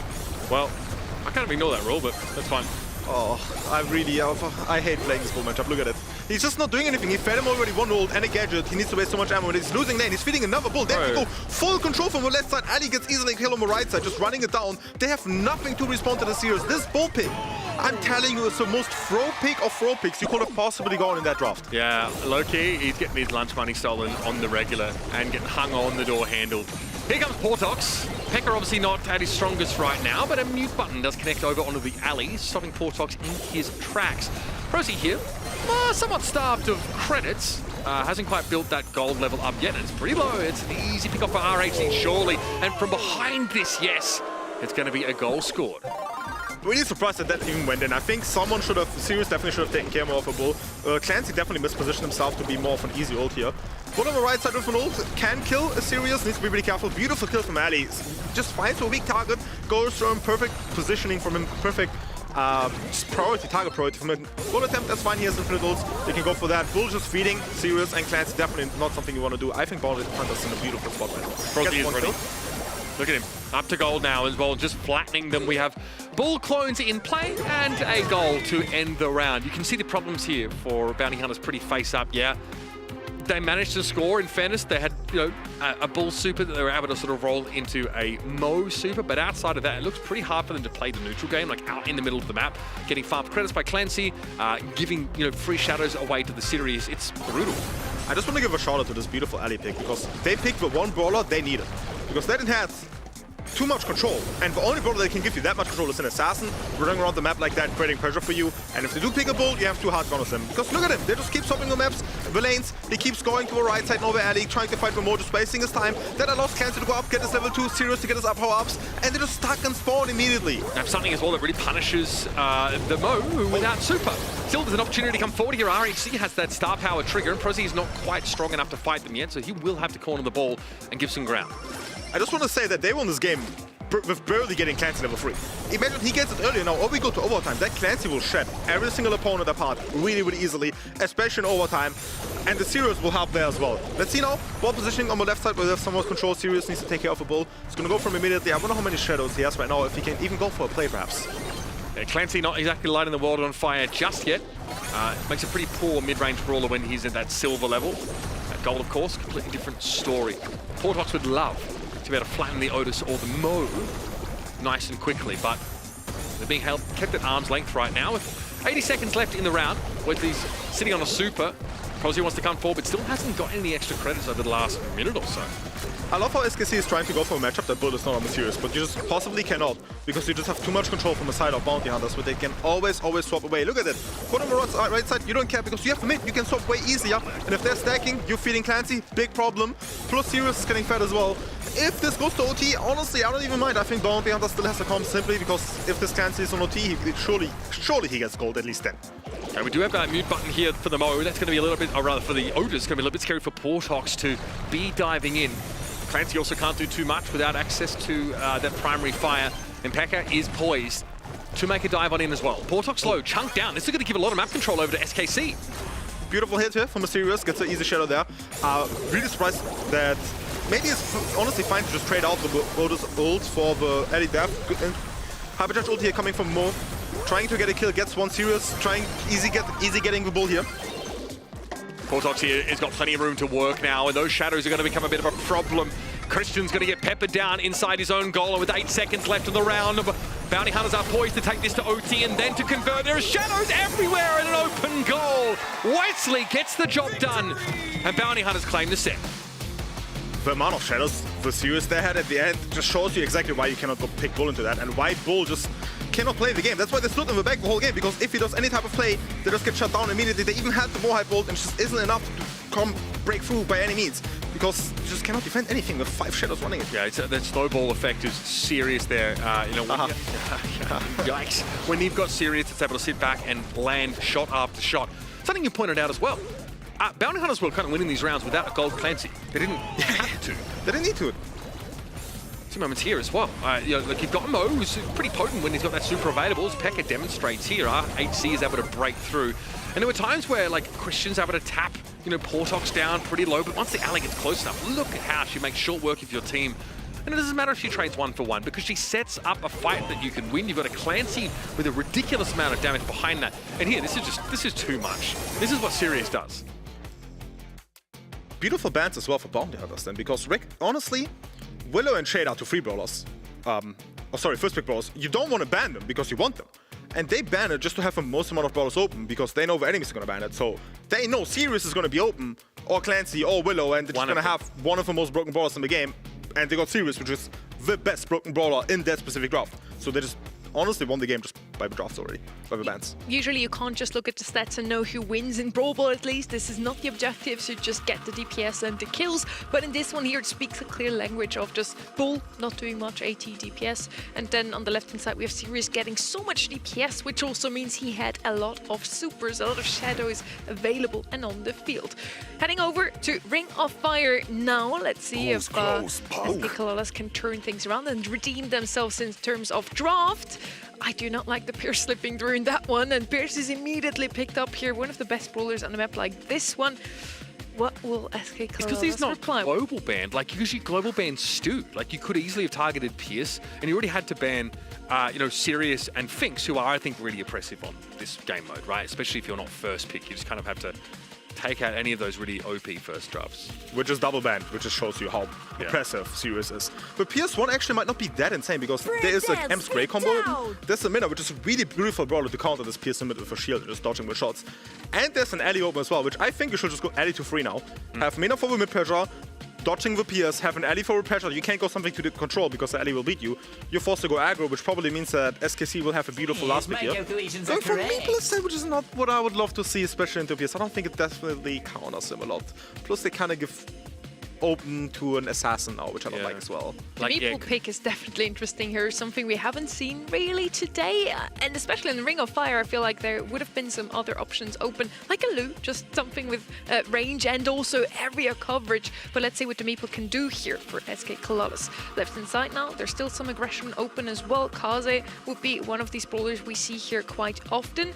And to counter the Mina, Otis is really the only one still left open, with Chester being global banned. Ali gonna come in here. Of course, there's water on the map, some bushes. She's so good here, and a good answer to the Mina as well. I like the Lu call out. You could, I mean, it's a little bit scary now. You could try and like play Ziggy as well. Like the amount of map control you get off that super is super relevant here on Ring of Fire. I've also seen teams like try and like work Glowy into this kind of map. So obviously it's quite open. There you go. Good call. Yeah, mix it in here. I think it looks pretty reasonable, especially if like that alley is going to be like giving you like decent sight lines, and you're always going to be able to make sure that your Pierce is topped up. And the problem right now they have is they're not necessarily killing the Pierce that easily because Meeple, you're getting outranged. And the Mina can't get shut down by the Glowy by getting out healed as well, or by actually dying to her. And they need to deal with Ellie, so they need to play defensive, which they really need to, because if not, they just lose to Daft immediately, which means they will lack a bit of control to get the mid. Is this really your best? Okay, they're going for a more even aggressive approach, which can work. Caught me off for surprise, I'm not gonna lie. I don't think you'd necessarily kill a Glowy though. Glowy is one of the best brawlers to shut down assassins and aggro with his ult. You have the dash plus heal, and then the ult that can fear. It's really potent if they're trying to run at you. And there's a really important star power of Glowy that reduces the damage of the enemy plus increases the damage of your teammate. And if it reduces the damage of a Mina or Kaze, that could be game-changing through every single interaction, in my opinion. This happens so often now today that I am saying, oh, the left side team should probably pick up Kaze. The right-hand side team picks her up in the end. I don't know about this SK Colossus comp here, but we'll see. Mina, at least, immediately claims victory here in the middle, and they can claim some percentages. Unintended effect, but Mantis of Meeple does break up the glowy beams, which could be relevant. It does stick around for a while, but if you have damage reduction on your tether, it is really hard for Kaze to actually run up and get that burst. I will be able to tell you if he has that as soon as he gets hit, if he has lifesteal. He does have lifesteal, so he's not running that star power. Unfortunate, I would love to see it, but lifesteal is fair enough. It's always a solid star power. Full control here from the side of Bounty Hunters. Pretty hard to push into a PS full control. Ellie as well. Easy kill on the Meeple. They can just respawn. Nice shot as well, making the Kaze low so she cannot engage too early, and the Ellie will have enough time to respawn. Now, this is impressive. You can see just why Glowy is so strong. Oh, nice little juke there from RHZ. Oh, Wesley on his own. Yep, Mantis of Meeple breaks that tether up. However, the Kaze will be dealt with in time. Prosy able to move back up into position, and now you have to worry about the 2v1, and hey, not bad from Pekka. Still though, Prosy happy to play now inside the point, but this fan storm makes it a little bit uncomfortable. Bro, just pick up bottles, bro. Give them auto shots here. Don't worry about trying to aim. Wesley is going to keep Prosy alive, and at almost 7k health, it's pretty decently tanky as Pierce. And no one's getting through Glowy, man. This guy's taking over the game. Oh, beautiful Pierce Hyperdrive ult. Unfortunately, completely dodged. Insane play from enemies here. He still will tap a lot. There you go. Nice damage taps. Ali will create some pressure for him. He gets one more, and he has another ult to go for that. Lovely, well done. And it's exactly what I said. If you're going Kaze, you have nothing to shot on the Ellie, and the Ellie just keeps harassing them, which creates a pressure for Pierce and Glowy, which if they have pressure, Kaze cannot do anything. It's just a misconception of draft strategy from SK Colossus. They just needed to defend the Ellie there. It does feel like Bounty Hunters open up with a really strong first pick in all of the sets so far. And then it's sort of a downhill run with the rest of their draft. But I didn't even mind the Mina. I really like Mina into Pierce. I think the Meeple is a major throw pick because they know they're going to go Assassin. They know Ellie is one of the best brawlers on this map, and they just didn't respect it and picked Meeple into it. Pierce is down for the time being. RHC sees an opportunity to go after Wesley. Poor Tox caught out. Fanstorm also blinded them as they tried to get into the waterway. And finally, SK Colossus have a chance to get some points on the board. RHC can also play in the bushes here. Missed ult from Thoughtsy, definitely cannot miss a Pierce, so that's one of the most crucial things for you. Beautiful kill here from Ellie. Secures the kill, secures the control, has an ult as well to get another kill. They do need starting to get some control here because they are down almost 50% right now. Chloe is trying to get some control here as well. Can Nina push them up? Beautiful gadget to stop other attacks, but oh no, there goes Ellie, gets one. Pierce, Chloe ult gets two, and team wipe from the side of Bounty That Hunters. fear was absolutely brutal stuff. A decent wind wall timing there from Pekka, but unfortunately they still end up getting caught out. Now Portox can basically draw a bead again on Pekka. Notices that Mina is sort of wrapping around the backside and gets a couple of good hits on them. Manages a meatball. This gadget is really important, especially now as SK Kalalas are ahead, but hey, we hit that hyper super. Don't worry about it. Oh, he actually completely hit every single shot there. Really well done here from Thoughtsy finally. Mina coming up though. Can she 1v2 that? She cannot because there's a Chloe. Nice gadget to stop the ult, but it's just not enough. Look at it. They're just getting completely shredded. Doesn't do anything about the glowy tether at all, so Pekka goes down in that 2 versus 1 scenario. Portox with a super at the ready. You feel like that's going to be an instant kill virtually, as Wesley and Prozzy, while respecting this damage, are going to be forced off the point yet again. Another mansions, but Bounty Hunters had the lead. They'll be back soon enough, and they'll be ready to retake this control. There goes Pekka as well, a little bit low, throws out a hypercharge super. Prozzy knocked up, but not too worried about it for the time being. It's Wesley, but a super does knock RHC away, or feared them rather. Christian is nowhere to go because that ability can't be broken unless you get behind a wall. And the glowy bro, that does it for me. Brilliant stuff. And that's another set picked up for Bounty Hunters. They're playing amazing. That team play they have, Eddie with the patience to not go in until this absolutely needs to, focusing, helping on his teammates when they're getting pushed in mid, or just going for the guy who's one shot in the bag. The target prioritization from Eddie is just on point completely. The team play of them is just wonderful. And this is big. This is up against then SK Kalalas, who have a true veteran of the game in Pekka alongside some really some promising upcoming players. But so far, this Bounty Hunters team have delivered on the promise that they sort of set at the start of this year, and they are looking to lock up that top seed. I'm so excited to play Humble in the first round. I don't know if they want it, honestly, because They don't want this smoke, bro? No, I mean, not like that. It's just they don't have LAN experience, so I don't know. I don't know, like, I'm not going to complain about EVA as a team that I might get. What are they going to do when you start screaming at them across the stage, bro? Oh, depends how good the headsets we're going to get, I guess. If they can hear me or not. How good the noise cancelling is. What if you crack a legendary star drop right in Prozzy's face? Oh my god, what if I just win? Okay, you could do it. less exciting, but you can do that. How about that? And coming into this match, talking about the draft, it's almost like we already predicted what would happen here. We clearly stated left probably the better comp here. It's almost like you two know a lot about the game. It's almost like he has been casting for a long time Brawl Stars, right? It's almost like you won the World Finals and actually know something about how to draft, how to play, and so on. We're now heading over to Death Cap Trap, and it's the last chance for SK Kalalas to show up with a good draft, because so far, what I see from them mechanically, not too shabby. I think they can win if they only have a good draft once. I think it's again the 2 frees that are just lacking. It's every single time. I don't even mind having a PS open, I just think you need to correctly counter him by going an assassin into him, which is one of the main weaknesses for him, but now you're going meeple and getting yourself weak to assassins. But when do they get first pick? Because I feel like that kind of hurts them, right? Again, like you heavy ban this serious, but there's always something that, you know, Bounty Hunters are able to get straight off the rip that doesn't get countered or isn't counterable later on in the draft. Clancy and Sirius have both been banned away for SK Kalalas, but Leon's available, right? You have a lot. This is Death Cat Trap, right? So you can play these longer range brawlers. PS is also in the mix if you dare. There's 2 beautiful assassins on this map, which everybody loves, just Kid and Lily, which I assume is going to be picked. One of them, maybe even both, from both sides here. I'm trying to wonder what brawler is kind of better for it. Orders is open, bro. Don't talk to me about it. Global ban. Oh, They got you. Troll, dude. But coming into this draft, I immediately see like Leon left open, Kid left open, Mo left open. A lot of these aggressive brawlers are actually still in the game here. Right hand side, first up with a good gem carrier. And also really good into all of these brawlers I just said, because she can always jump away with the gadget, fly away with her super, and you need something like that in mid.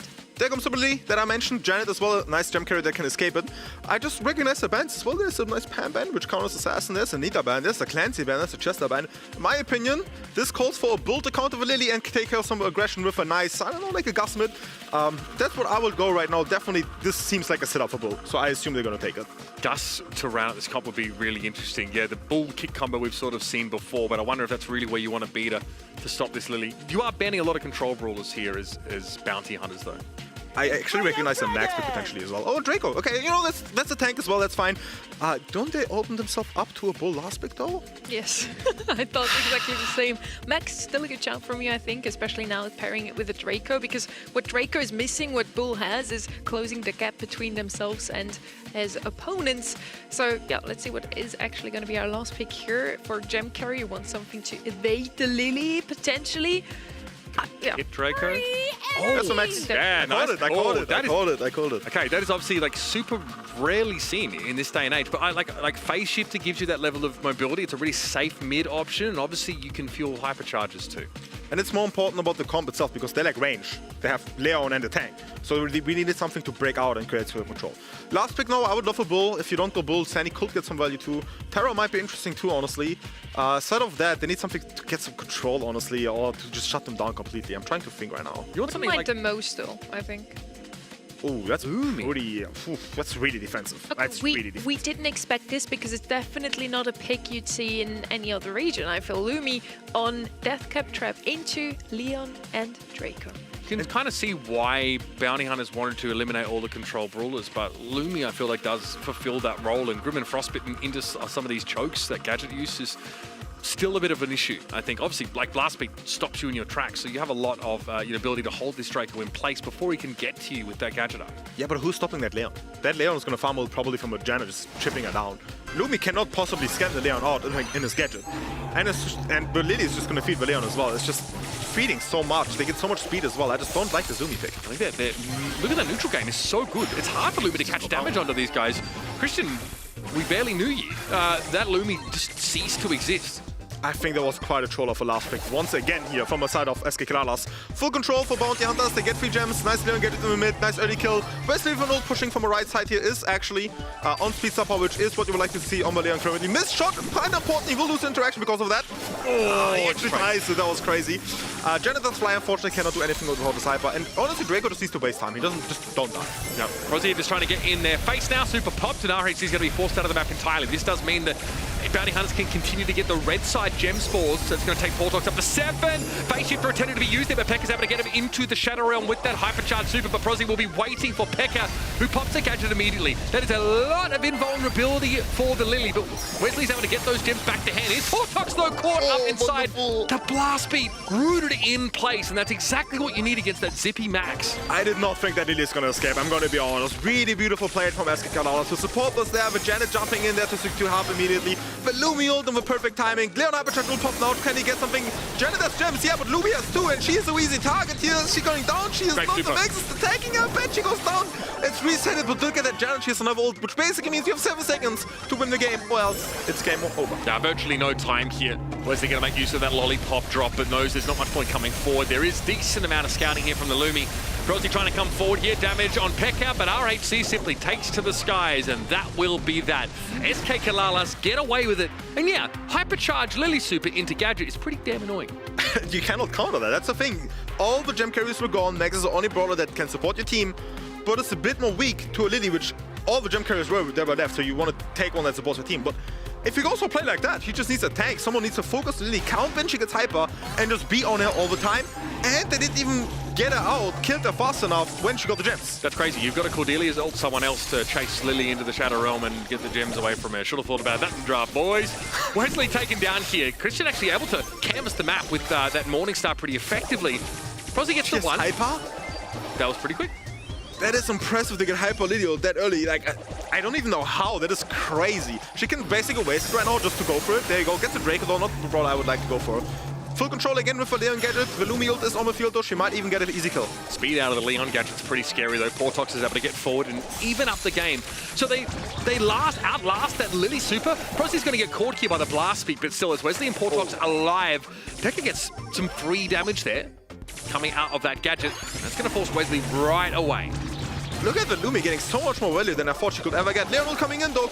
Makes the Lily half-life, which means she can't go aggro. However, you don't need the Lily, you do need the Lumi, so the Dragon can actually play the game, because if not, he's just going to get taken care of like that. Yeah, Prozzy just got absolutely blasted. You don't want to have to use that Final stand gadget in that situation. Hey, free gem for Pekka finds a super opportunity on Wesley as the Grim and Frostbitten gadget does exert control over the middle of the map. Now Portox wants to try and wrap around. You've still got to try and negotiate from a position of power with this composition, and Prozi's able to bring the Lily down. There's an opening here to get a bit more aggressive now without the risk of your gems being taken away. Somehow Prozi's still alive, and RHC is going for a hypercharged super to secure the elimination. Another Lily hypercharged ult. Can she get a kill? She popped it, goes for Leon. You know, that's fine enough. You have a gem. Don't die, though. That's really important. And he did secure the kill, which is a crucial mistake here. Lumi needs to get that gem, but oh no, it's a Drake hypercharge ult. And guess what? There's a Max hypercharge ult afterwards. Drops the gem as well, and surely someone collects that. Full map control, though, now for Bounty Hunters after that hypercharged Draco super. Prozi's able to build up another super, and guess what? We have a hypercharged Max super in play. That's going to feed the next grouping of hypercharges. Prozi got to come forward, happy to make the space. RAC under a lot of pressure, and the gems are loose. Nice last stand gadget usage now. Portox is going to have to back away. Didn't quite get, though, to counter. Looks like a gem was spilled that was on the Draco, but that's the magic number of 10. Portox, they can't afford to give the map up. It's too close. Top gem spawn coming in. No one is collecting it. Finally, Max has it. They cannot possibly get the Max out. Everybody falls. The control, the hypercharge users were just perfect from the side of both Outers. The missed Lily hypercharge ult on the Leon, not even getting the kill, was the just incredible mistake to do there on that crucial moment. Yeah, I mean, Pekka died with super in that last fight. The Max, to be fair, was already out of there. But you can just see how powerful not only Max's hypercharge super, feeding your own hypercharges, bringing them up more frequently. Because Draco hypercharge basically means you get map control by default. No one can really stand against that. You can't fight it. And then you can really start to, extend your lead. And you're closer as Draco to be able to dive in with that gadget. Beautiful gadgets from Pekka here. Does not get the kill though. Beautiful target prioritization from a Maxi, taking care of him immediately. Posse going for pressure here. Janet jumping in with a crazy kill. One play after that. That was some flow right there here. Leon with a nice kill on the Lily top left as well. Has a lot of control as well, which is really scary because he will go in with. He'll get the Lumi probably. Yeah, here's that super coming in. Wesley staying outside of the supercharge radius of that Lily, and there goes Christian. RAC healthy enough with a super to be able to get out here, but this does mean mid-control right now rests with Bounty Hunters, and we're going to see Prozi push up. This is exactly where the Draco wants to be, right on the safe side of these walls, threatening to get into enemy territory, helping out with some damage on Pekka, but in Shadow Room, they need to hide away. Portox will take the elimination. Look at the amount of pressure that Draco's been doing. He literally wasted the 1v2 time of them. Leon hypercharge ult goes in, actually gets a kill. A bit surprised at that. He will not get that kill on the Max, not only because he's not hitting, but also because Max has a gadget to dodge that. Lily should be like 2 shots away from hypercharge ult, I assume. They're all going to wait for it for the Leon gadget to finally get some map control back. Big damage from Wesley, though. That's going to be forcing Pekka out of the game. He can't really hypercharge at all. Goes down with that super available. RHC used the jump there. Prozi with the super. You've got to respect this Leon on the diagonal. SK Killer, let's get up to 6. It's a tight game. Pekka going to be popping that gadget. He has that hypercharged super at the ready, just as you pointed out, Semantic. Now it's about connecting on the right target. Portox is not showing himself at all. There's Wesley getting dove on, and Portox is next on the menu. Pekka's going to stay safe behind that wall and now allow for map control to be taken, but you've got to worry about this Max on those 6 gems. SK Kalalas are at 9. I just can't believe that Lily keeps wasting hyper ults on brawlers that are not the gem carry. You have one job, and that is get the gem carry. However, it did create a lot of control, and again, they have a Janet gem carry, which means they only have until second 7 to get it. 3 more seconds to go. Janet's gonna fly with an hyper ult as well. She is in the air. That is impossible to kill. SK Kalalas keeps fighting for their life. Nicely done. SKC alive in the series, taking this gem grab set. The Lily comps seem to be working out pretty well today. It didn't have to be perfect, just good enough, and not a lot of those hypercharged supers not connecting onto a gem carrier. But when you got a Janet, if you can get a lead, you can usually hold it. Crazy. That game was way more 50-50 than I thought. I'm not gonna lie. Like after the draft, yeah, we were kind of down on SKC. That Lumi, she did kind of fall though a lot of times from the Leon, and Pekka did do some crucial mistakes as well. But I don't know. Well played from Christian. Well, nice Lumi, nice ult usages. They found Lily pretty good as well. Lily sometimes got a ton of value, then she got just control, which is also fine, I guess. Janet, most importantly, her plays, her gadget plays, stealing the gems on game 1, then game 3, killing that Draco 1 HP, jumping through a wall. That is crazy. There you go, there you have it. RHC played such a good Janet here multiple times. He could, just saved himself with a couple of gadgets or even got into the mix and get some gems there. On the other side, yes, I think Christian proved us all wrong. We weren't a fan of that Lumi whatsoever. Maybe it's something you should note down for your own scrims. Hey, play Lumi, bro. Foot Esports, last pick Lumi into my Frank on the first qualifier of this year, and I beat a Lumi on this map as a Frank. That's all I'm saying. It was. Okay, I could say something now. no. That's foot esports, right? That's foot esports, right? He's calling you out. He's saying that maybe bounty hunters could have gotten away with that, but not you guys. That's crazy. That is not what I said. Putting words in my mouth. Yes. Oh my God, I'm gonna That's get cancelled. what we do here. I'm going to replace the words that are coming out of your mouth at a feverish pace. You know, we've got to give you something to work with here. I'm gonna beef every single pro player now because of you. Thank you very much. Tell them to come to me, bro. Yeah, come to me, boys. We're heading over to out in the open. It could be the potential last map if Bounty Hunters manages to close out this time, as Kikalalas is on a run though, and maybe they take this momentum into this knockout set. Brock is going to be the first pick here. Finally, someone opening up this map. She's so mad, bro. Okay, there's a max open though, which could be kind of scary for Brock. So some Midas man, beautiful bet for that. Leon pick open as well. I kind of like a Leon more than a Brock. I'm sorry, Sonny.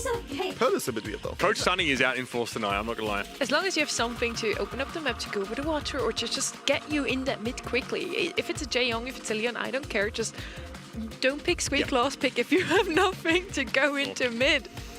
I kind of like this here. I mean, you know, having the Pearl into the late game gives you some inevitability, right? It's a great brawler to have when that gas starts to close in.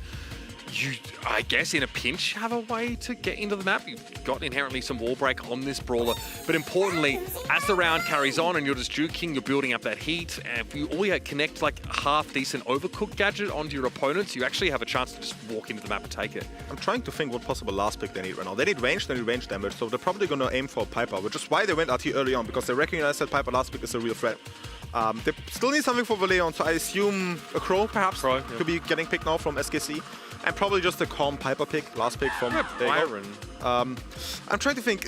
I would prefer Piper into Crow Brock more, even though Piper has a bad matchup with RT, because the overall pinching ability is better than Byron winning his 1v1 into RT. Is what I'm thinking as a pro player. But I don't dislike a Byron. I'm down for it. I'm also down for any other sniper. Byron can punish the choke as well if you can get them in there. Obviously, it's a super that can turn the game and can be really nicely comboed with Leon, who wants to get close anyway, or the Pearl. But yeah, we're going to see the Piper here. I like that a lot. Obviously, you do want something that can just sort of dominate that ranged matchup. Obviously, you know, there is a Crow and an RT on the other side. A lot of sharpshooters here, so having someone that can sort of fundamentally outrange them and also homemade recipes, still a good gadget in the Big 26. Bounty Hunters now also have the Leon to get into mid really, really quickly in the first round. After that, they have either a Pearl or a Piper super available to break up the map themselves. Piper then the better matchup into both RT and Brock. At least in the early game, you know, I think on the right-hand side, you can just wait until the smoke comes in and that Crow and RT are going to be looking mighty strong. Full pressure for SK Kalalas. They're playing here for Brawl Cup. If they lose, they're out. They're not going to make it. Reverse sweep is the only miracle to get it right here.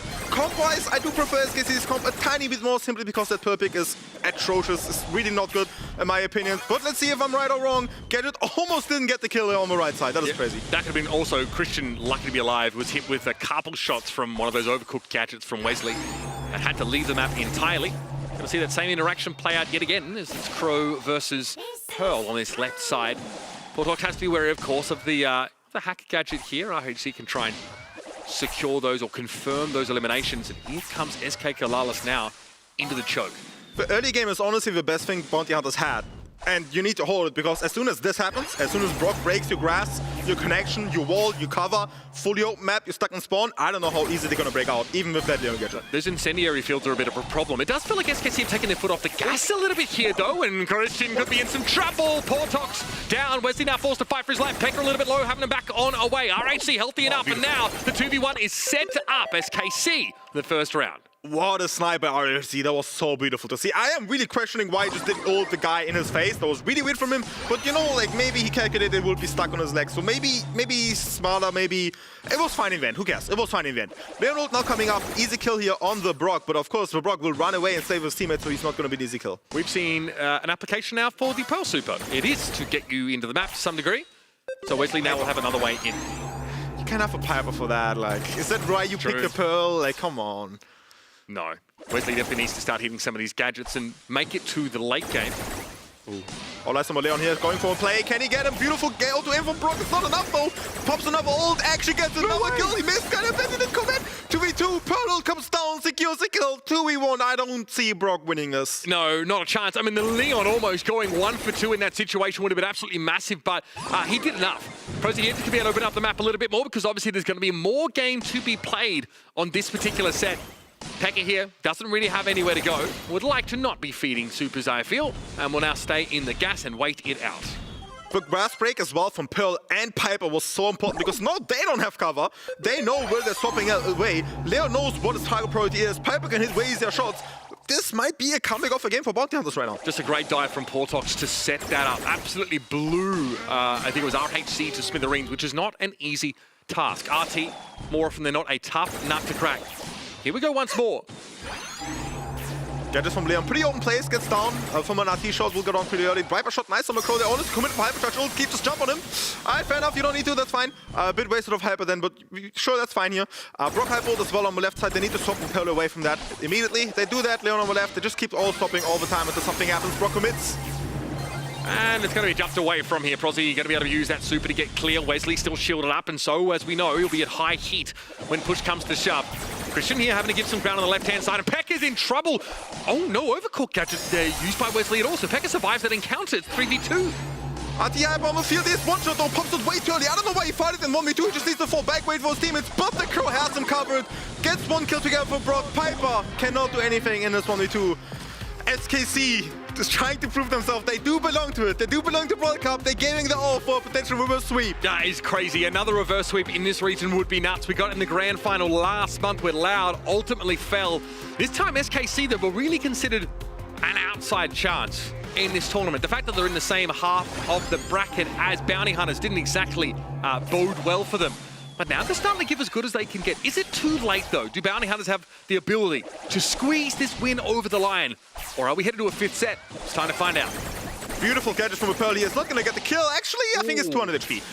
800 actually, that's fine. Piper missed the gadget at the start as well, which is crucial. Oh my god, they're getting in, not getting a kill, but the Piper taps RT out 2v2, and you have full control. Takes a lot of trust to believe that Prosy is going to actually, claim that elimination and make it a 2 versus 2 there. But they deliver. And now, map control rests with Bounty Hunters. Wesley also pretty up close against these walls and might be close to a super. Beautiful. He's playing this aggressively. That's all you need. Come in with the gadget, get the job done. Prosy has super to open the map up, clear that grass. Christians is out in the open. Bad break from Piper here. You need to know that that is a break that can happen with Piper if you're exactly standing on a pixel. So you need to always align yourself like half a pixel off so that single grass thing cannot happen. Yeah. Good break from Pearl here.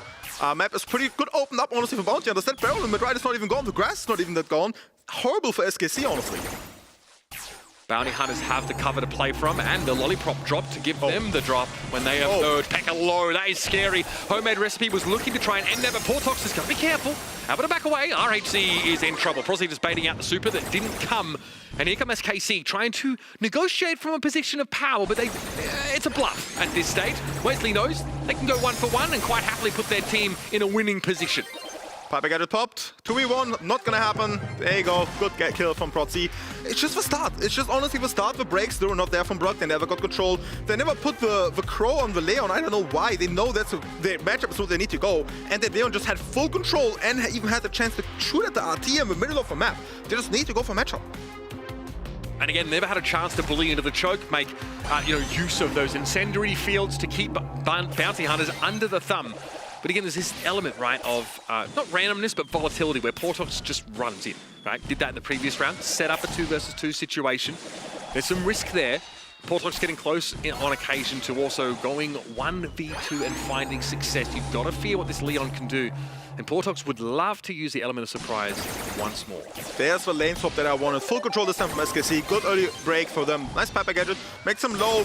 Oh, barely dodged. Pilf gets a kill with that. No with way. a fire gadget. Insane played by them. Just too aggro from SKC. Did not respect them clearly enough. And now it's a 2v3 situation, which I guess at this point you're just farming ults. You're just farming Hyper for SKC. I don't think they're winning yet. Portox is trying to sneak into the bush, by the way, undercover, but it keeps getting revealed by the incendiary field. So that's crazy. That would be obviously game over for Pekka if he was able to get into that grass undetected. Still, Pekka is in a compromising position. Prosy having to use that super because he's a little uncomfortable with where he was stood.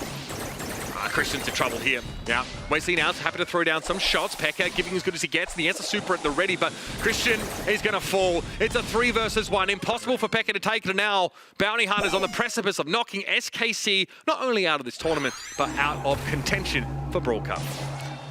Pearl break as well now, perfectly to break that up, and it's an early kill from the Pearl. This mental is gone. Too many mistakes are happening. It's just... the chances are just gone. This team just needs a bit more time. It looks like when it really counted, these mistakes slipped in early on in the round and might have made it easy enough for Bounty Hunters to convert and claim their spot.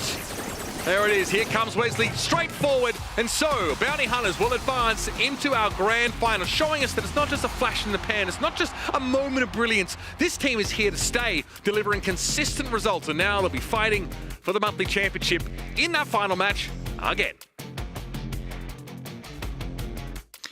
Crazy. One more team got eliminated for Brawl Cup. We have 2 more to go. And I do believe Bounty Hunters has secured the #1 seed for Brawl Cup now. Yeah, that's true. I think the only way to avert that is if they got knocked out in the semis. So yes, now so make it the finals. So, if I'm not wrong, Eternal and Olympus Squad are both playing for Brawl Cup. Semi-final that decides a LAN slot, that decides who plays for the region, who can get them another slot for the World Finals. That's spicy. I love a game with stakes, and it feels like every single one of them here from these semi-finals onward will have them. Looking back over the course of this game, right, the Pearl pickup seems innocuous, but there's value to be found, right? You can fight back into the map with your super, you hit a good gadget, you're going to have a huge advantage here. But we can see why Leon is considered to be busted right now. As analytical as you are, Semantic, in the end, if you really don't like a brawler in SA, it seems to work out more often than That's not. crazy, yeah. With that Lumi, with that Pearl now as well. Every region plays a bit differently, I guess. I really gotta say though, like they have curse. Welcome to the club. No, but I really think like the Pearl should not be working. I don't know why she keeps getting so many kills. I don't know how they lose full control with guys in the spawn, with Brock Fires holding off and everything. I don't understand that, Sonny. I don't know how that Grandpa, happens. let's get you to bed, That's the buddy. cost It's all for good. hoping it happens to all of us. But yeah, as you already mentioned, Semantic, Bounty Hunters have now secured their seat #1. They're going to Brawl Cup, and they're going to face against who again? Some guys. Just a few humble guys. They happen to be the best team in the world once. Once. Well, Like 5 years They're ago. still the second best, I heard. And maybe they can show us all that at Brawl Cup they can still be the best team in all of the lands. We're now heading over to our semi-final #2 here in the April monthly finals of South America, and Eternal versus Olympus Squad are now fighting for that second seed at the Brawl Cup. I guess for the sake of storyline, it would have been a bit more interesting if SK Colossus won this one, because then Olympus Squad and SK Colossus would have still fought it out in the grand final, potentially. But yeah, we get ready back now as well. What did you predict for this semi-final #2? Who's going to take it? I feel like Eternal is going to take it, okay? I think Eternal dumped all their preparation just into this one match, and while they were definitely, in my opinion, expecting to see Loud here, they won't. I'm gonna go with Eternal as well. I agree with Reddy. They had an easier quarterfinal, so they really could scrim more for the semis. They could focus more for it and just... maybe they even scrim finals, who knows? Who do you have put down on the website as your winner overall? I do have Eternal because, again, scrim rates, they have been so good. I know Uber has SK Colossus to win it all. Unfortunate for his pin, you know, he won't get it today. I had Loud, so... well...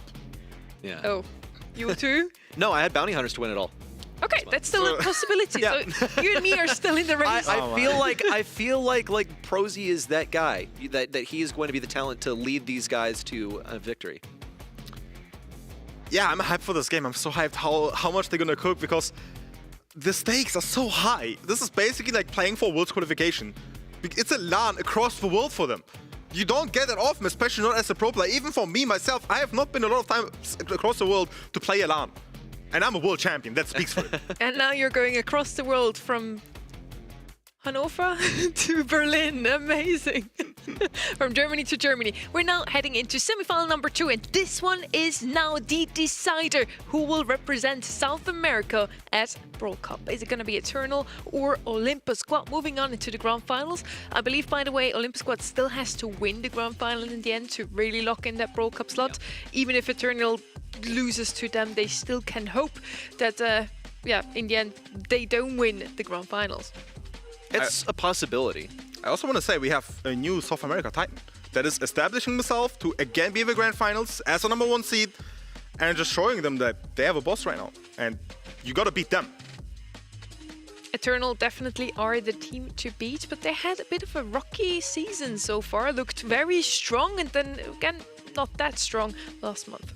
Yeah, they immediately flopped in the quarterfinals. That was a really interesting one to watch. And what team took them down? I believe the one that they're about to play. So that would be an entertaining watch, a bit of a rematch here, and a review of what exactly happened on their journey so far. Took down Odyssey earlier in just such efficient fashion, really, like disposed of them here on Ring of Fire. Now, we're going to see some of these maps repeat in the grand final, so we might get a bit of a taste of what they've already offered us if they can make it through the second semifinal. Yeah, they have actually changed the maps that the quarterfinal 1 and 2 maps are the semifinal 2 maps and around, which is pretty nice as a pro player because you always scrim your maps, whatever you're scrimming, which honestly, personally, I quite love. Yeah, as Brady said, we're going to see the same maps here again. And we're going to see who will take it in the end. As we already mentioned, in March, Eternal Esports dropped out in the quarterfinals to no one other than Olympus squad in a 3-1 series. They won in February, so it's really an up and down for them. Today, they faced up against Odyssey, a team we didn't see too often yet, a tier 2 team, and they beat them 3-0 in the end. That was not the warm-up, though, they needed to go up against Olympus squad. And now looking at the draft here, Symantec, anything that stood out to you? I just want to mention that Gene again, who with every single pull, that was so amazing from him. And the draft is honestly all around from super aggro to full defense and knockout. So they definitely know how to draft around and how to play their way around this game. So there you go. I mean, you have a bull comp, which you go super aggressive. You have a supporting things, the best first pick on that map. You have a Gene who hit every single pull, with Eve who had literally winning his lane, even though she shouldn't. She had no business winning a lane. I think they know their stuff. And then on the other side, we have Olympus squad. Brawl, Golden and Ice Crow. Ice Crow being a huge fan of Fire Crow, and he actually beat his idol today. Many people believed that Loud would move on into the semi-finals at least. I believe it was only 7% going towards Olympus squad taking their quarter-final match, and we see how happy, excited they actually were to take that win. And it's a huge feat to win against the oppressive Loud, the strongest team in this region for almost 3 years already. Not as strong anymore, dropping out in the quarters to Olympus squad. These new young guys are really showing us where it's at this year. It's difficult to place. Like, are we seeing teams get weaker, or are we just seeing everyone catch up? I think there's a strong argument to be made that to be good in Brawl Stars, to stay ahead, you have to adapt to the current meta. You have to be the most adaptable. And it's gotten even easier because balance changes come after the finals now, so you don't even, have that sort of wrench thrown in your plans there. I think just this new talent, they're more flexible when it comes to adapting to the current meta. Maybe we're all just getting old, us OGs. Maybe we're just getting unks. Maybe we're just all unks. I don't know. I mean, you're one of the oldest players in the EMEA scene, Yes. and yet you're still at the top of the game. Some might argue, we will see. Global bands coming in, Mortis and Sirius. I love these two. Clancy and Charlie, I assume the same bands, if I remember correctly. The Sirius was also the same one. I think it was an Ellie instead of Mortis beforehand.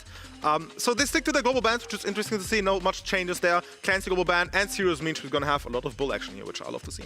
We also just saw the draft of Olympus squad previously, and we see they like to play a lot of these aggressive brawlers, so banning the Clancy here makes a lot of sense. They had a Lily, they had a Kaze, they had an Ellie. They played every single aggressive brawler across the board and had great success with it. So if I was Eternal here, I'd ban out these aggressors. And I think that's also why these young and upcoming rosters are looking so strong, because they know how to play assassins. And that is what is strong at the moment in Brawl Stars. I think sometimes, like, players who've been in the scene for a long time get stuck in the past, and they're like, I was in my prime when I got to play Control every single game. I got to play Piper, I got to play Bell, I got to hold lane as Spike, and those days are bygone. We have like 3 times the number of brawlers that you used in your prime, and the new players don't have any reservations about playing the stuff that's really strong, that might be seen as like cheap tactics, because the objective in the end is just to win.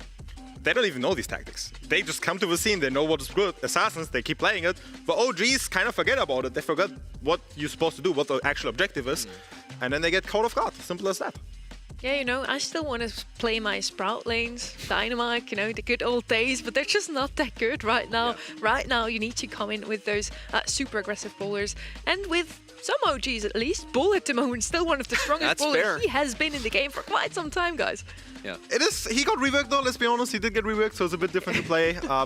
Completely new brawler now. I mean, Yeah, it's not basically. gonna be, I mean, that's not what I said, you know, but like, he is still super hard to play, even at the highest level, because tanks are super hard, difficult to play, because you need to know your positioning, when to go, when to feed, when to use which ability, where to position yourself. If you're not supposed to go in, like we saw earlier, the bull was just standing on Super Beach on the back, do not feed with Sirius.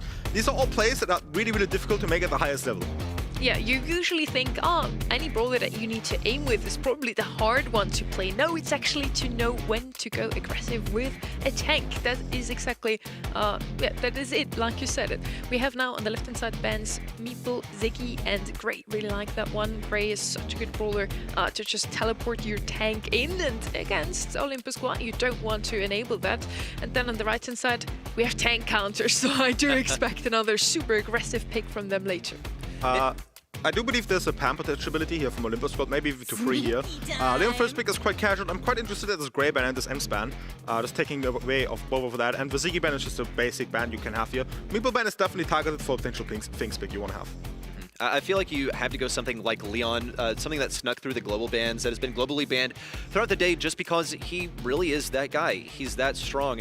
And the anti-tanks that are available for first pick, like, aren't the strongest. You could go Chester first, but do you really want to? It's open for Olympus Squad if they decide they want that now. Opens up the possibility of wall break, would also maybe open up things for a last pick of a thrower. Poco making an appearance here is really, really interesting. They've also banned out Ems, which is one of the best ways to deal with them, and Crow is out of the mix too.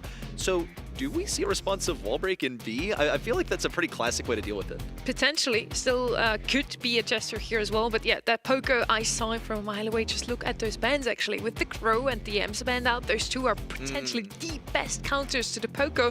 Also, in this region, Poco just happens to have a 75% win rate across the last 2 weeks of scrims. Stu is going to be paired with that Poco first. I still expect him to go Kaze, Ellie, something aggressive later on to pair with that Poco. I have one of the best last picks you could possibly go, Rosa. If they get that, nice I would idea. love that. I don't know if this is gonna happen, but we will see. Definitely need to address this Poco here. This Leon got double countered here. Will not be able to do much. They need some mid control as well. I'm trying to think what you could possibly go with M-Spant as well. You don't want to go a Griff. You probably just want to tank. You probably just want to Hank or something like that. Maybe we'll just force it and just run him down. It's probably the play here. See if they go with that. The option of Nita as a counter pick is always open as well if Bull is selected. Looks like Eternal want to hunker down on this point. We've seen some attempts at like playing Pam aggressively, moving her position around. Didn't work out for Loud at all. In fact, if anyone knows how to defeat a Pam, it's got to be Olympus Squad, considering that they've already faced this on Hot Zone earlier. They came actually pretty close to winning that set, and then they took down their opponents on Deathcap Trap as they ran that Pam as well. Might not really want to see this Rosa pick now. There's a rough break. I was telling you, if they will go Rosa, I would love to see that. Oh my god, that would be a dream come true. They can probably just go Hank. I think Hank will be equally broken into this. So any type of pressure, HP brawler. This Pam is probably a bit annoying because of the heals, but she also feeds you a lot, and she's not getting control. So I'd really like the combo so far from Olympus Squad. Let's see if they're going to listen to our coach, player, and caster semantic today, or if they're going to go with something a bit more traditional. Like I said before, Kaze is one of the most picked brawlers here on a map like this one. It's not going to be a tank or an assassin. We were wrong all along. They're going to go with Barley, and he's of course going to be so good into Pam and Leon. Just get rid of those turrets. At the same time, with open map like the Ross would just suggest on the left-hand side, Barley's not going to have a great time. I think that's a missed opportunity. You have free aggression with the Stu and Poco. You just gotta go with it. Just take a tank. Just be annoying. Stack your ults. Get a bull. Get a Hank, and there you're fine. Even with Rosa, as I said, it's fine. I think it's a missed opportunity. Going to defensive could hurt them because if they ever lose control and they have a Pam turret set up and Ross broke something and Leon has an ult, you're not getting that back. That is not gonna happen. Like, you really gotta play perfect now from the side of Olympus Squad. Folks, it's semifinal number 2. Brawl Cup dreams on the line for both teams. Eternal, they win it here, and they're going on to land Olympus Squad win, and they can play for their own chance as well. They'll have to win the entire darn thing, the grand finals, to make it happen. Eternal, so far, do have this Pam turret set up. Olympus squad backed into their own side. And they have Barley also firing off some of these shots, keeping Jubileu back. They just can't get him close in enough to really deal with the turrets. That's the issue here with Barley, is he doesn't have the range unless he's offered a chance in with the support from Golden on this Poco, but it hasn't worked out so far. Yeah, that's exactly what you said. He needs an ult to keep cycling his ult on this Pam turret, so they can never happen. I hope he doesn't use it now, because there's a new Pam turret that's a misuse of his ult. Now he doesn't have any for the next ult of Pam. So well done, well about that. A bit unfortunate. Do have full control though. There's Pam turret down. Surely he focuses it. He only hit one shot of it. Surely he gets it. There you go. Good job from Poco as well with his ult. Nice blue aggression here. It's pretty hard to take him down. Ruffs goes down as well. Full control from the side of Olympus squad. And Eternal is really not able to go aggro. He puts a hypercharge turret down, but surely you're not wasting a full hypercharge turret in a 1v2 against a Barley. Yeah, it doesn't seem worth it at all. They could totally have sat back for a little bit longer, waited for the team to regroup. Now he's going to be without a super, without a hypercharge, in a desperate situation because Olympus squad are only 33% away from taking this game. That is quite the Poco. Hypercharge applies to the entire team, and he's got more where that came from. Another kill into Jubileu, and Kawe BR finds himself the last remaining. Brawl also healing himself up with the gassy heal and the hypercharge supers combined. Just no chance for Eternal to take this one back. The damage is here from Olympus squad, but it really didn't matter on the damage front. It's just that they have so much sustain that they can stay alive longer to get those shots back, as weak as they may be. They actually missed the Ruffs hypercharge ult on the Leon, also a bit questionable, honestly. But yeah, they just run it down. I don't know. This Ruffs is just simply not enough damage to keep up with this Poco pick. The Pam honestly was fire, even though... How does he know? I need to do that. I need to do that next time. Next one, the final, I got you with that. Thank you, Samantha. So yeah, they just lack the damage to get rid of this Poco healing, and this Barley has been doing a great job to just get rid of that healing as well by out-damaging it. So not a fan of this Ruffs pick so far, and they had a good start as well. Eternal had the early turrets set up, Barley didn't get any value. They had full control, and they still lost it. If anything can tell you about the stakes of this set right here, or at least like what the power matchup is, the fact that we just saw them throw up 2 peace signs to trigger a VMix effect after winning a game spells it all, considering also that they are a major underdog here, and they could make it to LAN if they win the grand finals after this match. We're here with 1 game up for Olympus squad. They've actually been forced out of mid to boot. Golden's taking quite a bit of damage. Kawe's just sticking in this back right pocket, trying to outrange him. It's working so far. In fact, he's avoided a lot of damage, but as soon as he decided he was going to run it down, he was heavily punished. Every opponent was on 1 tap. He could have gotten a kill there, but the greed got the better of him. You just cannot die there. You can't even go aggro there. You fight. You don't need to kill anyone. You just wait and hold control. And now because of this death, the Fuerte lose all control here. Pam is one-shot, even though she's getting healed from the turret. Turret is getting out. They just lose full control because of that death from Ruffs. They do have a Pam hyper now, but she's going quite aggro. I don't know if she's one-shot to ult. If not, because she doesn't get it. That's a waste of hypercharge ult right there. What a waste of a hyper. I'm similarly appalled at that play. Motep is going to be getting a super pretty soon, but like, how close was he? He was like just one a few volts away, but he still hit quite a bit while he was in the midst of that hypercharge. That was just not what we needed to see from Eternal. Way too desperate, super ambitious against a team that is casually wiping the floor with you here in map number 1. Olympus squad just need to count up a few more percentage. Brawl will dash around in the middle of healing at the same time, make it a Poco super as well, and Golden knows that they have this one in the bag. It's set 1, done and dusted. So confident. What an outdraft.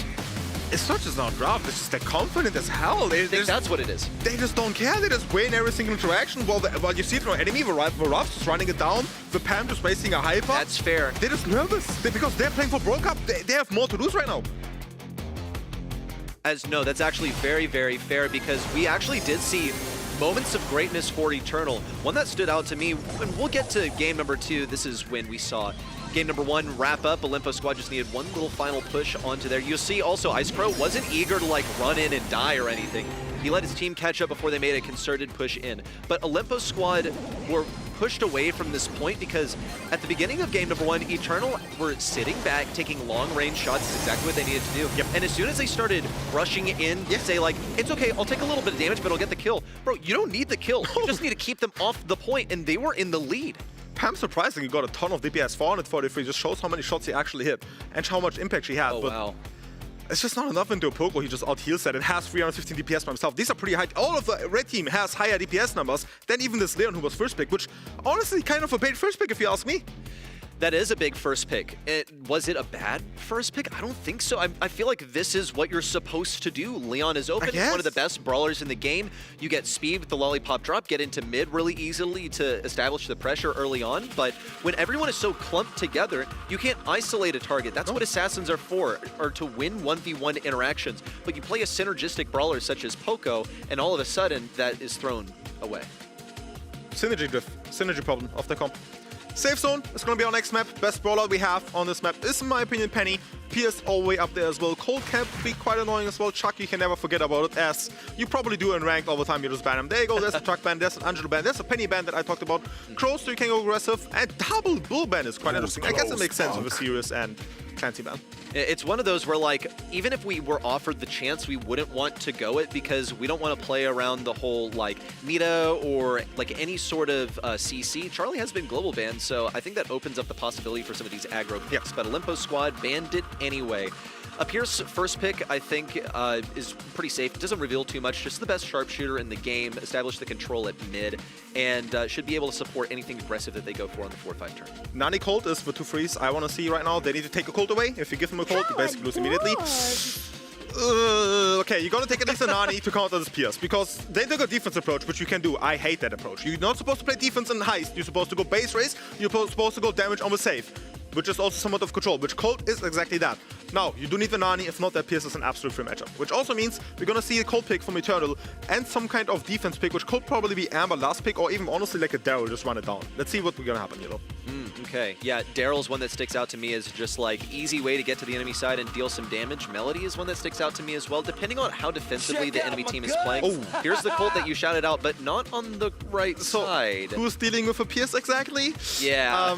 Okay, so good thing though is that kind of took away the win condition. Big bad thing is there's a free Melody on the map right now, which also means if you take any brawler to defend the Melody, the Pierce is gonna get even more value. So you're definitely forced to go Melody now. I don't even dislike going the Melody Daryl or some kind of that. They could potentially go for Barry comp if they really like to. A Barry Melody or a Barry something more high HP damage comp will be fine for me as well.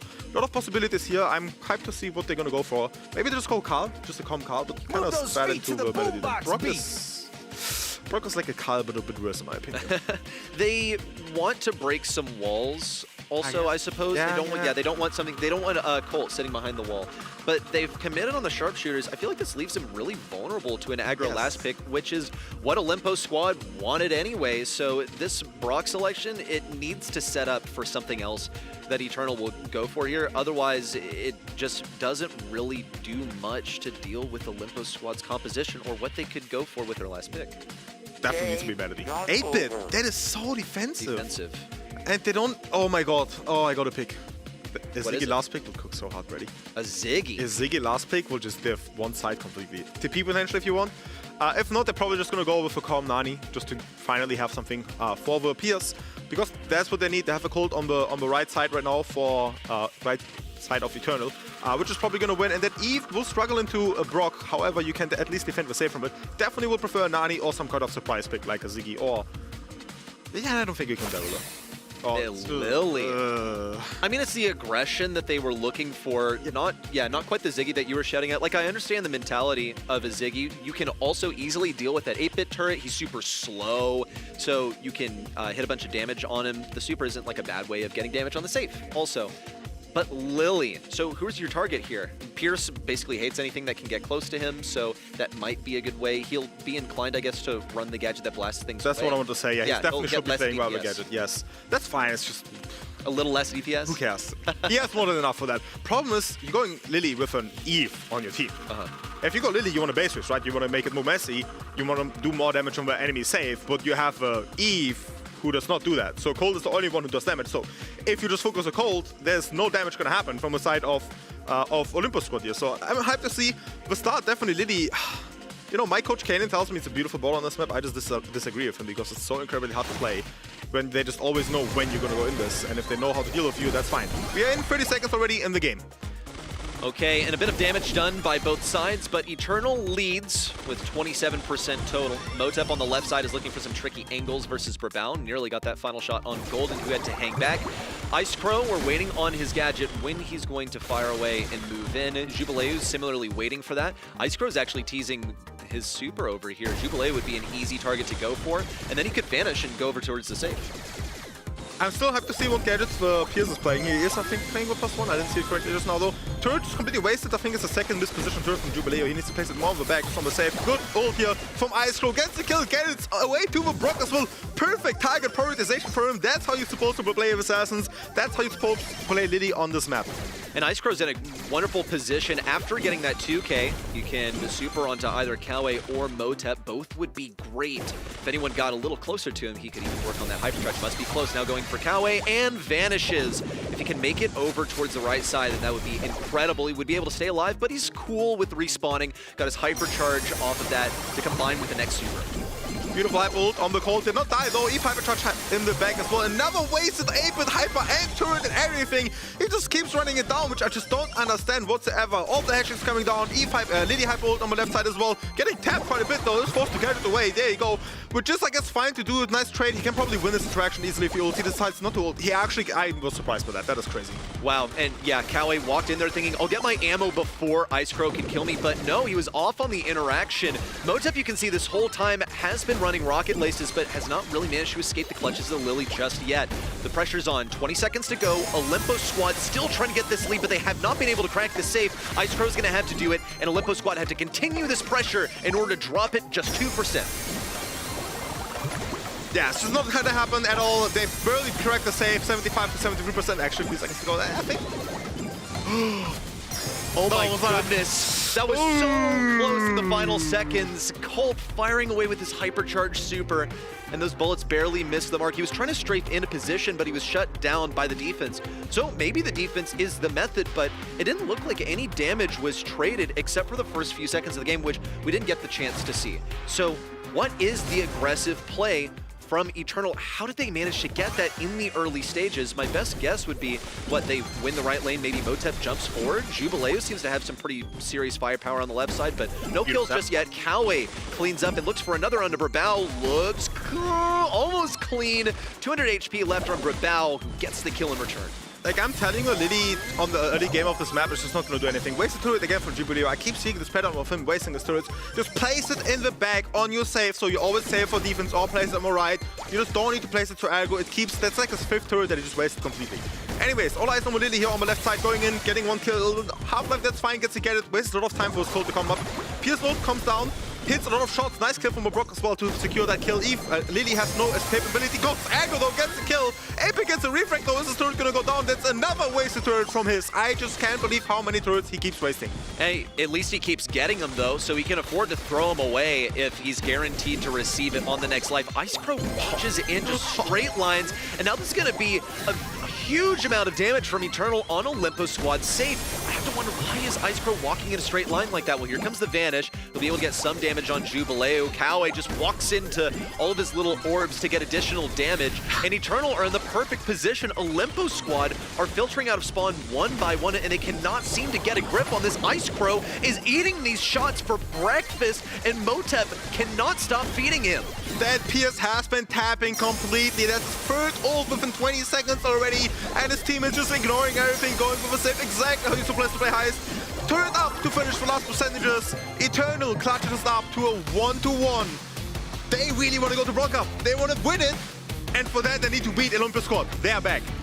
But it felt like Olympus squad really did have a horse in this race here in set number 2. I'm mystified by the adjustments that they made come game number 2, why they started running in a straight line. Lily was actually a great dynamic. She got like some damage on the safe. She was able to reliably get there. It's just that she didn't really have too much survival there, and it seemed like there wasn't enough support from the rest of the team when Lily did get into position, because she made big plays to get there, but there was no one to support her when she finally made it. And then game number 2, people start running in a straight line. It's like they said, yeah, obviously we lost this, let's just wrap it up. Which is exactly why I think this Lily pick just missed the target completely. This Eve pick missed the target completely. You see it, same amount of DPS, Ben Lily, no damage on the safe at least. Colt actually couldn't get to the safe as well, so it was quite hard for them to actually even go up and just hold this control, and they had no corner to pierce. Did you see the amount of value he got that last game? No one is able to counter him. Not even Lily was able to successfully deal with him. He was just destroying everything on the map they were seeing, and just, I don't know, like, first pick open and not counter it is crazy to me. on every mode, you're looking at split responsibilities for each brawler. You need to play the objective, but you also need to be able to keep the enemy back or get kills and things like that. And it felt like here, Lily just had too many things to worry about. Am I going to be going for the kills on Brock, onto Pierce to keep them back? But at the same time, like, I need to do that and then survive so that I can get damage on the save. Well, I'm gonna have to pick one because I only have one gadget. I only have one super. I'm not often going to chain them. It was too much. The Colt was not there frequently enough for the support. He was getting peeked around the walls by Pierce. Sharpshooter was just too much for him to deal with. It's a tied game now. One set apiece for each team as we head here into set number 3 for some sneaky fields. Oh, look at these bands. They're so beautiful bull bands. I don't even mind picking first pick, but I guess we're going for Nita one. M's one is going to be the answer here. It's going to be okay-ish. It's not horrible, but also not the best. So I accept it for now. Let's see how the draft develops, though. We have a Mo open as one of the last anti-assassins, anti-tanks, my bad. We also have a Nita as well to counter a Bull. You probably need a Mo early on, potentially to even pick mid here. And just a Nita, maybe both, even though Nita isn't the best into M's. I think you just go it, so you have it, so they don't have it, so they can't go Bull. Yeah, and you could pick it up in turn. Like, if you feel confident enough to run Bull into the M's, that's always an option. In terms of aggressive stuff, just, there we go, yes. Note that this was not global banned. It was first picked earlier by Eternal, and it didn't really work out, so... I don't like it. I really don't like it on this map. Not only on this map, I don't like it because of the effect of the gadget you have. Sure, you can get mid control, but if they're gonna have a tank, what is Leon supposed to do about that? Sure. Plus, you're picking him into an M's who... Either gadget you play is either she's gonna get rid of your turret, or you can never get close range to her. Not a fan of that, I'm not gonna lie. Ruffs are supported, which means they severely lack damage, which means even if you go Nita last pick, is it gonna be enough to stop 2 tanks or Poco tank, which we're gonna see here. We're gonna get right now. This is a bull pick that I talked about. Beautiful Poco pick to recognize the no damage to come from the right side so far. So even if you go Nita, that Ems and Poco will definitely get rid of Nita. Quarters potentially pick, they might need to go now, but I don't think that's enough. I think this is draft already. I'm looking at also the potential for them to legitimately run straight up mid and get the goal immediately, just because of all of the HP that Bull has and Poco healing him up all the way. Even if they go Nita. Imagine a Poco heals up. Like, what are they gonna do about it? Yeah. Well, Pierce seems to be their answer. Some walls will be broken open, but the key is that Ruffs has to earn that wall break. So do they really believe that they'll be able to deter this first push? I guess they do, because he's fine into M's at the early start if they're not all running down mid. He's completely fine into Bull to get an ult. But that's just one wall broken, and Valeon will lose lane. If they dodge for Pierce once, you're all in the grass. They actually need to hit every single shot at the start of the game, get an ult, break it, the wall, keep breaking. Bull somehow is not smart enough and keeps breaking grass as well. And then after like a minute and a half after everything is broken, that's when I will say Olympus would have come. But at the start, I definitely think Eternal is come. Eternal not running it right up mid. In fact, the early interaction is going to go the way of Golden, trying to sneak things around and go for some additional damage to Jubilee. Oh, if he hit that second shot, it would have actually been a goal. But now Golden's over-aggression may have put him in too bad of a spot. Well, he needs a couple more shots onto Kawe. If he'd hit just one there, then it actually could have been a kill. He could have walked over one of his orbs to get the final shot. However, Olympus squad, the remainder of the roster, has fought things off and cleared things up on their own side, so they have possession of the mid bush. Just seeing the threat of the Pierce, honestly, I do believe, that's my point from MC on the bottom left, I see it as well. I do believe they should have gone for a Max potentially instead of a Poco, but that's fine because that Bull is him. He gets one kill, does not get the second one because he positions himself to score. 1-0 up for Eternal, and they have a Bull Hyper as well to go now. Problem is, maps keeps opening up, but Pierce keeps getting more value, and he did literally do a 1v2 at the start with the threat of a score. Bull Hyper goes in, heals it up, massively out-heals him, almost kills him as well, another ult to go in. Ems falls, it's a 2v2, Poco falls, it's a 2v2, can Ems go for it? He cannot. It's gonna get shut down and they need to drop all control now. Jubilee thought he could get that, but he didn't see Brawl inside of the invis to intercept. That was incredible positioning from Brawl, who gets the kill at mid. It's gonna be more damage onto Motep, who's just down to one tap. Jubilee slowed down briefly. He's pretty slow right now, just needs to dodge out that last bit of damage. Not gonna happen. He'll be sent back to the respawn. Kawe would love to push things out of their spawn with the use of a hypercharge super, but he needs to be given the chance. If Brawl is ready to punch things in using his hypercharge, doesn't have the super to match, but at least he has a hypercharge to circle around back. And now he might even try and sneak it in. No, decides I want to go for the kill, gets one, looks for two. It's going to be Ice Crow to claim it, but the mid could still be contested by Eternal. But who cares if Olympus squad gets control even after this now? Because the ball is cornered, 30 seconds to go. Yeah, sure, Pierce has got an open map, but who's gonna score? Who's gonna actually get the ball out of that corner when there's a bull just gonna respawn with an ult? And there's a Poco Hyper just keep gonna do petrol. Leon is gonna try to go sneaky. He's not gonna get the kill simply because of Poco healing. M supports him as well. Full control for Eternal. 20 seconds to go. Leon is respawning as well. This is a bull hyper touch ult gonna happen. He just goes in, gets another kill. Just keep this KD higher. M's hyper too. Leon hyper does not concern yourself whatsoever. And it's just, I don't know, they're just not able to break through at all. I do believe as well, if I'm not wrong, is Poco on his top already? I couldn't catch it, but a lot of times I did not see him doing a ton of damage with his ult. Yeah, it seemed like he was not offered many ults also. So something to look out for in the next one, whether they will decide to just hammer down a single lane. It looked like that wasn't generally their strat. They're like, okay, we're gonna play the Poco mid, and then Bull, we need you to rush up the right side, take some damage, sure, but just get into position to maybe reconnect with the pinch from mid and receive that pass. We'll see Olympus squad commit hard on the right side, get that early kill. Now Brawl on the left side pushed away, but it doesn't matter. Coway also can't throw this ball away, not really goal scoring potential. And also you notice that Ruffs decided, no, we're not gonna go for the wall break onto their spawn. Interestingly, instead, opting to throw it back for anyone who respawns. Ball cornered for Eternal, playing super defensively here, and Ice Crow just keeps on farming these supers. What a start for Olympus squad. Pierce got an ult within 8 seconds of a game. Ruff's got a hyper charge ult within 26 seconds. It is incredible how aggressive and how much they're feeding them right now. One tap goes in, gets point kill potentially. There's a turret to tank a shot. Golden goes down as well. Full control maybe from the side of Eternal. Ruff says no, but the healing comes through. Bull behind him gets one. Can he get two? He didn't know, but that's fine. Full control for Eternal. That's a breakout they needed, but that M's positioning is really, really bad. Oh, bad play of again. It needs to shoot first, then get it. Still gets the kill though. Still has some control. He's going for it by himself. The healing is there. And with that, he actually scores it. I did not believe he was actually able to make that. Wow, that is crazy. Man, I didn't realize that the shield lasted that long. Well, here comes a pass up to Motep. Needs one. He can clear out more. Not really onto Ice Crow. Someone needs to get in this net, though, and stay away. It's a stun. A pass up to Jubileu and the walkthrough. Eternal play this one picture perfectly. This is what we expected to see off of game number one. It got a little bit messy in game one. They still got the win off that first goal. This time, though, it was steamroll all the way through. If we also conveniently forget about the first part of the game, where it was totally Olympus squad in the lead. It's crazy that they pushed out of that. Completely unreal. Now, the thing that I'm seeing with Olympus squad so far is their 2-3 responses are lacking, severely lacking. And they, just the fact that you pick Leon into Ems is already pretty bad, but that you pick a Ruffs with a Leon where you have no damage whatsoever is clear as day that that's a problem. Especially in Brawl Ball with a map full of grass which is known to harbor tanks. Especially Bull with so many anti-tanks banned. So I think that draft is the biggest problem right now because skill-wise, I don't see a lot of mistakes. It's just draft diff. It's just, I don't know. I mean, that's got to be good to hear if you're Olympus squad because you're facing the team that took first place in month number one. They're well on their way to qualifying for Brawl Cup, but to know that you can fight toe-to-toe with them, that one errant pick could be the difference between you staying online and watching the Brawl Cup or playing at it in person and playing for these players their first ever LAN, that is going to hurt. They can't clutch things up here. It's 2 set wins for Eternal already, and only 2 to go, unless Eternal get this next one and end it mercifully in set 4.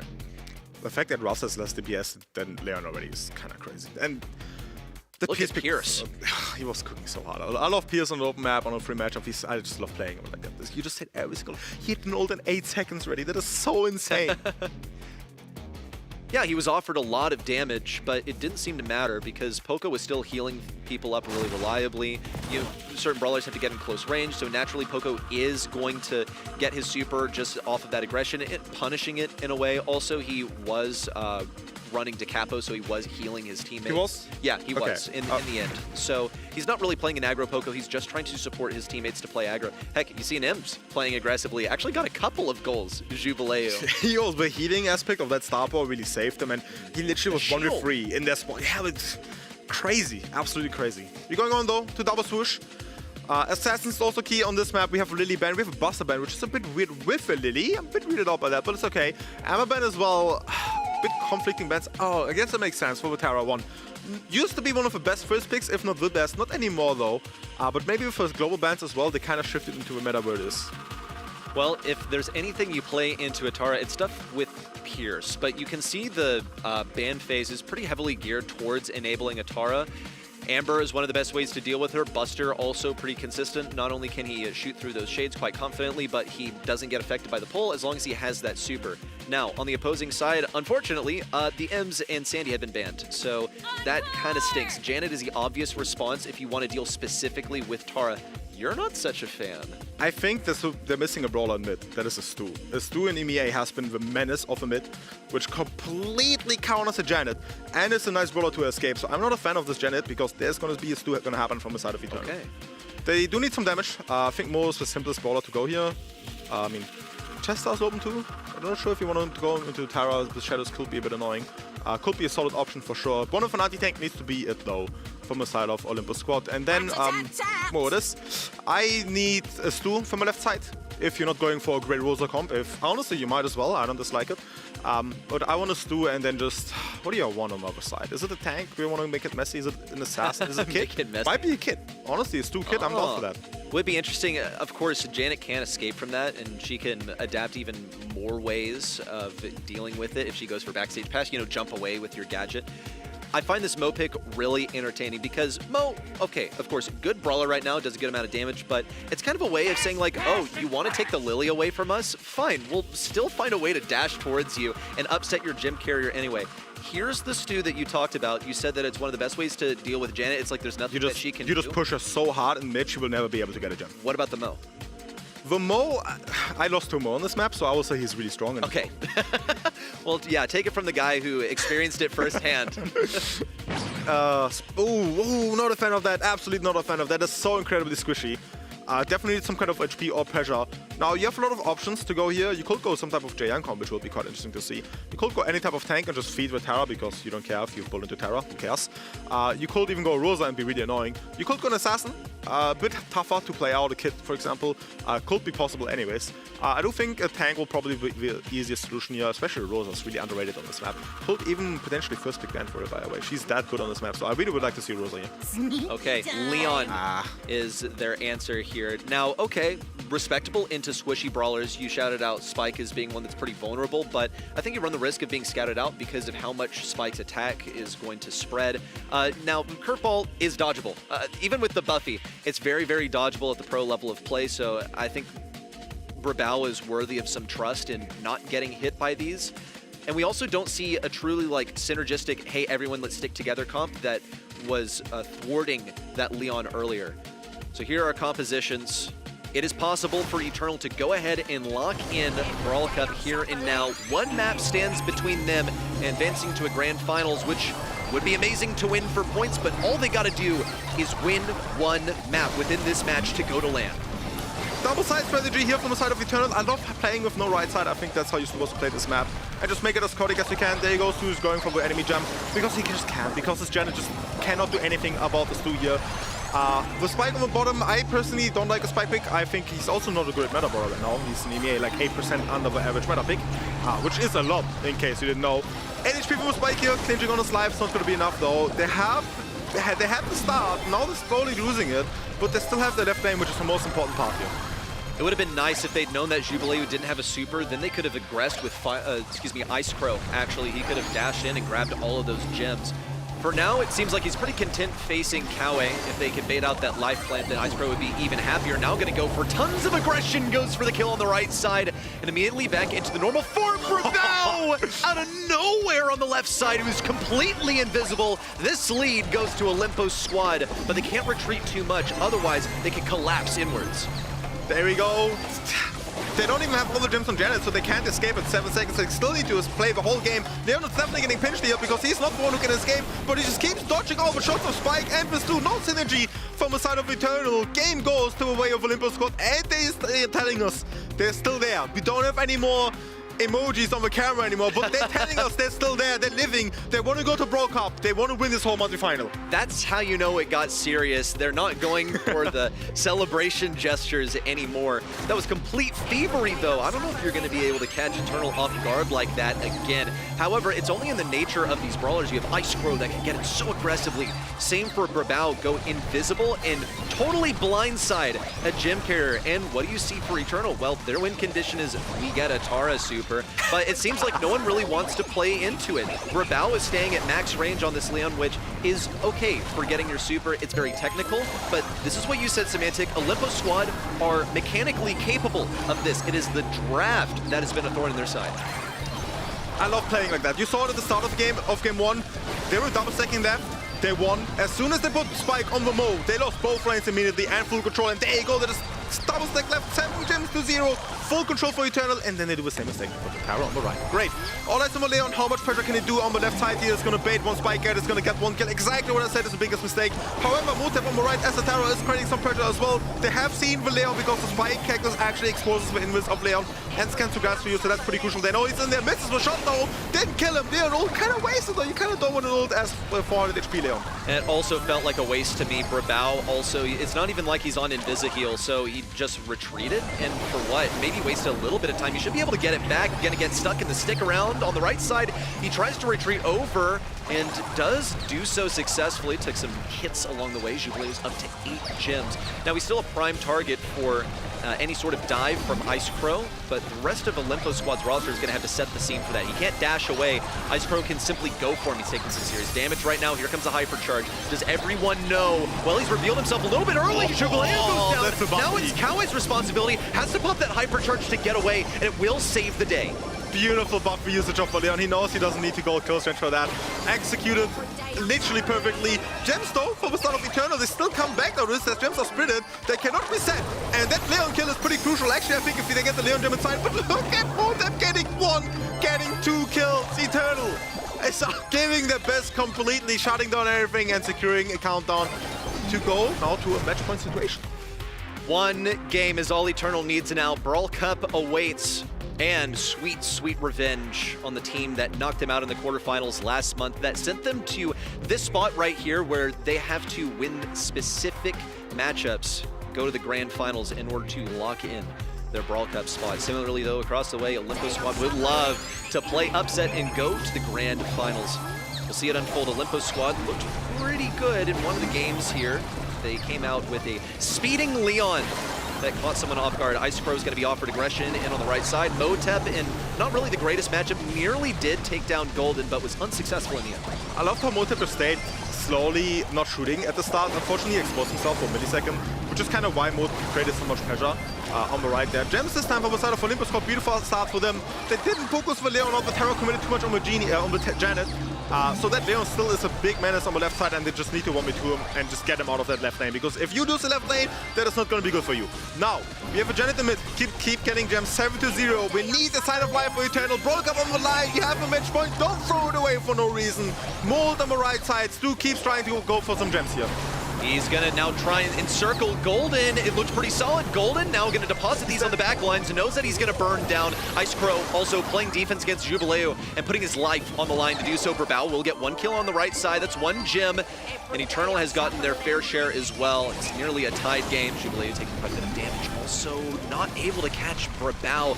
Even if he were taken down there, it wouldn't have been the worst. It would have been an exchange of a gem over to Golden. But him being in this position on the right side could feed him into the back lines. They also have to be aware of Motep with the Tara super. They can't get too aggressive at mid, knowing that Motep could rotate over.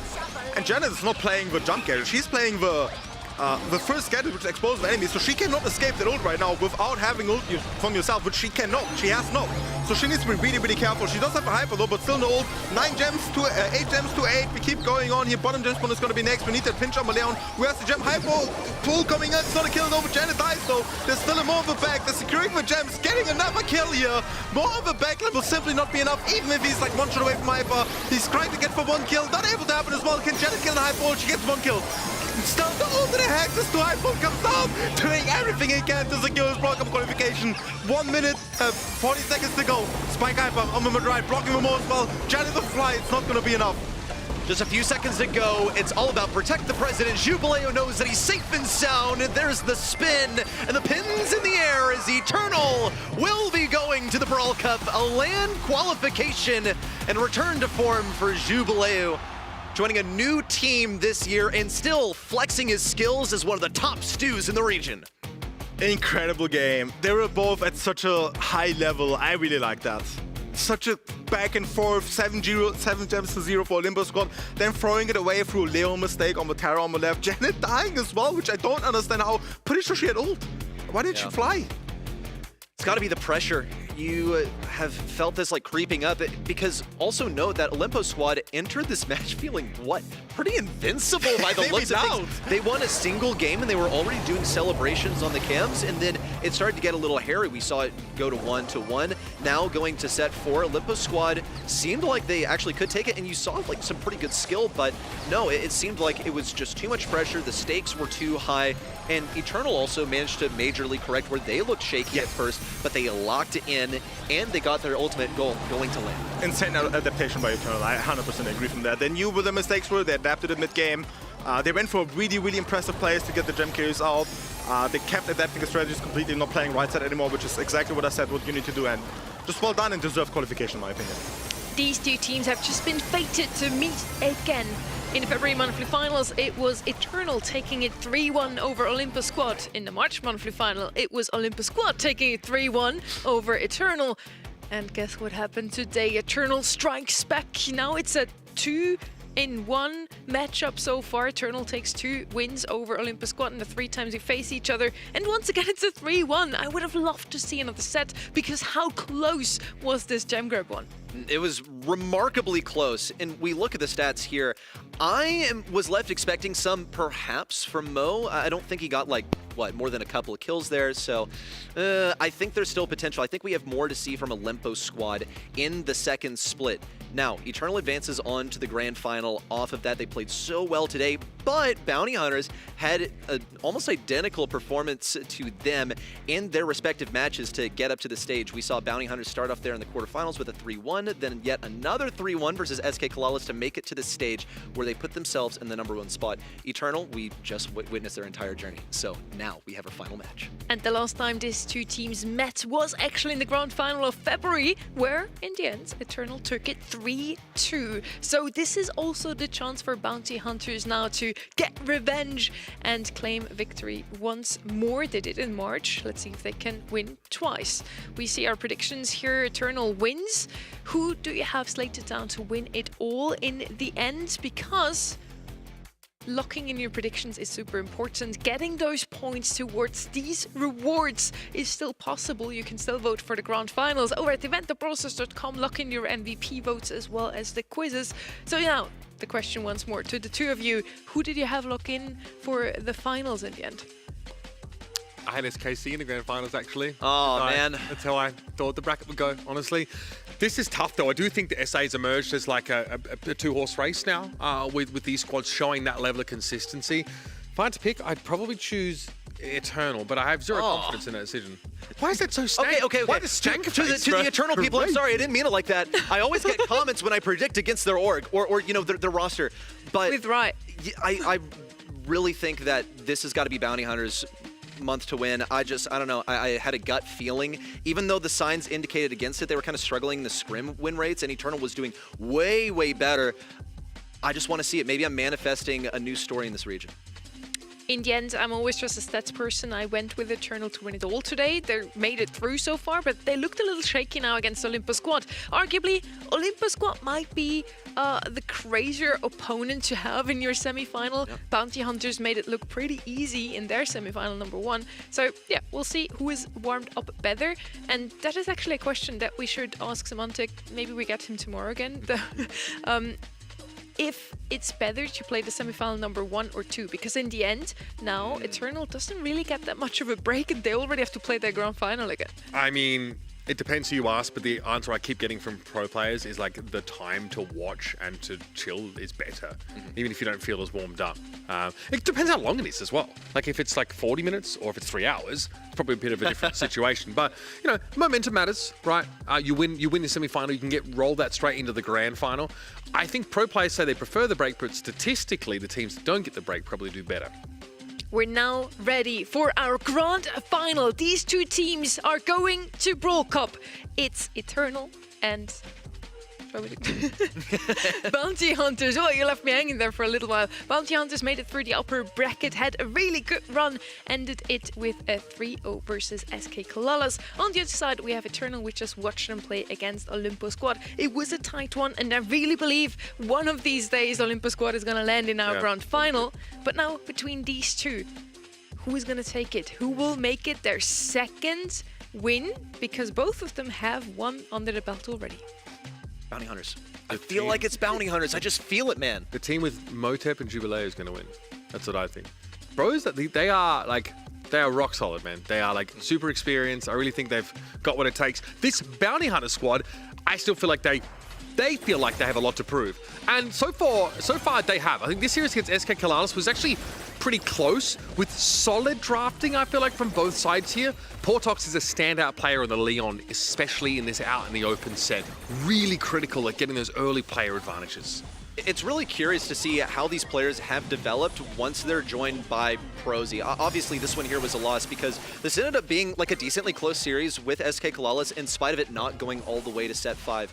But now with these players alongside Prosy, I feel like they just have the drafts that they need to succeed. He was kind of the brains behind his roster last year, and the folks he's teamed up with, I mean, heck, one of them's in a Zest jersey from 2022. They're finally going to get some new headshots as they head on to Brawl Cup for LAN, so I'm looking forward to that one. But ultimately, he's the catalyst. Prosy is the catalyst to drive these players to excellence. I'm going to see just how far they can push it today. We're looking at the draft for the semifinals with a series slide through there. Some Ellie picks, Leon. They really like to play aggressive here, and they also made the Pearl work that Semantic didn't like at all. No, but Semantic's, like, the biggest take home for him was they were getting these really potent drafts, and some of them that were just getting served up to them. The fact that they can like constantly get Pierce and Sirius at first pick here, and you know, Rihanna gets sometimes like not just the Sirius but also the Clancy, getting 1 to 2 power brawlers, 2 of the boogeymen. I think of the metagame at the moment is kind of what surprised him. Now, I don't think Eternal are going to give you that same kind of window. I feel like these are the two teams that also showed pretty solid drafting up until this point, even though I think the draft in this region is kind of weird at times. I see some teams like stick to comps where they just must have worked for them really well in scrims. Like Loud, I think, like they were really drilling the series-based comp, but I don't think they were playing it against like, you know, good examples or good matchups for it. So that's something I'm going to be looking out for. But I feel like both these two teams out of anyone else have got a better read on it. Definitely agree with that one. We had some interesting drafts, but they made it work, right? They proved us wrong also with the Lumi earlier on. I feel like these two teams, though, have been playing what is meta, what they're good at, what is their comfort pick. And yeah, for Bounty Hunters, it's definitely these aggressive brawlers with the Ellie and the Leon. We also want to have a quick look at what Eternal showed us against Olympus Squad. We just watched them take it. It was a very tight series. In the end, it was a 3-1, but this doesn't really show just how close they came to losing to Olympus Squad today. Olympus Squad pushed it far also in the very last set. Olympus Squad have proven themselves to be in the top skill in the region. We've been very impressed by what they have offered today, but it seems like they kneecapped themselves a little bit with some of these drafts. Here was a really, really nice draft from Eternal, by the way, where they just had this Poco, and you see also, it's probably a goal from Jubilee if I'm recalling correctly. Yes, with the use of Hype. Also, the invulnerability shield to walk this in. They just know their brawlers, they know their composition, they have the synergy, and it's something that we sort of didn't see at times from Olympus Squad, where they're so good, but the synergy is not all the way there yet. Yeah, or like the comp is like 2 out of 3 picks good, and then the last pick is like stinker. Oh yeah, it's not ideal. I mean, we talk about Eternals drafting here as well. One thing they've managed to go for quite often is like a Pierce or an Ems as centerpiece in some of these setups here. the fact that they can sort of walk in with what I think is one of the most powerful comps right now in Brawl Ball is like, Poco plus tank Ems as well with knockback and stun potential on that map, which is riddled with walls. That is pretty sick to me. Their safe zone comp was really strong as well. Long range, good defensive potential in that 8-bit, of course, and Pierce just turning up there, kind of dominating. So that's a brawler that was hotly contested in that series because Golden is a very good Pierce player, had like almost 600 DPS in that Sneaky Fields game with the Bull and Poco, bro. You can't argue with it. They're not showing us as much aggression as Bounty Hunters is, also banning out first the Ellie enter series in the quarterfinals, then the Mortis enter series as the global bans now in the semis, and playing a lot of control comps, I feel. Now, what usually wins? Is it the aggressive style or the control-based style in this day and age? Yeah, it's all about aggression these days. The control has been left behind. If you do play control, if you find, first of all, you have to find a way to play it. Like, it's just so much more abundant to play aggression. And then once you are playing control, it's high execution. You don't really win on a draft diff anymore unless, you're playing into a bunch of anti-tanks, which we see them banned out so frequently. We saw it earlier tonight. We had a Charlie and an Otis comp against a Bull, and they still got owned. There was like nothing they could do. They had stopping power, and they still couldn't stop them. And like Ems was banned out in that game. Maybe, if you get the Ems in that comp, you look a little bit better. But still, Charlie and Otis are good options here for good single target fighters, good duelists, and they still couldn't slow down a Bull comp. So that should tell you everything you need to know about the optimal way to draft your comps at the moment. Just get tanks, get them some durability, and you're golden. And whatever happens now in these grand finals, yes, we get some more points on the board for one of these two teams, but we can congratulate them already because they both have made it to Berlin. That golden ticket secured to play in the Uber Eats Music Hall May 15th and 17th. And these are the groups ready. Now, why is Semantic not here anymore? We can talk a bit more about if he wanted to have Bounty Hunters or Eternal in their group. They're going to be in Group A, paired with Bounty Hunters Humble and Ace Zero. Oh man. Okay, so Semantic got a first-hand look at how all of these teams, how all these comps were drafted by Bounty Hunters. Now, the second seed from this region is going to be headed over to, we're looking for it, Group C, to face Crazy Raccoon and Revenant X-Spark, which is, this is a very different Revenant X-Spark than we've seen in the past. They came through the Road to Brawl Cup, but Crazy Raccoon is still Crazy Raccoon. That is not a group I would want to be in. Yeah, also, if you ask Semantic, he'll just say he'd rather the team with less LAN experience, which is Bounty Hunters. Fair enough. So he'll be happy, I think, with that result. Obviously, Jubileo and Motep have LAN experience. They've played before. So, if you ask Semantic, he wants to do the least that he can to curse the run. He doesn't want any curses. He doesn't want us predicting for him. He doesn't want us telling him he's going to win. He just wants to get through and not slip up. Make sure to also tune in tomorrow to find out the last two teams slotted into Group B and D from North America. These are the global bans for this grand final, so we won't see any of these four brawlers. Eternal once more banning out Sirius, no surprises there, but for once, not any aggressive brawler global ban from them. No Ellie, no Mortis, it's Pierce instead. And from the left-hand side this time, we have Mortis and Ruffs banned out. No Leon Ben. Get ready to see more of this guy. Ruffs makes sense also. It basically says that, yo, Eternal, so if you were just trying to win the semi-final, then you probably don't have as much planned for the grand finals, and you're not going to get something versatile like Ruffs. No safe pick for you, basically. And also, none of the cheese. Mortis, that's all he is cheese. A brawler that's abused as a last pick. They have no interest in facing it. Ems, Bull, and Shade are the three brawlers that could attract global bans, and they haven't been touched here. So keep an eye out for those. You're still on for your powerful tank-based comp. None of those pieces have been sort of taken away. We saw, control brawlers being looked at there. The Ruffs, obviously, like you mentioned, really good. I mean, map control's so easy for him to game with that Meteor gadget, so you won't see that be a factor here.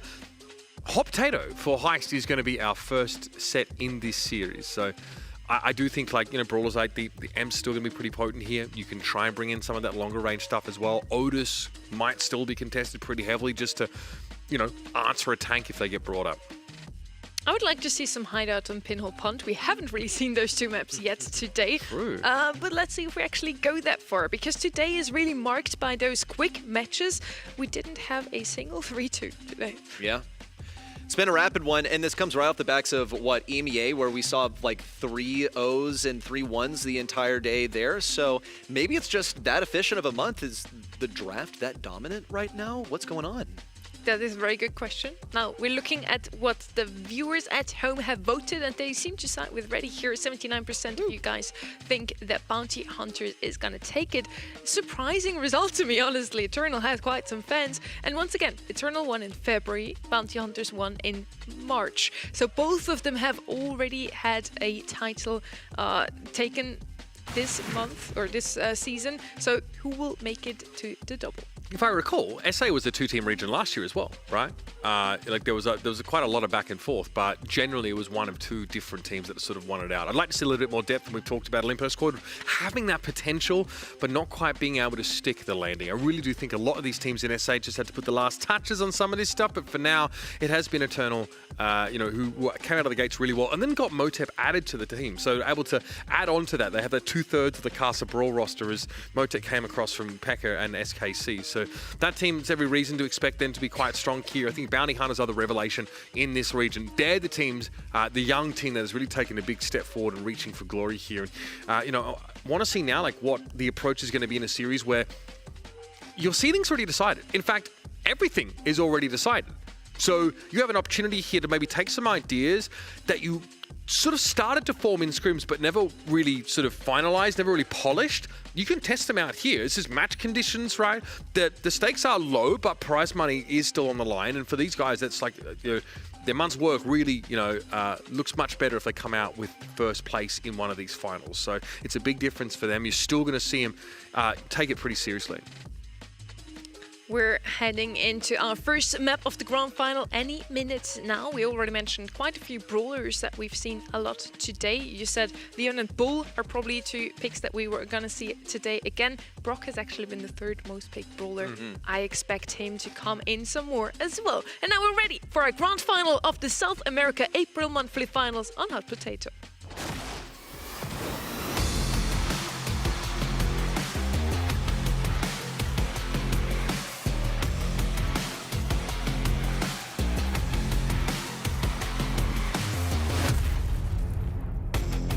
Bounty Hunters versus Eternal. Who will win their second grand final this season? We have the bands in already. On the left-hand side, it's Otis, Siggy, and Nita. Right side, Clancy, Crow, and Cordelia. So many tank and assassin counters on that right-hand side. Kind of screams Bull last pick here, like we mentioned. And on the left side, what we also see very often here is Kaze. Never mind, it is going to be the Bull first pick, actually. I mean, if you have your opponents banning out so many tank counters, you yourself have the Otis and Nita out of the way, you have to go Bull here. There's just no other answer. I think the Nita tells all. They wanted that Bull first pick. They got rid of Otis, one of the other great anti-tanks, and now you're on a Hot Potato. So are you going to pick a brawler like Chester that, like, sure can do good damage into tanks, but it's not going to be hitting the safe Lou? Wow. If you're going to hard commit, you might as well do it the strongest way possible, and Lou is just... That's a torture matchup for Bull. He's not going to win that. No, that is brutal. Lou will have you frozen solid in a matter of time. It is interesting, though, like why your macro strategy for draft involves you being second pick but still banning the tank counters, right? You probably should know that you are going to be running into this kind of matchup. But they might have just said, hey, we don't want to leave like an extra Crow available. They can pick that up alongside the Bull. Let's just get Lou. Look, I think that Berry's decent, albeit a little bit niche. Normally you want it alongside a tank or someone that you want to get that extra level of sustain. So keep an eye out for how they round out the composition here. Also, Berry's kind of annoying. Like their damage over time that also Fanstorm is going to sort of provide on that safe is a bit frustrating to deal with, but I want to see how they round up this comp still if it's someone who could really make use of this extra healing. Now into Berry, they're just going to open up the map with Cold. Kaze going to come out, I mentioned already, the most picked brawler on this map in the region. On the right-hand side now, I really don't know what my answer would be here. BB. First pick? I don't love her. Was there nothing better? Exactly. I wouldn't know what to pick, but I think BB is the wrong answer. We'll see there. Maybe they prove us wrong once more. There's a possible belief that Lou is going to be a strong enough defender that it can get rid of the Bull and the Kaze, and like maybe they can win a base race. But then you have the cult issue. So, what do you run him down with the BB? I'm trying to make sense of this because Bull is a hard counter to BB, and Bull is already good enough. Then you have Berry, who Berry doesn't really need walls to be great. It's that he provides you sustain when you are dealing damage to the enemy safe, but there's not really a sharpshooter that's going to be keeping you at bay. Yeah. We'll see some dive in from the Berry on occasion. That can be quite effective, but yeah, I don't like this start here for Bounty Hunters at all. Eternal trying to run it down. However, this save's starting to get a little bit of attention. It's turned into a bit of a race. Jubileo here is going for it here on the Eternal side of things. And that hit is going to at least nudge them ahead by that single percent. We are not wasting time here. Look at the super coming forward from Motive. Hit with a mark from the fist of the Brawl Stars, though, and Portox shows us exactly why Bull is so favored into that matchup. Motep's going to get a bunch of damage here, but he's not really the base race brawler that they wanted. Still, he'll be doing as much as he possibly can to drop this down to the final shield, but it might be too late. Eternal has already left too many brawlers on their safe. They couldn't properly defend it. Lou only has so many shots. Takes quite a few of them to freeze up a brawler. You've got 3 of them on your safe. Lou has stopping power eventually, but not against 3 brawlers. If you're going to go for a base race, why is the Lou comp actually opting into that? Like, you're playing a defensive brawler, play defensive. I guess, like, you know, Vivi has good damage output, right? For sure. But trying to go, you know, trying to pit your Vivi against the rest of their team in a race seems a little bit risky. This time, once again, we're going to have to Berry and Lou sit back. So Eternal do believe that this strategy can yield fruit. I can see why. Cal was able to at least freeze up the, you know, the Bull here. But look at this damage here from Wesley. No one's really looking at the Colt. Not really. He's the bottom priority because he's furthest away and he's hardest to impact. Motep is going to need several shots to take him down, and Barry has really bad reload speed. You also see Jubileo wasn't able to get away there. He's going to be respawning in just a second. Fanstorm down, and the final shield has already been procced. I've seen enough. Pack it the heck up. The set's over? Yeah, that was it. That's crazy, bro. Yep, that was about as fast as it gets. And again, we had 2 base races. That was it. We had BB's DPS against the combined DPS of 3 brawlers, including Bull and Colt, by the way. Yep. So it really does feel like the game plan there for Eternal is, how do I say, not formed. It really, yeah, was served up a little undercooked.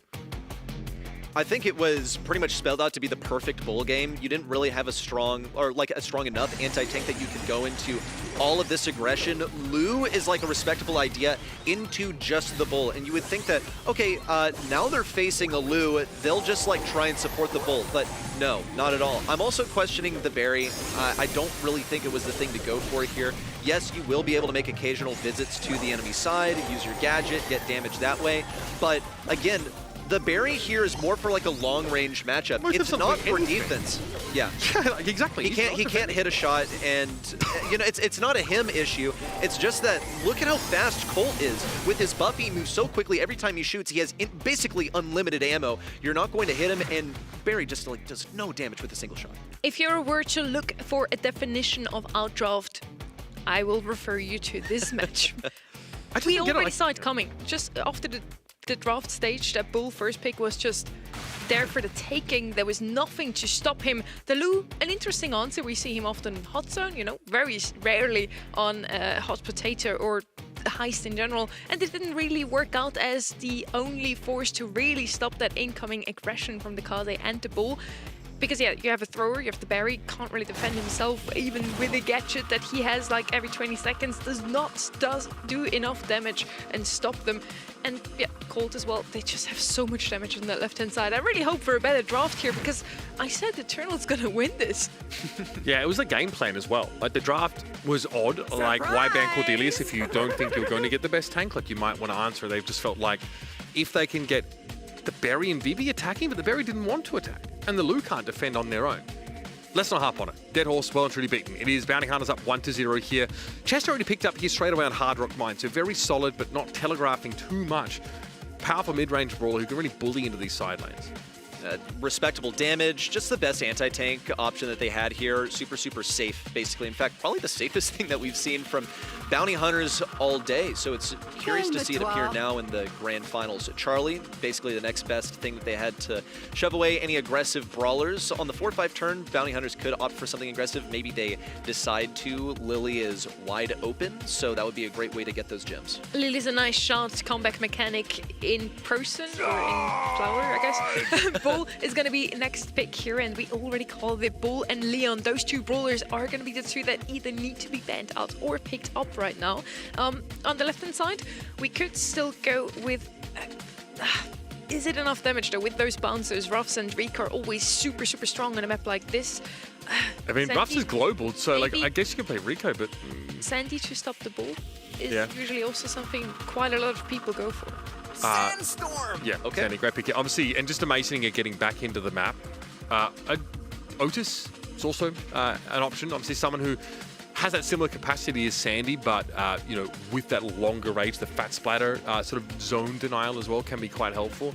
That's someone who you can still look to pick up if you want a powerful side laner as well. Oh, wow. Oh, That is crazy. Nobody saw Okay. that one coming. that is incredible. I'm so fascinated by how this is going to play into this. You can pierce things easily, so you can deal with the Charlie Spiders. Ziggy coming in, of course. I'm so excited to see this guy too. But look at Bounty Hunter's bans here. They get rid of Nita, so they would either like to have the bull or they feel like giving it to the enemy team without Nita. So you could almost see it as a bait. They want Eternal to go for this bull, and then they plan on countering it in some unorthodox way that isn't immediately noticeable. Is Ashe the method? I'm not so certain. It outranges the bull, so that's not as much of a concern. But I think the Sandy should like be enough to push that bull back, giving. You want to play Sandy and the Ziggy? You want to play that game? That sounds I don't think brutal. it's unwinnable, but yes, anytime there's a thrower last pick, usually it's an indicator like, hey bro, you screwed up, and we're gonna punish you. Yeah, I mean, okay, we'll see how it plays out, but obviously Jubilee gets to be pretty aggressive here. Sandy obviously is extremely short range. Yeah, they got great stopping power. Look, they're going to go after Motep here, pressure them down, but Motep's going to be able to win that fight out and has the cleave potential with these shots to blast through those little helpers. This doesn't look great here for Bounty Hunter.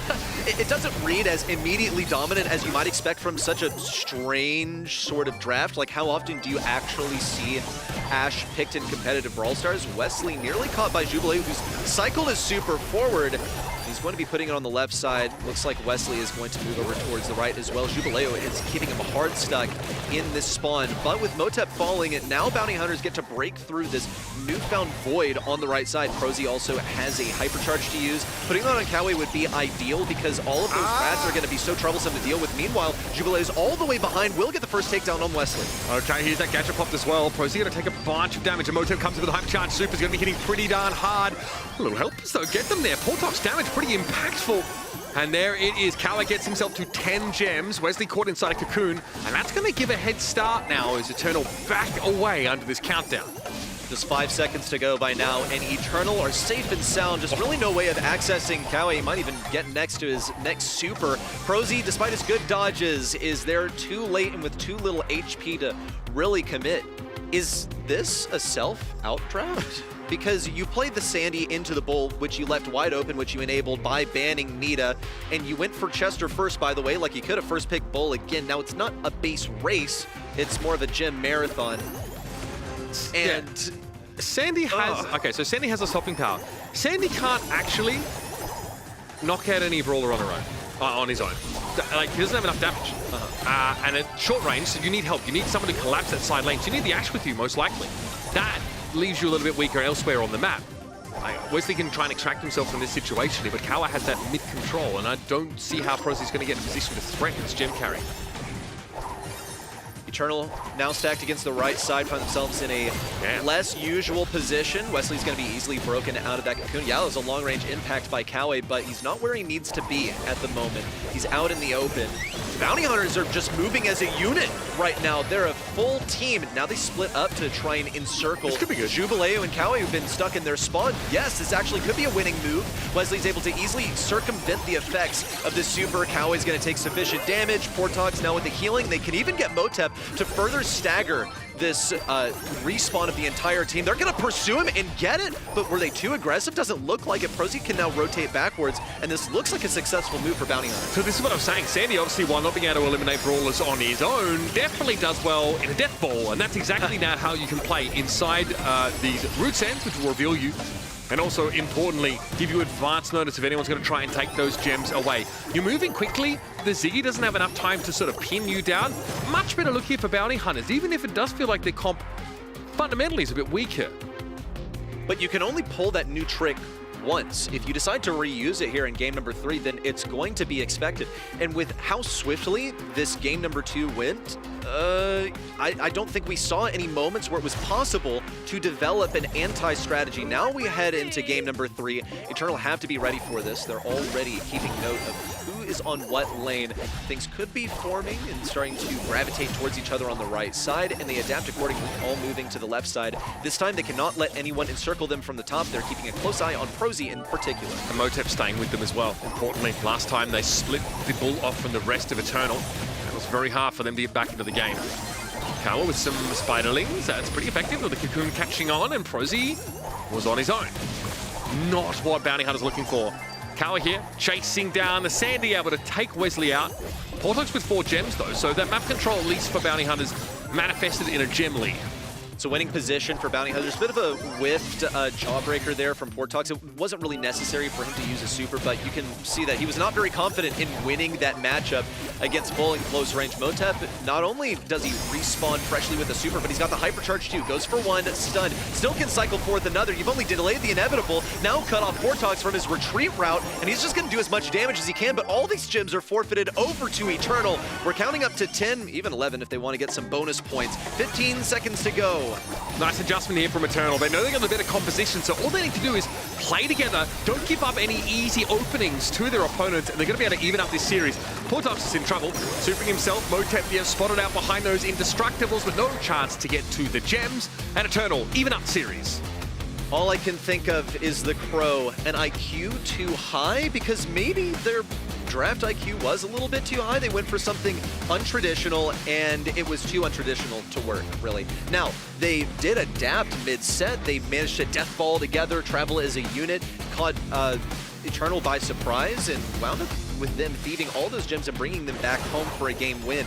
But game number 3 went completely contrary. Eternal were expecting that strat by that time and totally countered it just by having smarter positioning, not allowing anyone behind them. I do feel like they are cooking, but like I mentioned earlier, this is the chance to take those semi-formed ideas out of scrims and see if they work out in like a match condition scenario. Because I do believe that Eternal kind of set this up that way. They managed to get that powerful Bull composition. We talked about how Bull evading a global ban could really warp this series based on first pick. But Bounty Hunters had first pick. They will have first pick. They opted to give that Bull away, thinking that they'd done enough in terms of the rest of their brawler bans to prevent it from being oppressive. But Ziggy's still there. Charlie's still powerful too. I just really like that we finally have a game on our hands, potentially a 3-2. Hopefully, we had only 3-0s and a couple of 3-1s every now and then here in this region so far. So maybe our final at least is going to be close. Really looked like both of those teams know how to play Brawl Stars. In the end, we had a bit of a questionable draft maybe. We had some great ideas from the side of Bounty Hunters, as you already mentioned, but leaving that Bull open. In the end, Bull, 100% win rate so far in the grand final. This is what you want to have in your comp.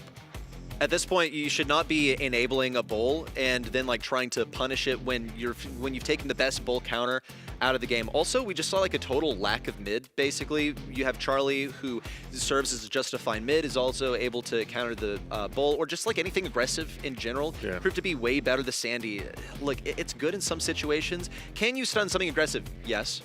Once. It gets unstunned pretty quickly, by the way, and then you're lacking on range. So I feel like this just was not the method. They outdrafted themselves by giving the Bull for free. I mentioned it. Sandy can stun anyone, but rarely can he actually eliminate them. Yeah. Right? You need help, which often requires your mid to be winning or another lane to be favorable elsewhere. You do want these brawlers that can stand on their own 2 feet. Charlie also outranges that Sandy quite handily, which we saw play out multiple times. Sandy is picked up quite often into Bull. I do think it can work, but yes, it needs something to go alongside it. It's like a gene. If you have pull, you also need someone to help you shoot the guy you actually pulled in. We are now on Belt's Rock. Let's see who will get the lead after this one. We have first pick this time around on Eternal. Exciting. Let's see if it's going to be a Bull or not. Belt's Rock is a very open map, so a lot of those throwers are banned out here. Gray as well, Kid.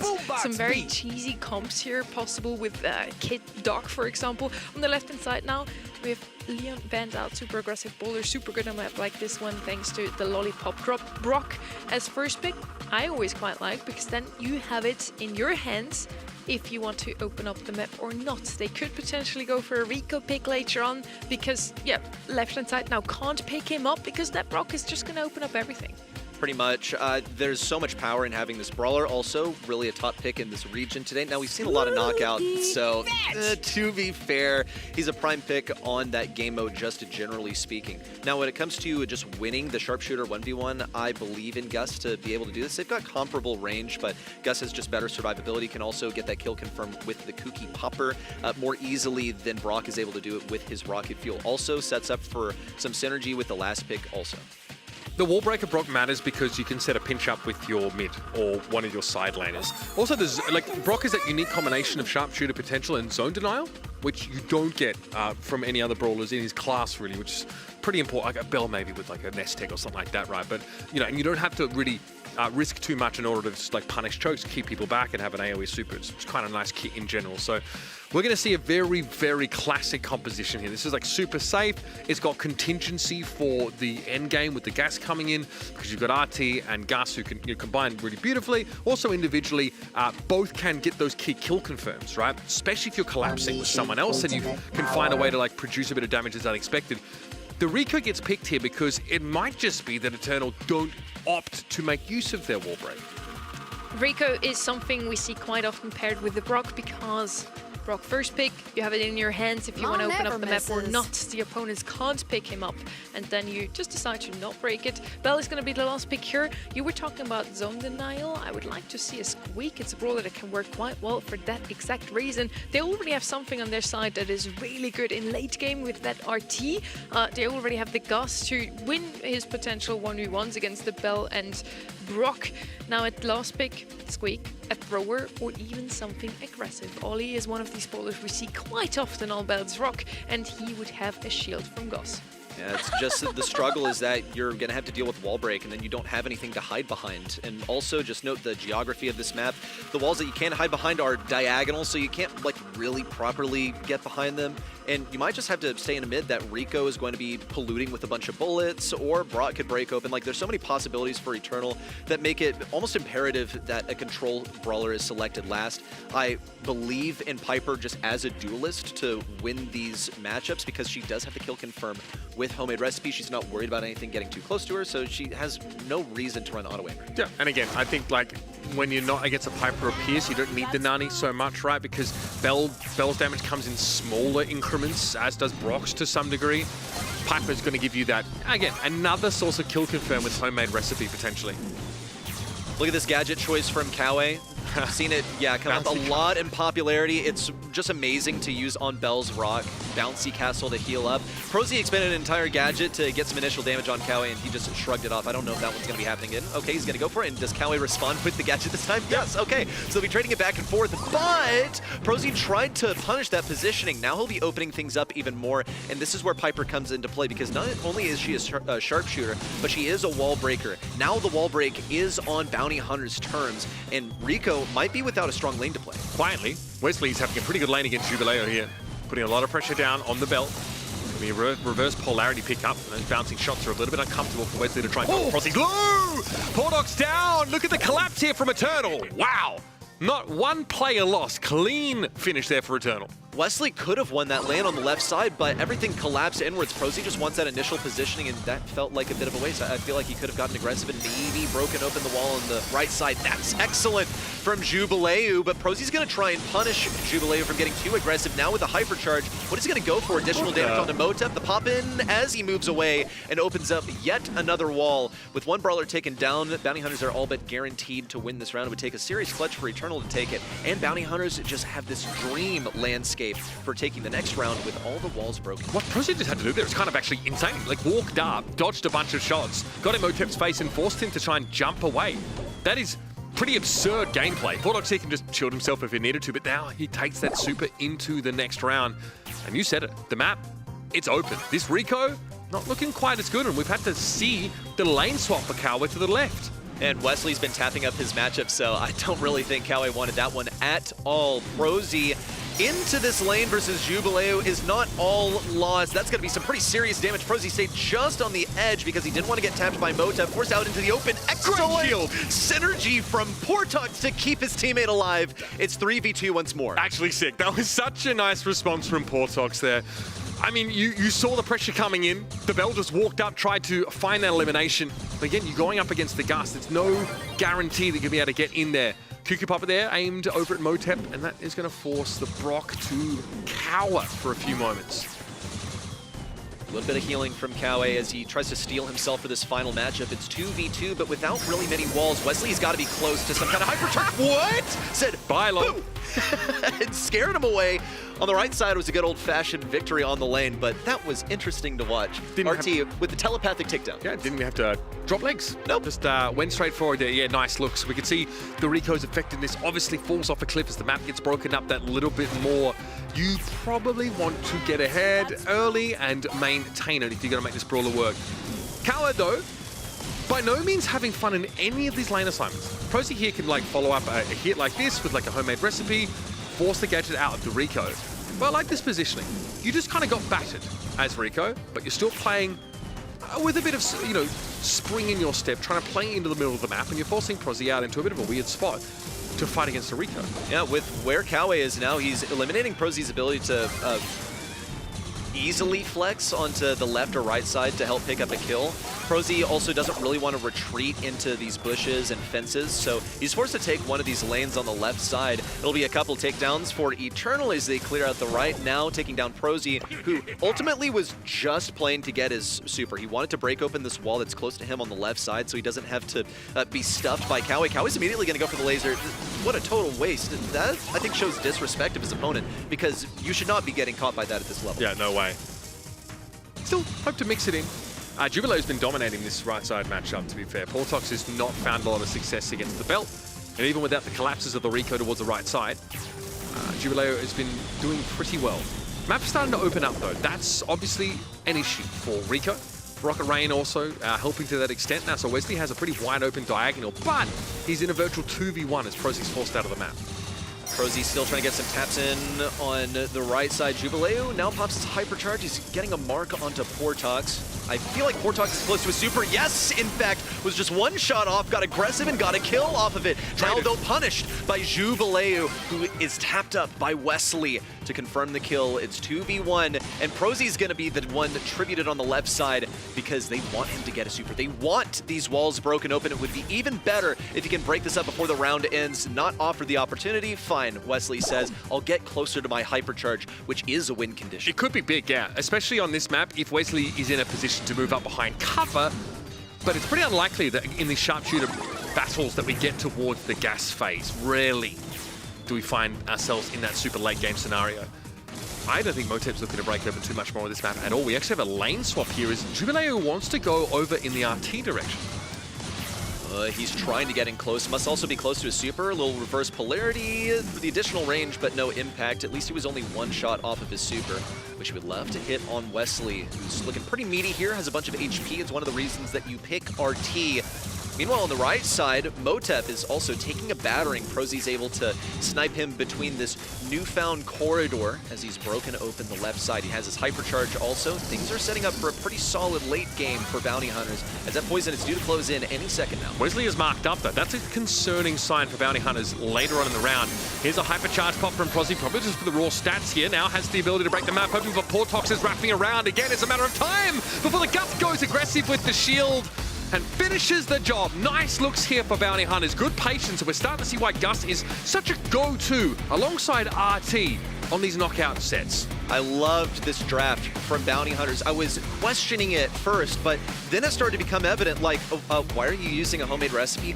It's to get his super. It's to get free shots for his super, and it was a slow and steady journey forward. Yeah, but he eventually got it, and once he got that first wall break, everything else just kind of fell into place. But this was like nuts from Prosy in the very first excuse me, second round of game number 1. I guess we're not going to see it, but he did push in pretty much 1v2 to get control for his team.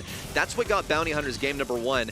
And despite the adaptations, the lane rotations from Eternal in game number 2, Bounty Hunters, once they got that wall break, everything slotted into place. And see, even here, there's no like distinct wall break in the round, but Portox just gets a super and runs at you. Eventually, you can just decide you don't want to play the sharpshooter game anymore, and you're virtually unkillable, at least in a 1v1 as Gus there. So, look, great showing. I see Prozzy putting a lot of damage down on Kawa in general, and you've got to feel like the Rico pick that followed up the Brock, even though it's pretty common to see that, wasn't quite home against opponents who could also break the map. I think it was a really clever play from Eternal to do that setup with the Brock and Rico, something we see very often. Then picking up the Bell. It was not the last pick, actually. Piper was. Yeah. Maybe they should have picked up Piper themselves, you know, just make sure that there are no brawlers that are good in long range, good against your Brock, and can also open up the map against your Rico. Nani, right? You just get, well, I think you get run Maybe down. Nani, yeah, just make sure that that Piper isn't even a possibility. But yeah, in the end, I think the Brock just didn't have the value they were hoping for. They just picked it to have a clever draft strategy, but he in itself just didn't add a lot of value to the comp. It's unfortunate. Yeah, he was offered a really consistent brawler, like something safe, but it ended up being too safe. Sometimes these drafts do feel like you've followed up half of the table tennis table and you're sort of going at it. Like you know, they're not always reactive or sort of responsive. It's like there's like a really solid, like a very strict game plan coming into your draft, and then it's not really equipped to respond to like, you know, strange picks, or you can hedge yourself in a certain direction and have a Rico against opponents who can not only have sharpshooter advantage against you but break open the map. It's just a situation you maybe didn't account for in theory crafting that puts you there. But that's kind of the point of this game. It's a seeding game. There is prize money on the line, but both of these teams have qualified for Brawl Cup. So it's a chance to really unleash some of the things that you've been cooking here despite the potentially offensive smell. We're now heading over to Hideout for Bounty Hunters. It is the chance to close things out. I want to see Gene paired with Max or Jae Young just to make sure he can really hit those shots and also hit that pull in the end. The brawler that always comes to mind here, Pierce, is the global band. So a lot of other snipers still left open though, with Bell and Byron the only two being banned out here. Move those Piper feet to comes the to mind, boombox Brock comes beat. to mind, Nani comes to mind. They're all still really, really good on this map, and with Brock once again, they can open up the map. So maybe a thrower not really advised on the left-hand side. Is Gene Jae Young the new Gene Max?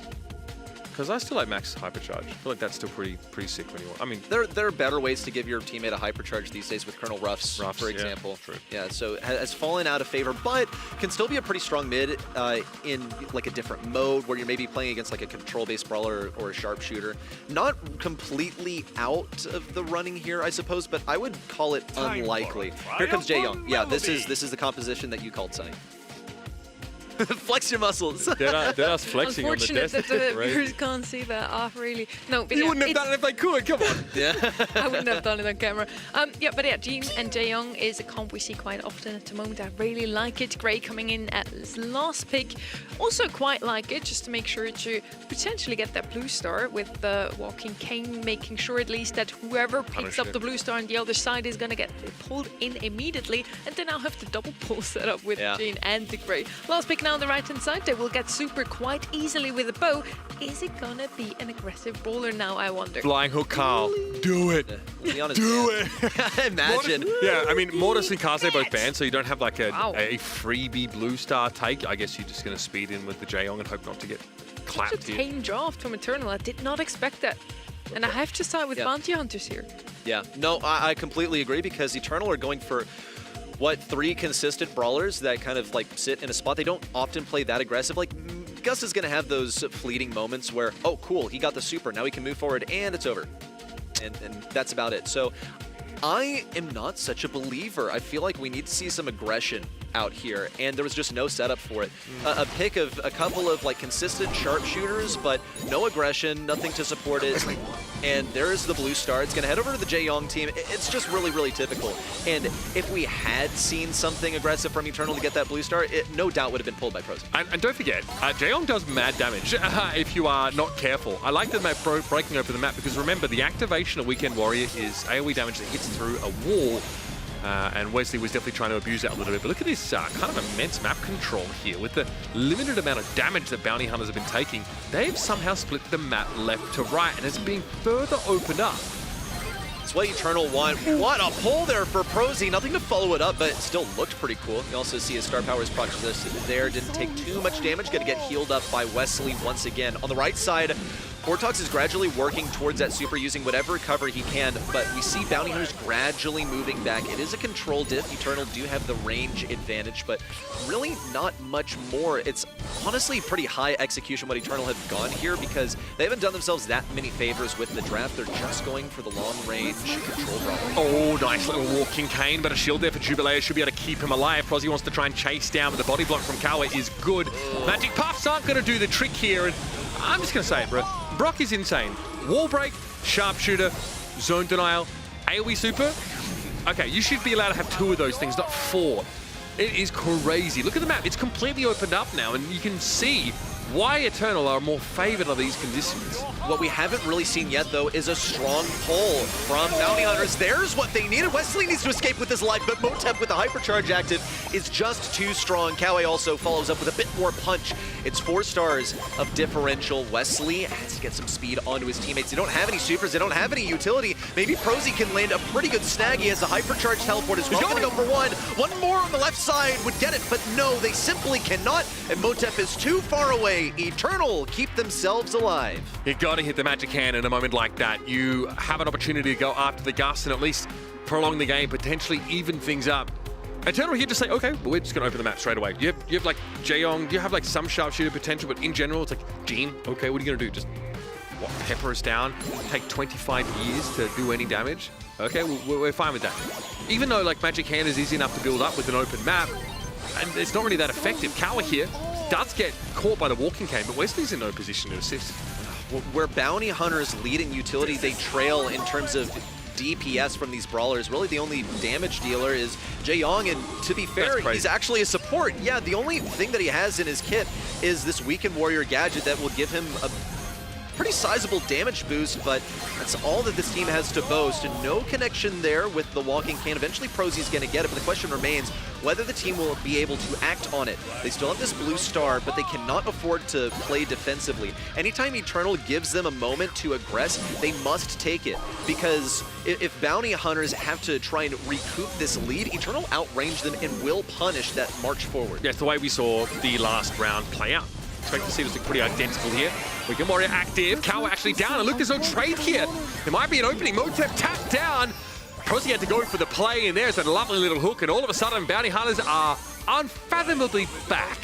Yeah, they got the entire team killed. Eternal will have some higher bountied opponents to face here. Both Prosy and Wesley are taken down. It would be a lead for Eternal. Prosy is forced to walk forward. Can they catch him? Looks like it. And Jubilee on the right side ordinarily would be pinched here, but can afford to keep pushing Wesley. Oh, what a disaster! And that's when the mines are placed there. Prosy falls.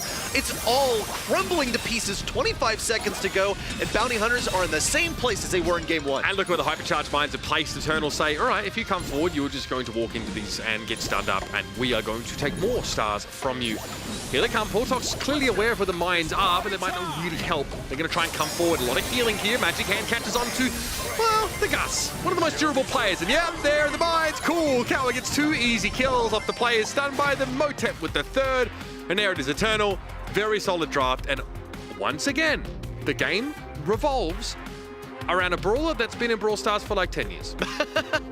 The bow mines have been around since 2017, and they have acted basically the same the entire time. I just like Brock's been around since how long? Yeah, exactly, since 2017. He was a beta. He was a launch brawler.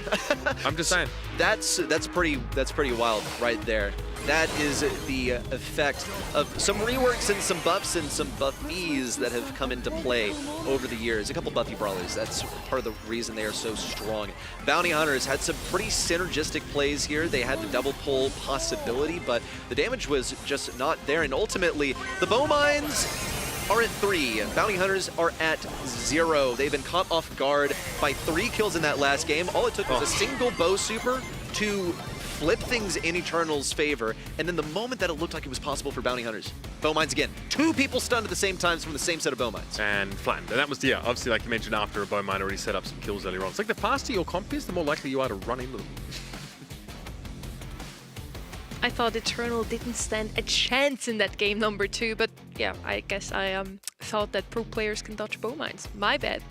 I know one that gets hit by a lot of bow mines. I'm looking at you, Bobby. That's great. Oh, that's crazy. Yeah, let him know, bro. Call the I'm boy glad you out. doubled down. I'm not the bad guy. We are. Yeah, so we, everyone. Yeah, 2 hamsters in a trench coat being the bad guy of the Brawl world. I mean, in fairness, you should expect, like, you know, to be able to play around that bow stuff, but, you know, when you have hypercharge and super, they're separate, they don't cancel each other out. You can have like, 8 mines covering the field. It is pretty challenging. You've got a composition that needs to take space, that is fast as well. You're also going to be dodging a lot of the projectiles coming in, and yeah, you're going to walk into a mine or 2 here To and be there. fair, with the buffies now, with the new Getcha, with the reworks we talked about before, those mines are now in a bigger radius. Like all these players that have played against this brawler for since beta, as you already stated, they now have to adapt to a completely new bow. They think they know what they're playing against, but they have to learn still, and that's what they're screaming for.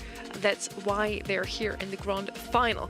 Now, I'm just super happy overall because we actually get to see a set 5 today in South America. That's something we haven't seen all day. I'm super glad we get to see some more Brawl before we have to send you off into your Saturday night. I mean, look, I'm happy that we get it in this grand final. I would have liked it in a game of consequence. You know, this one here, it's a matchup for prize money, but I'm glad we're getting to see what's been in the woolshed for these 2 teams, right? Bring out some of the weird comps, and there have been some weird ones. There have also been some really classic standard approaches to some of these maps, so it's nice to see these teams refine their approach. They are using each other to prepare, honestly, for the rest of the world, because it's been a little too long since South America has been considered a legitimate contender on the world stage. Loud has always been an underdog, a dark horse, but like after 8 years of playing Brawl Stars, like, you know, guys like, you know, Fiker are like, really? When is it our turn to be sort of the big guys? So this region needs to put themselves on the map, and they're going to have to do it without their household names, which is what these 2 teams are preparing each other for. They are forging one another into global contenders. First couple picks out here. Number 1 is Otis, just consistent anti-tank stuff. Also, Fat Splatter is going to be pretty useful for scouting out enemies in the bushes. We're finally moving on to Pinhole Punt. Finally, something different. It's like we've been watching the same few maps all day long because these maps have been ending, or excuse me, the matches have been ending so quickly. You look across the way at Bounty Hunters, they've gone for a bit of area control with this Meeple and the anti-tank capabilities of Ems. I'm still seeing the possibility of them being run down. Now, they are safeguarded by the fact that Ortis is here. Yeah, exactly. Yeah, can we just like wrap it up real quick? Yeah, there we go. Okay. You know what my first picks would have been? Chester and Bull. And they're not picked until pick 4 and 5, potentially. Maybe we won't see a Chester at all here. Super interesting, South America. You're surprising me again and again. And so far, you've always proven me wrong. Let's see how that Meeple and Ems is actually going to do on the left-hand side. I'm not a believer. I need to see the Nita just to make this perfect, just to round this out properly. No, Lumi, it's going to be instead. Of Kind of map course. where, yeah, you didn't see that coming? No. Maybe a Charlie. Maybe the Chester I mentioned. Yeah, Chester. But sure. Lumi was picked before in South America and it actually worked out. So prove me wrong again, I guess. It can create an unwinnable matchup for some tanks. If they decide that they want to go mid, it's a little bit more difficult for Lumi around the lane sometimes, but, you know, very possible you get that slow every single time you attack someone because that's the star power that everyone's going to be running. Last pick from Bounty Hunters. The last time we saw them draft something creative, it fell straight on its face. They're going to go for Stu. Really consistent, should be able to stay away from this Bull. I'm curious about how it's going to interact with the Lumi because it's been so long, I think, since we've seen Lumi be in the forefront of the meta that some of the interactions, frankly, have evaporated from my mind. Definitely underestimated on that right-hand side. Lumi was actually a pick. SK Kalala's picked into Eternal, so now they're kind of copying their homework. Left-hand side, I wonder if they have enough damage to stop the Bull, is all I'm going to put out there with the Meeple and that Stu. This is going to be the last map we're seeing today. Whoever wins this map is getting those points on the board and will, taking their second grand final win this season. Done. That Lumi gadget looks pretty good on that part of the map. I'm keeping it 100 with you, my guy. That was brutal stuff. Jubilee really causing some problems. Prozzy able to spawn back into the game. The Otis, though, is also going to be a bit of an issue here. We are somewhat short range as, you know, Ems and Co. And Cower obviously can do some serious work. Motep goes first and goes out pretty quickly. There is definitely enough damage, I guess, alongside this Ems, but we'll still need to see Bounty Hunters actually get into the map. It's been so difficult for them to do so. Wesley does have consistent damage. He just needs to be facing these control-based brawlers on the left side and not Motep. So where's the bull counter? It's really just Prosy that's able to slow him down. They don't have hard CC except for Wesley, who has his gadget for that express purpose. Once he's taken down, it opens the doors for Motep to dash on through. He's taking a lot of damage. There's the rage quit, but might have been a bit too early. Everyone's forced in. Jubilee laying on even more pressure with the ice laid down. It's a couple of kills. Prosy almost managed to clutch that up, but it is goal one headed to Eternal. I do think we got to keep an eye on this Lumi Super because it is sneaky impactful in this matchup. You see, Prosy got rooted in place there and ended up getting taken down while they had possession of the ball. So keep your eyes peeled for more of those here. That stopping power could be important against, especially the Stu. If you can land a blast peak there, you are in good shape. Nice friend zoner though. Stun up against the wall. Here's the breakthrough to open up the map a little bit more. In front of Motep, the stun comes in, and he won't be able to intervene. Great team play from Bounty Hunter. They recovered the ball and passed it over the left side. It was almost a saving play from Eternal as they cleared the ball over towards the right. This is going to be a pretty clever dismantling of the initial push in from Bounty Hunters. In fact, it's a full team wipe, but no one can get into position quickly enough to get this goal. So they're just going to wait for their moment. Motep, if he takes a little bit more damage or if he got a few shots here, would get his super. That would be awesome to get that rage quit gadget away from Wesley and then open things up for Eternal to score. Okay, so Lumi gadget here to give you some good control on this left side. The Eternal comes straight on in once more, charging through. Nice blast beat connection. Once again, the Lumi Super sets up a big goal for Eternal. Match point in for Eternal. They have fought and clawed their way here to set number 5. It looked like such an excellent opening for Bounty Hunters, but things started to get questionable when they went with a weird draft on Hard Rock Mine. And now, fast forward, we're in set number 5. Eternal in the lead, only one game away from getting their second monthly final victory. And possibly taking a points lead over Bounty Hunters. We're going to have to check on that one. Motep, into the gadget, bro. He knew it was going to happen. He's happy enough actually to have survived that encounter and knows that Prosy's gadget is going to be on cooldown for a little bit because there's not a whole lot else the Bull can really do. This could be oppressive unless Cower gets aggressive here in Wesley's direction. All right, Motep once again blown to smithereens. It's like he was never there, folks. Portox with a pass over to the left side. Prosy gets to walk it in nice and easy. Just the start that Bounty Hunters had needed here. Eternal don't have any utility to show for that entire brawl that happened on their side, though they could be close to some. Motep with a bit more damage taken will be able to try and force this through. Preemptive rage quit. Actually expected the short dash from Motep. That's going to take a couple of gadgets for CC. He still gets away with it. Wesley at the risk of falling over here. Jubilee, he's split between two different targets and won't get either kill. But wow, what a bull play. But dude, between Rage Quit and Friend Zoner, I don't even know how Motep is supposed to play the game. That is wild. He's got another super up, though. I would just send this. Grim and Frostbitten makes a bit of space. Jubilee getting some chunk damage in now as well. Wesley supers and Motep respects it. Back behind the wooden boxes now, but look at the fade away from Cower. Portox caught out. This is definitely going to be the go signal. Motep, though, pulls up short. Gets another gadget for his troubles here. Prosy muted up, but the Caustic Charisma still activated and brought down the Otis. Prosy, yeah, has to opt to slip and slide over to the left side, even though he takes some damage along the way. Wesley gets to walk on through, takes a ton of damage on the way there, and just can't risk moving forward anymore. Prosy, though, sees an opportunity to get a kill on Nikawe. Will get it now. Has that hypercharge and Buffy active. A super up to him. Motep with what a defense! Has the super still and deposits the ball on the goal line. Didn't throw it away. Nothing. Saves the super for the next push forward. What a clutch. That was crazy. Eternal, though, still need to score. They are 1-0 down, and only 24 seconds left in the round. There is no time for twiddling your thumbs. Jubilee trying to stay safe here, trying to use the body blocking of Bull to avoid Portox's damage, and here comes Motep now. That is the Stu gone. Wesley already gave some ground, backs up, and here they come. Cower healthy enough. Fat Spider thrown down, but there's the friend zoner to dispossess the Otis of the ball. 5 seconds to go and not enough time for Eternal to bring this one back or even consider scoring a goal. It's a double match point incoming. The stakes here, just a setup for the summer split. It's a correction on early. We already know who is going to be in each group, so the points lead does belong to Bounty Hunters, but Eternal are going to be hot on their tails if they can get a victory here. Yeah, again, like you mentioned, not seeding, but for the prize money difference between first and second is significant enough to warrant the extra effort here. So off we go back to it, folks. It does look like Bounty Hunters, I mean, with this pretty oppressive EMS composition, have been able to deal with this bull aggression. Even though Lumi gives you great map control and Otis gives you good individual dueling potential, Motep just seems to get vaporized every time he gets close. There's yet another friend zoner, yet another stun. It seems like he doesn't really mind getting gadgeted, though, because it means that that's utility that his teammates don't have to face. So if it's all dumped on him, he's done his job. He's created space. He's baited enemy utility. But if he's not able to do it consistently enough that those abilities get to be cycled, then it doesn't really matter in the end, does it? Well, he's going to move forward. Once he finds an opening, it's kind of up to his teammates to do that first. Here comes a fast splatter in. Pass over to Wesley. Ball not recovered. Prosy gets to pass it away. No kill onto Motep. It's a wide open avenue to be passed over to Kawe. Eternal lead with one goal. Just as one you said. more score to win the monthly final.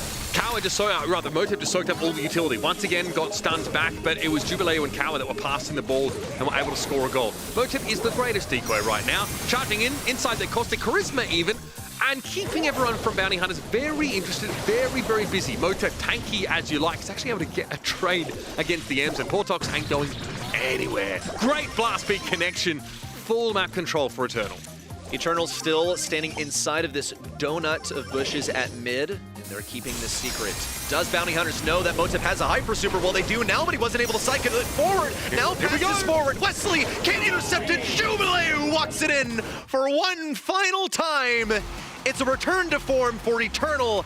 After falling in the quarterfinals last month, they're back on top with their second monthly final victory this year. Amongst a region known for its volatility, heading into an international tournament, it's great to see some level of consistency. This Eternal team have delivered. They've looked very, very good over all of our monthly finals so far, and have even been able to win themselves this third one. Bro. That is crazy. Oh, man. Yeah, Coward deserves his chance at a victory lap here, and we saw the conversion of this bull composition finally pay off. It felt like it came down to the execution, though. Great Oda Super on a stew. No escape there. Full bull dive. 1 versus 1. Bull can definitely take Ems, and credit to Motep here, because really he had to take his licks for most of that set before finding an opening to end it. Motep really just bearing the brunt of these attacks from Bounty Hunters as every single time. Look at this colossal defense, and he managed to, deposit it on the goal line afterwards, so it was easy for his teammates to get to. Didn't waste any time there. Just remarkable play from Eternal. Jubileo, I think he's walked in like, 3 or 4 goals today, just because this guy is him on any brawler he touches. What a team to approach #1 in the region. Lumi haters in the crowd? Anyone? Any Lumi haters out there? What about you? Probably silent. Yeah, I think it's Semantic, actually. Yeah, Semantic hates Lumi. Here. Yeah. What about you? Lumi won both times she was picked up today, so I'm definitely a fan of Lumi now. We want to see her all the time, also tomorrow in NA. In the end, we also figured out that Bull is a winner. Every single time in the grand final he was picked up, he actually won the set. And it hurts, especially because the Bull was not the first pick. They had the chance to pick up that Bull chest to comp that I proposed quite early on the side of Bounty Hunter. They decided to go with the Meeple. Didn't really have the damage afterwards, also with the Stu last pick. I think Bull is just what you have to go with at the moment. What can I say? Just global ban him if you don't want to play him. That's fine. Especially if you're not expected to be first pick, right, for seeding reasons or whatever. We saw a couple of more interesting, niche brawlers make their way into global bans here. So, that's something I'd think about. BB obviously is not in the position that she used to be as the most dominant, the most terrifying tank. You kind of see that on a couple of those maps. But why, you're trying to race with a BB on heist? That to me was a real head scratcher there as well. So some interesting choices, some interesting drafts across this region. But in general, I was concerned this would be kind of a blowout night, but we finally got, I think, a grand final that this region deserves. It goes all the way to 5. There's some fruity stuff that happens earlier on the series draft-wise, but still, I think we get a solid result. Enough to fill you with confidence that this region at least can put up a good fight. It's new blood getting under the spotlight, and that's what we'd love to see. And South America's always delivering in that regard. This is the third grand final we already have that goes all the way, and that's a very teamsome on the region. So I'm super happy, grateful to every single player in South America to make blessed. that possible. Yeah, we truly get our money's worth today. And we now also know who is seed number 1 and 2 in this region. It's going to be Bounty Hunters, despite not winning today, still having a slight lead over them. So they're going to head to Brawl Cup as that seed number 1, Eternal Esports seed number 2. And who is Bounty Hunters going to face again? Yeah, I wonder Semantics if they're anyway. lurking in the background, analyzing every single move that these guys made throughout the day. Probably inspires a little bit of confidence that they didn't manage to end off this monthly final with a bit of flourish.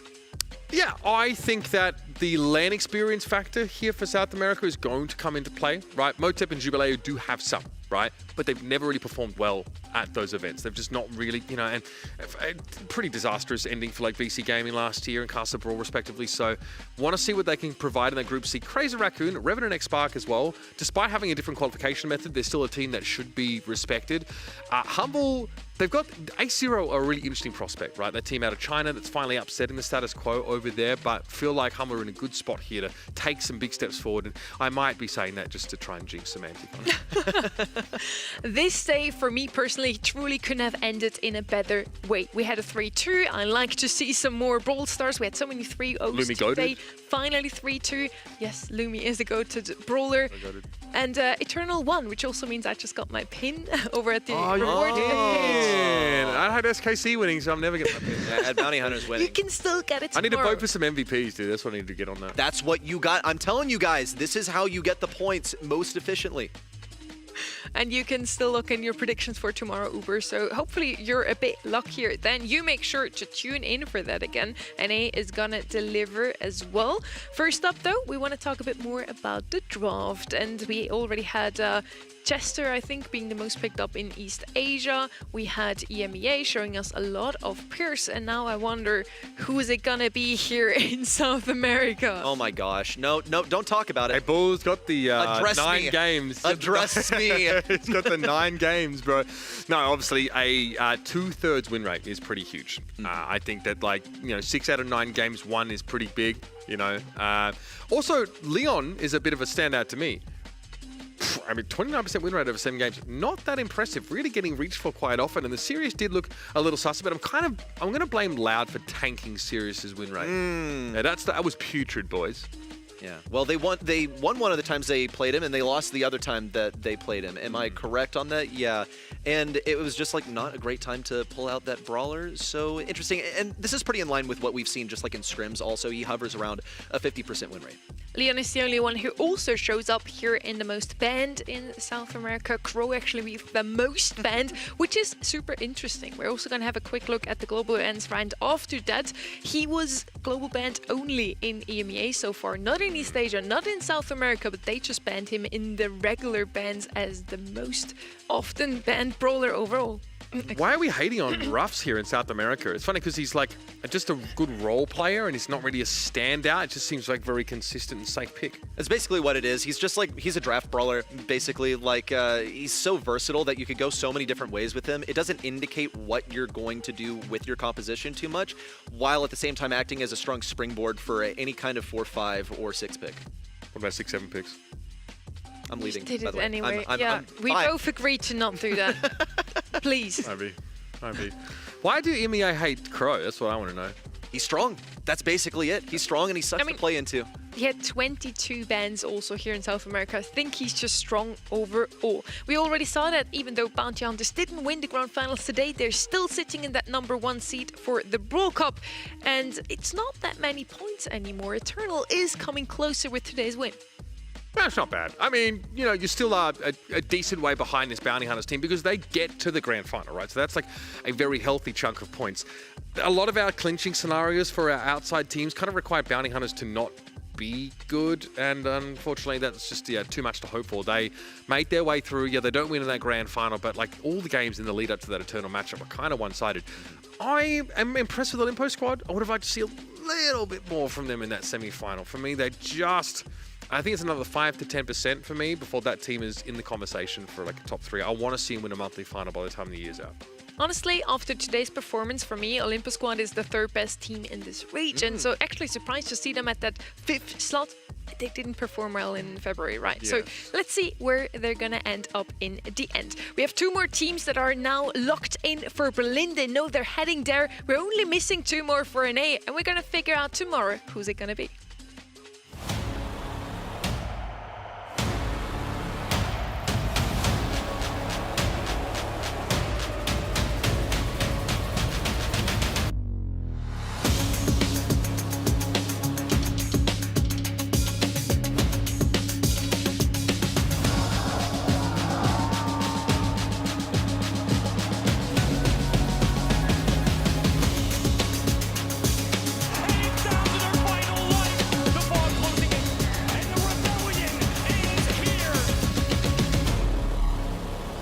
We have sold out every single tickets for this event already, so the support has been huge from our community. Thank you so much. Mark your calendars, May 15th and 17th. You can also still watch online, of course. Also, that right-hand side guy, so pretty, Kind of looking handsome. Wow. He is. But don't fret, because we might still have some tickets available for you. We're going to make sure that's possible, so keep an eye out for those on our socials. And now, as I already mentioned, we are only missing 2 more teams who will go to the Brawl Cup. Tomorrow we're going to figure out who's it going to be, and it's going to be one of these 8 teams. This is going to be such an awesome race to watch.